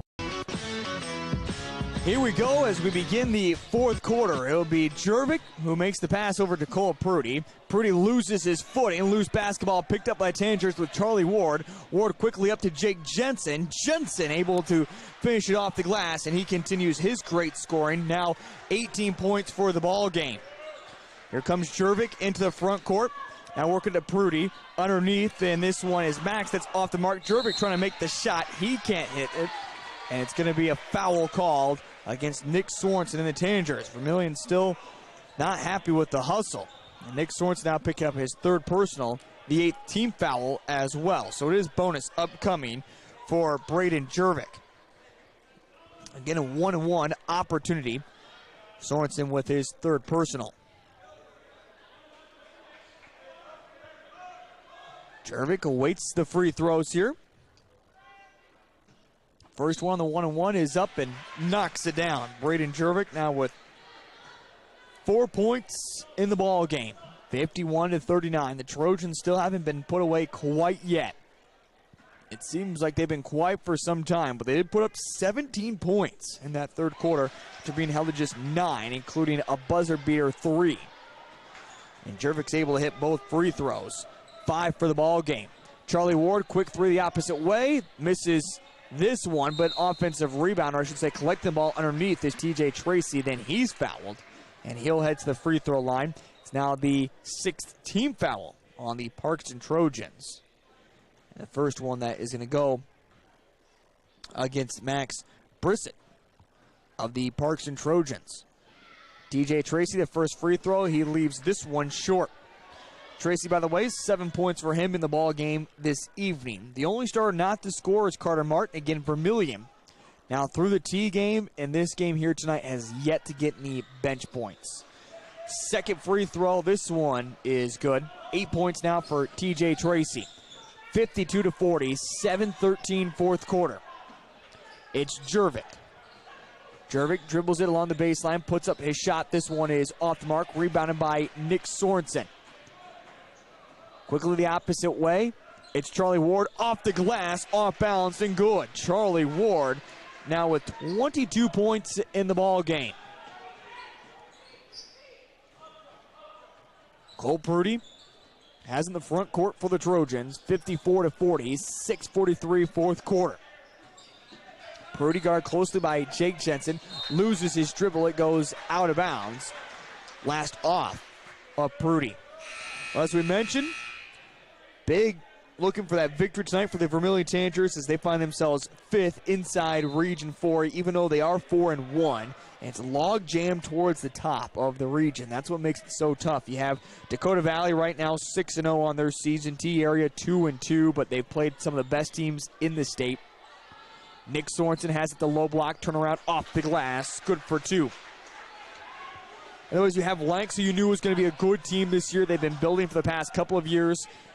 After Vermillion got an upset in the region to make it to the Sodak 16 2 years ago, Lanks has been building since that point. They find themselves 6-1. And then even Elk Point, 5-2 on the season. A lot of seed points there, right there at the top. As I mentioned, Vermillion 5th. It was Beersford, Canton, and Parker all falling kind of slowly behind from there. Nick Sorensen off the glass, can't get this one to fall. He's trying to get back his own offensive rebound. Jervik tries to slap away from behind, and he's going to commit the foul. Jervik now picking up his 3rd personal. It's the 17th foul, so bonus upcoming for Nick Sorensen. So a lot yet to play for. As I mentioned, Vermillion trying to get that win before they go into this week break, before their next game coming up against Lennox next Friday in a doubleheader. Of course, we'll have all the action from Oriole Gym. Free throw is up and knocked down. Nick Sorensen, a quiet 9 points for him this evening. Second free throw is up, and this one is going to be off the mark. For Sorensen, 57-40. Vermillion has quietly built this back up to a 17-point lead, matching their biggest lead of the ball game. Jervik over into the corner with Caleb Weber. Weber guard close by Jake Jensen, a foul committed, and Weber will head to the free throw line to shoot a 1-1, where he is 1 of 2 tonight from the charity stripe. Also, Max Scott is back in the ball game. Head coach Jay Drake wants a timeout. We'll step aside and take the minute timeout with them. You're listening to Tanger Basketball on ESPN.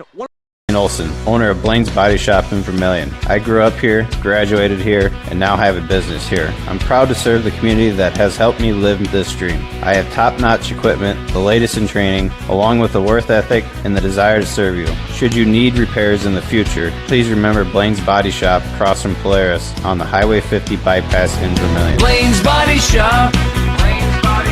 Automotive collision repair. Now online at blainesbodyshop.com. At Knutson Family Dentistry in Vermillion, they strive to provide the highest quality patient-centered dental care in a friendly, relaxing atmosphere. Knutson Family Dentistry works hard to provide the best cosmetic, general, and emergency dental treatment in the area. With over 50 years of combined dental experience, the latest dental technology, and a professional and compassionate staff, they're your top choice for dental care. Call for an appointment at 605-857-8008.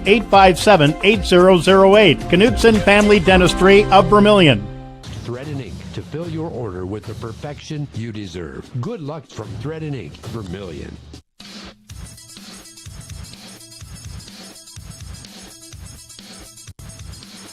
On the 1-and-1, Caleb Weber connects with the first.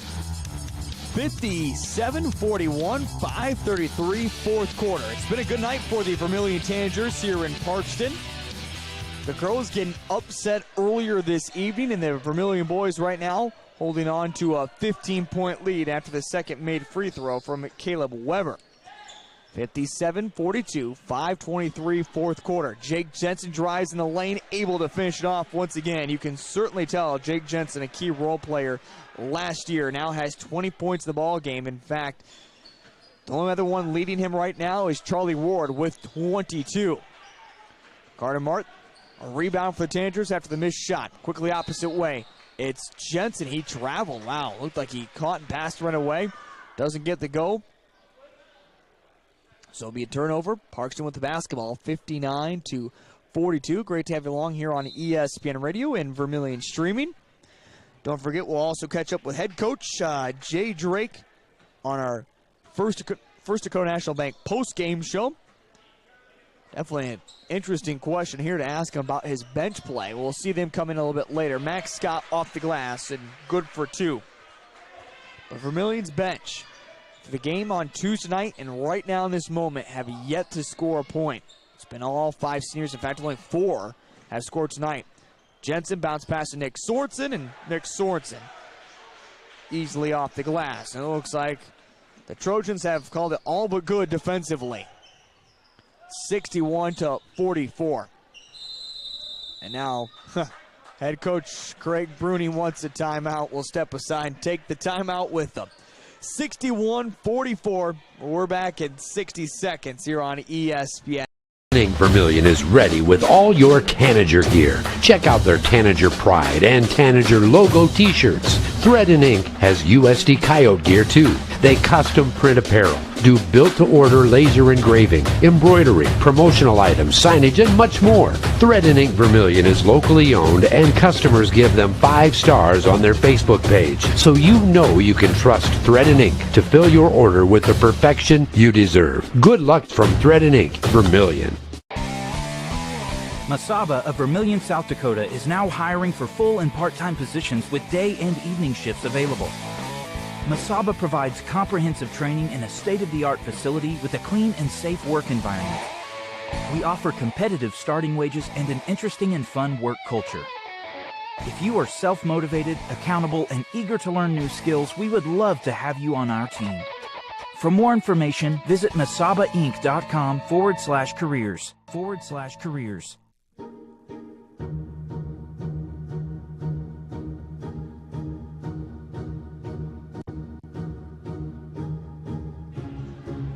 We play out the final 4:21 here in Parkston, as Vermillion has this one well in hand right now. 17-point lead, 61-44, 4:18 fourth quarter. Controller Drew Weber, he's double teamed, tries to make a pass. This one's going to be stolen away. Hopefully Carter Mark can score tonight. He's the only starter not to score yet for the Tanagers. Charlie Ward has it. He has 22 points in the ball game, scored in all 4 quarters, along with Jake Jensen as well. Nick Sorensen over to Carter Mark. Going to work this clock now, the Tanagers. Might as well. Again, 17-point lead. What a great bounce-back game for Vermillion. Struggled offensively at times. More physical in this one as well after they were outplayed against the Titans on Tuesday. Just kind of that get-right game. You really didn't know what to expect. You look at that record, 5-2 for the Parkston Trojans. Definitely played some easy teams to open up their season, but so did Vermillion. So you never knew really what to kind of expect from these two teams, and this one has definitely been a good testing point in how these guys respond. Charlie Ward travels here right in front of us. 3:25, fourth quarter, 61-44. And as we mentioned, for the Vermillion girls, certainly an upset, certainly a game they needed. I mean, things just go differently at points against T area. You might even talk about a big win there. So just great effort, especially as we talk about with the Vermillion girls. So many young players, freshmen.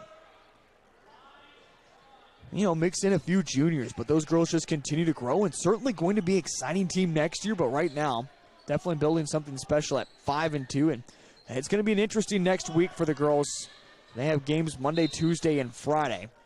As I heard with our halftime conversation with head coach John Brooks, he's given the girls the weekend off. And again, has to feel a little bit more confident with this team, knowing that the Lady Cavaliers of Bonhomme also played tonight. And I have a suspicion that Coach Lily Tamley will give her squad then kind of weekend off as well. And that makeup game, again, the boys already made up that game against the Cavaliers during the Christmas break. Nick Sorensen puts up his jumper, misses it, gets back his own rebound. Back out to Charlie Ward. Over to Jake Jensen with a fresh shot clock. 2:38 remaining here in the ball game. Pace has certainly slowed down. This has more been that game here in this fourth quarter, just going through the motions. Jumper for Charlie Ward. Gets to go. 24 points for him. 63-44, 19-point lead. It's the biggest lead the Tanagers have had of the ball game. Now head coach Craig Bruning of the Trojans will start heading to his bench a little bit more. The Trojans, they'll need to be bouncing back. As we mentioned, a great start to their season, but they have now found themselves on a 3-game skid. Shot underneath is off the mark, but TJ Tracy gets it back out. Carter Mart, three-pointer, leaves it short. Hoping he made that one there. Still the only starter not to score. Head coach Jay Drake has yet to go to his bench. Three-pointer for Cole Prudy. Prudy hits a big one, give him 19 points of the ball game. And now, head coach Craig Bruning will call the timeout. As mentioned for the Parkston Trojans, open up a win against Avon, Tripp, Delmar, Elmer, Chamberlain, Parker, even Sully Buttes. They got the win before they fell to Winter, who's number 4 in Class A right now. You may remember Vermillion beat Winter last year in the final game of their season last year. Also lost to Hanson, who's receiving votes inside the top 5 on Tuesday night, and that was a very, very close game. Even against Winter. I mean, they lost by 5, lose by 6 to Hanson, but this just certainly has not gone the way for Parkston tonight. They get ready as well. By no means is it easier for the Parkston Trojan boys. They bounce right back and play Custer tomorrow in the Corn Palace.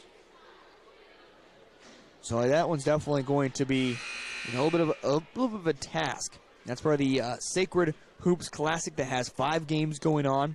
That'll feature Crow Creek taking on Kimball White Lake, Madison and Winter, Custer, Parkston, Lennox, and Pine Ridge, and also West Central, Laurel Burrell in that. Should be exciting. Again, that's the Sacred Hoops Classic. The Corn Palace going on tomorrow, one game after another. 63-47, 140. 100 seconds remaining in this basketball game. Jake Jensen, but reaching in, committing the foul, will be the Parkston Trojans. Reaching in that time is Jesse Newton. And a little bit more to the bench.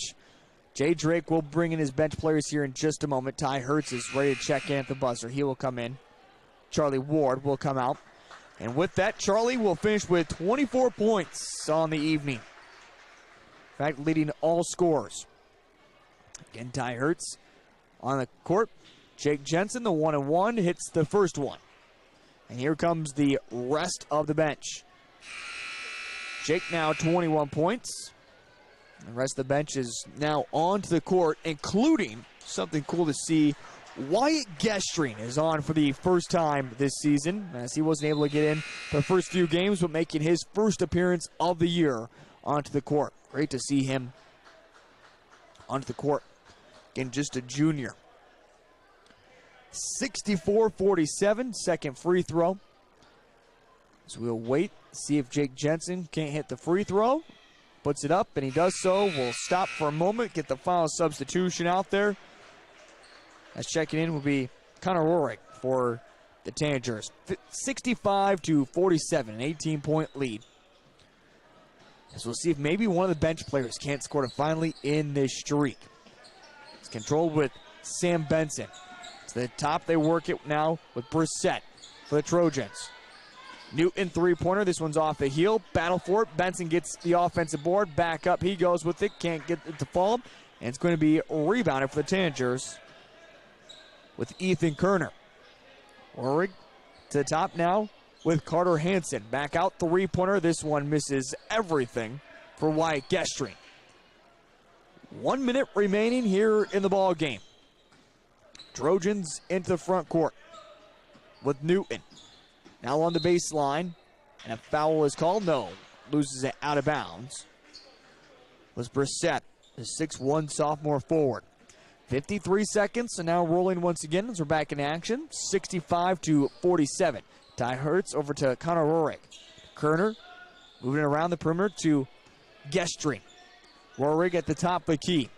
Connor now over to Hansen. Hansen almost loses it for a moment.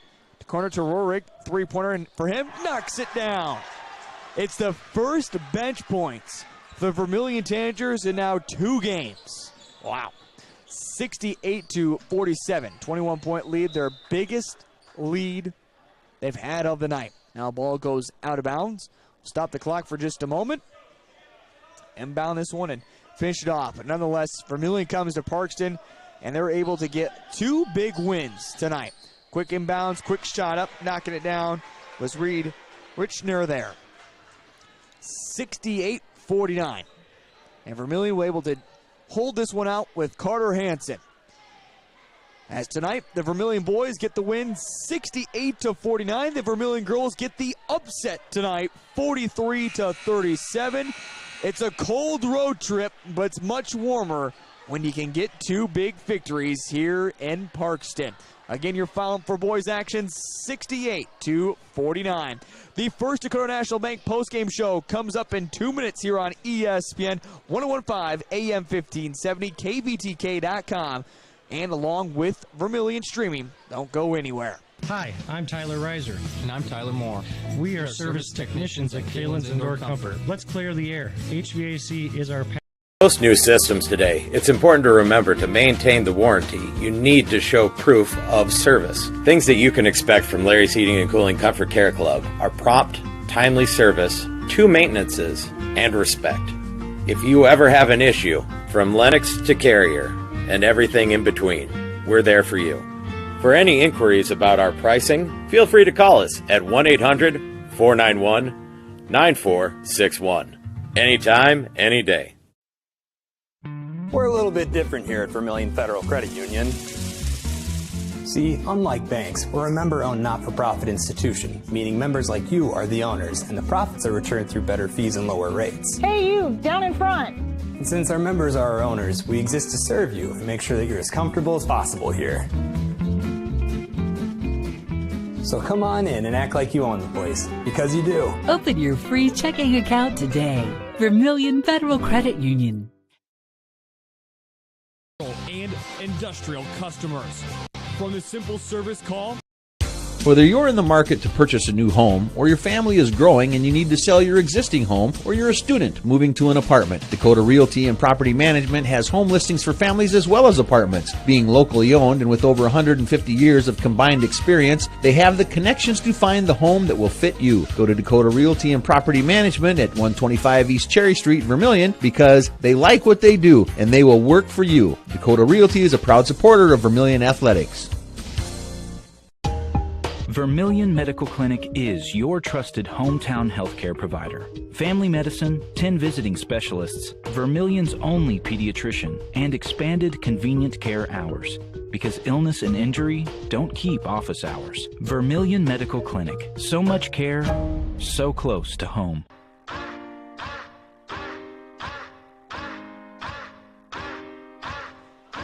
It's the First Dakota National Bank postgame show here on ESPN 1015 AM 1570, KVTK.com, along with Vermillion streaming, as the Vermillion boys and the Vermillion girls get 2 big victories tonight. The Vermillion girls get that upset 43-37, and the Vermillion boys, well, they take care of business, putting up close to 70 points tonight, as the final score tonight for them 68-49 for the boys, and a good performance as well for Vermillion. That bounce back game that was so well needed, and just a great team effort. But again, that starting 5, including Charlie Ward, he puts up 24 for the evening. Jake Jensen puts up 22. One other in double figures was Nick Sorensen. He finished with 11 points in the ball game. Otherwise, just 8 points for TJ Tracy. And Connor Rorick comes in and hits a 3-pointer at the end there to give the first bench points to Vermillion through 2 games. And final 30 seconds, they're able to hit that. Otherwise, they had not scored bench points, dating all the way back to the last year, you could even say. Otherwise, for the Parkston Trojans, it was really the Cole Prudy show. He finishes with 19 points on the night. Max Scott finished with 9 points. Also, Luke Borman finished with 9 points. Otherwise, Brian Jervik finished with 5. And Caleb Weber with 3 points on the evening. And while we have a quick chance looking at our Latte Da player of the game, we'll give it tonight to, this time, Charlie Ward. Again, his 24 points, but it big 11 in that second quarter, 17 for the first half. It was the reason why the Tanagers were able to pull away. So we'll get a player of the game to Charlie Ward. And again, make tomorrow morning and every morning a great morning with a great cup of coffee. Stop by the drive-thru window. Give Sandy a call for your perfect coffee order. And again, the Latte Doll player of the game. For the girls' side, picked by head coach John Brooks, belong to the Vermillion defense, as they just put on a great defensive performance and are able to get that big victory this evening. Well, we have a quick chance to also taking a look at scores from around the state of South Dakota as we make it a quick post-game show and get on the road. I know it's going to be another long trip upcoming, about an hour and a half or so for fans of Vermillion. For me, not as long, so I shouldn't complain, as I live just inside of Yankton. It's the one time that it pays to live in Yankton for me. In fact, right off the Fox Run Golf Course, so it's not too bad of a little jaunt back home for me. Scores from around the state of South Dakota in boys action in Class A. Canton, as we mentioned, gets the win over Elkton Lake Benton, 61-55. Also inside the region and inside the DAC-12, T area defeats Masson to move to 3-2. They get that win 63-61. The Masson Bulldogs made a huge comeback. Other scores from inside the region, no update from that Parker-Beersford game. Otherwise, inside Class A, New Underwood gets the win over Lee Deadwood, 56-31. Wabash Summit receiving votes got the win over Great Plains Lutheran, 50-36. Rapid City Christian took on Dickerson Trinity of North Dakota, 43-38. McCook Central Montrose got the win over Baltic, 47-40. Also, Florence Henry beat Wilmot, 42-40. Flandreau got the win over Garrettson, 55-34. Sioux Valley took down Chester area, 62-39. Bonhomme got the win over Wagner, 59-54. Also, Hill City, beat Edgemont, 59-41. And boys scores inside AA. Number 2 O'Gorman beat Watertown, 60-49. It's Mitchell right now that leads it over Yankton with 3 minutes left in the fourth quarter, 59-51. Also, Sioux Falls Roosevelt beat Rapid City Stevens, 51-29. Sioux Falls Jefferson beat Rapid City Central, 71-42. On the girls' side of action, inside Class A, inside the DAC-12, it was Canton that beat Elkton Lake Benton 65-47. It was also Dakota Valley that edged Viborg Hurley 71-55. Of course, Viborg Hurley receiving votes inside Class B, whereas Dakota Valley ranked number 5. And that is a look. Oh, one of the score updated. Beersford inside Region 4 and DAC-12 beat, or actually just inside the region, beat McCook Central Montrose 52-40. As we mentioned earlier, the Vermillion girls, they needed defense, but in the end got a huge victory and was able to upset the Parkston Trojans tonight, 43-37. That about wraps up the First Dakota National Bank post-game show. Meet their banking dream team in Vermillion with their great customer service and that hometown touch. They can take care of all your banking needs. Make it First Dakota National Bank in Vermillion. We're going to step aside for 2 minutes, and when we come back, we'll see if we can't catch up with head coach Jay Drake here on the post-game show. That's on the way on ESPN. Safe means you're sort of protecting yourself. My mom and dad told me how to be safe. It's like super duper important. Hold a grown-up's hands. Put a helmet on because you might hurt your head super duper bad. Protect their future by protecting yours with your local State Farm agent, Dick Sunday. Need a new set of tires? Look to Carlson's Body Shop in Beersford. How about some accessories like WeatherTech floor mats, access roll-up truck covers, bed liners, remote car starters, and thousands of other products. Hey, you can look at everything at your convenience online too at carlsonsbodyshop.com. No wonder the song says, Bring it down to Carlson's Body Shop, your complete car care center. The line for service. Call Larry's Heating and Cooling and sign up. I've got a math question for you. When you add tolerance, subtract prejudice, and multiply efforts to treat one another with respect, what do you get? less division. And school sports have it down to a science. Looking for an example of what can happen when we realize there's more that unites us than divides us? Look no further than high school sports in South Dakota. This message presented by the South Dakota High School Activities Association and the South Dakota Interscholastic Athletic Administrators Association. So much care, so close to home is more than just a slogan. Vermillion Medical Clinic is here for you. Their providers are committed to caring for you and your family. If you are feeling unwell, need a routine annual exam, or are seeking care from one of their specialists, you can rest assured you will receive expert, compassionate care. Find out more about the services they can provide and schedule an appointment today by visiting VermillionMedicalClinic.com. So much care, so close to home. It's the First Dakota National Bank postgame show here on ESPN 1015 AM 1570, KBTK.com, along with Vermillion streaming, as we promised, here on the postgame show. Joined with head coach Jay Drake. And Coach Drake, we mentioned in our pregame conversation, this was not a must-win game, but a must-bounce-back game. You need to find a win here going into this new year before you get ready to face a very tough Lennox team coming up next week. You did exactly that, walking away, looking at the final numbers this game, and even hitting a late 3 at the buzzer right before half, some mistakes made. You have to kind of wash those away and feel very good about this game and what your squad was able to do after the Tuesday's performance against T. Yeah, one, obviously it's a nice win for us. You know, this is like we talked in the before the game. It's a veteran group. These guys have been playing for 2-3 years now, and they've hovered around 500. I know they expect to be above 500 this year, and they've played, like we said, they had winner on the ropes here a week ago. Yep. Ended up losing by 5. Hanson, who got their first loss, I think, the other night or last night, lost to them by 3 or 4, I think, too. So it's always nice when you can get a win, but learn some things. And like we talked about, playing with some urgency. We had spurts. We had, what our guys got to learn is some of the things, some of the mistakes and lapses we had defensively, just not being locked in and focused on this end were the things that happened the other night. Yeah. We got away with it tonight, obviously, but it's those types of things why against a team like a T, where you go up, kind of the upper echelon of Class A, why we're kind of hanging around the basketball game the other night, but we're down 8-9 points because we had some lapses. Same thing here. I thought a couple times in the third quarter we had a chance to break it open, maybe push it to 19-20, and instead it's an 11-point game, and you're giving the team life, and they still believe.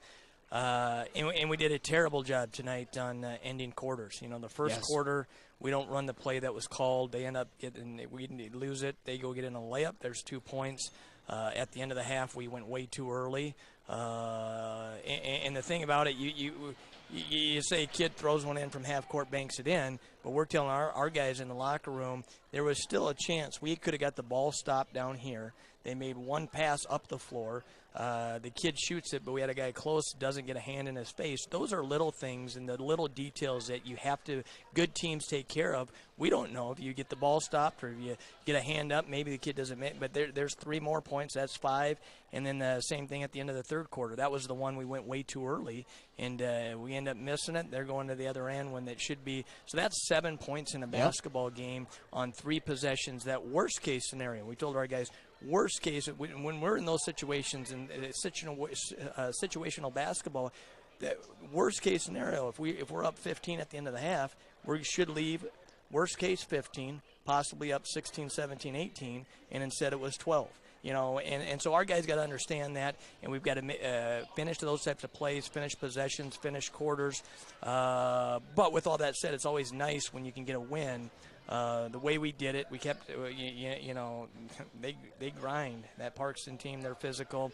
And then we did the hard work tonight, but we missed a lot of bunnies. And then moving forward in the paint against the better teams in our class, the T's the other night, Christians of the world, you got to finish around the basket. We take away Connor's 3 with the last 30 seconds here of the game. Your bench has now not scored any points through 2 games. I mean, yes, you get a win tonight, but how much more, Coach, can you continue to rely on these starting 5 seniors before you have to be looking at this bench and need some type of production? Zoe Robinson gave you good minutes, but eventually we have to find some more offense. Yeah, and those guys know it. You know, and we talked about it even after the T game, and now, like anything, you, as a coaching staff and, you know, even as players and teammates and stuff, you got to be patient and stuff. The thing about, you know, they had some looks. You know, Carter Skogsberg had a couple right around the basket. Zoe had a 3 going in and out, but he also had a layup. You know, and that's the concentration level, again, finishing around the basket. And it makes it tougher on you, too, when, you know, when you don't finish things at the basket, or, you know, if you get some easy ones where you can step up and get to the free throw line, but if you don't make your free throws, it just makes it harder. You know, it's a confidence thing of seeing the ball go through the basket for these guys, but they'll get there, too. You know, we talked about the other night was kind of their first real big time game, you know, against T, and tonight, Parkston's a very solid Class A team. And for us, you know, it's a great learning experience again for these guys. You know, we've got to learn from that, from games like this, and keep moving forward. And you know, we're going into a stretch here. You know, we play Lennox next Friday night. Huge region game, huge conference game at their place. They're off to a very good start. I think they're 6-1 or something like that. I think they play Pine Ridge tomorrow or something at the Corn Palace, so they could easily be 7-1 going into next week. Good basketball team, but we're on kind of our last stretch here where we've got to get 4 good days of practice in next week. Yep. Because after that, you turn around 3 games that week, 3 games the next week, you know, and it's hard. The kids like playing games, but just to have good practices, it gets hard because you're playing a game, you got to go kind of late the next day, plus you're preparing for the next opponent and kind of walking through stuff. So you got to have a good week of practice, and again, keep just learning as a team through these game situations. Coach, you're wearing a short sleeve polo tonight. I don't know where your coat's at, but you go find it, get warm on the bus, and have a safe trip home. Yeah, you know, it's been the trend, you know, with the college and the NBA and the pros and stuff ever since the pandemic. I told our guys I was going to start the year kind of going the casual look. I didn't do it. You didn't? No. But I told them tonight, you know, I was watching Wisconsin and who were they playing? Iowa last night. I was watching Fran McCaffrey, and I liked his look last night. He looked good. Iowa got beat pretty bad. Coach Rubers didn't like that. But I said we might have played well enough tonight just to keep this look going for a little bit longer. What about the long hair? Is that like that's going to be out for a while. In fact, I got to get a haircut this weekend. Go get that done. Congratulations, Coach. All right, thanks, Heath. There he is, head coach Jay Drake here on the First Dakota National Bank post-game show, and actually that's going to wrap it up as well, as we do need to get going as well. But again, 2 big victories for the Vermillion boys and Vermillion girls tonight, as the Vermillion boys get the win 68-49, and the Vermillion girls get that upset victory over the Parkston Trojans by a final score of 43-37. You have been listening to Vermillion basketball here on ESPN 1015 AM 1570, online at kvtk.com, and Vermillion streaming. Will be back on Monday at 6 o'clock as the Vermillion girls take on the Bonhomme Cavaliers. You can catch it all once again on ESPN and Vermillion streaming. Until then, have yourself a wonderful rest of your evening.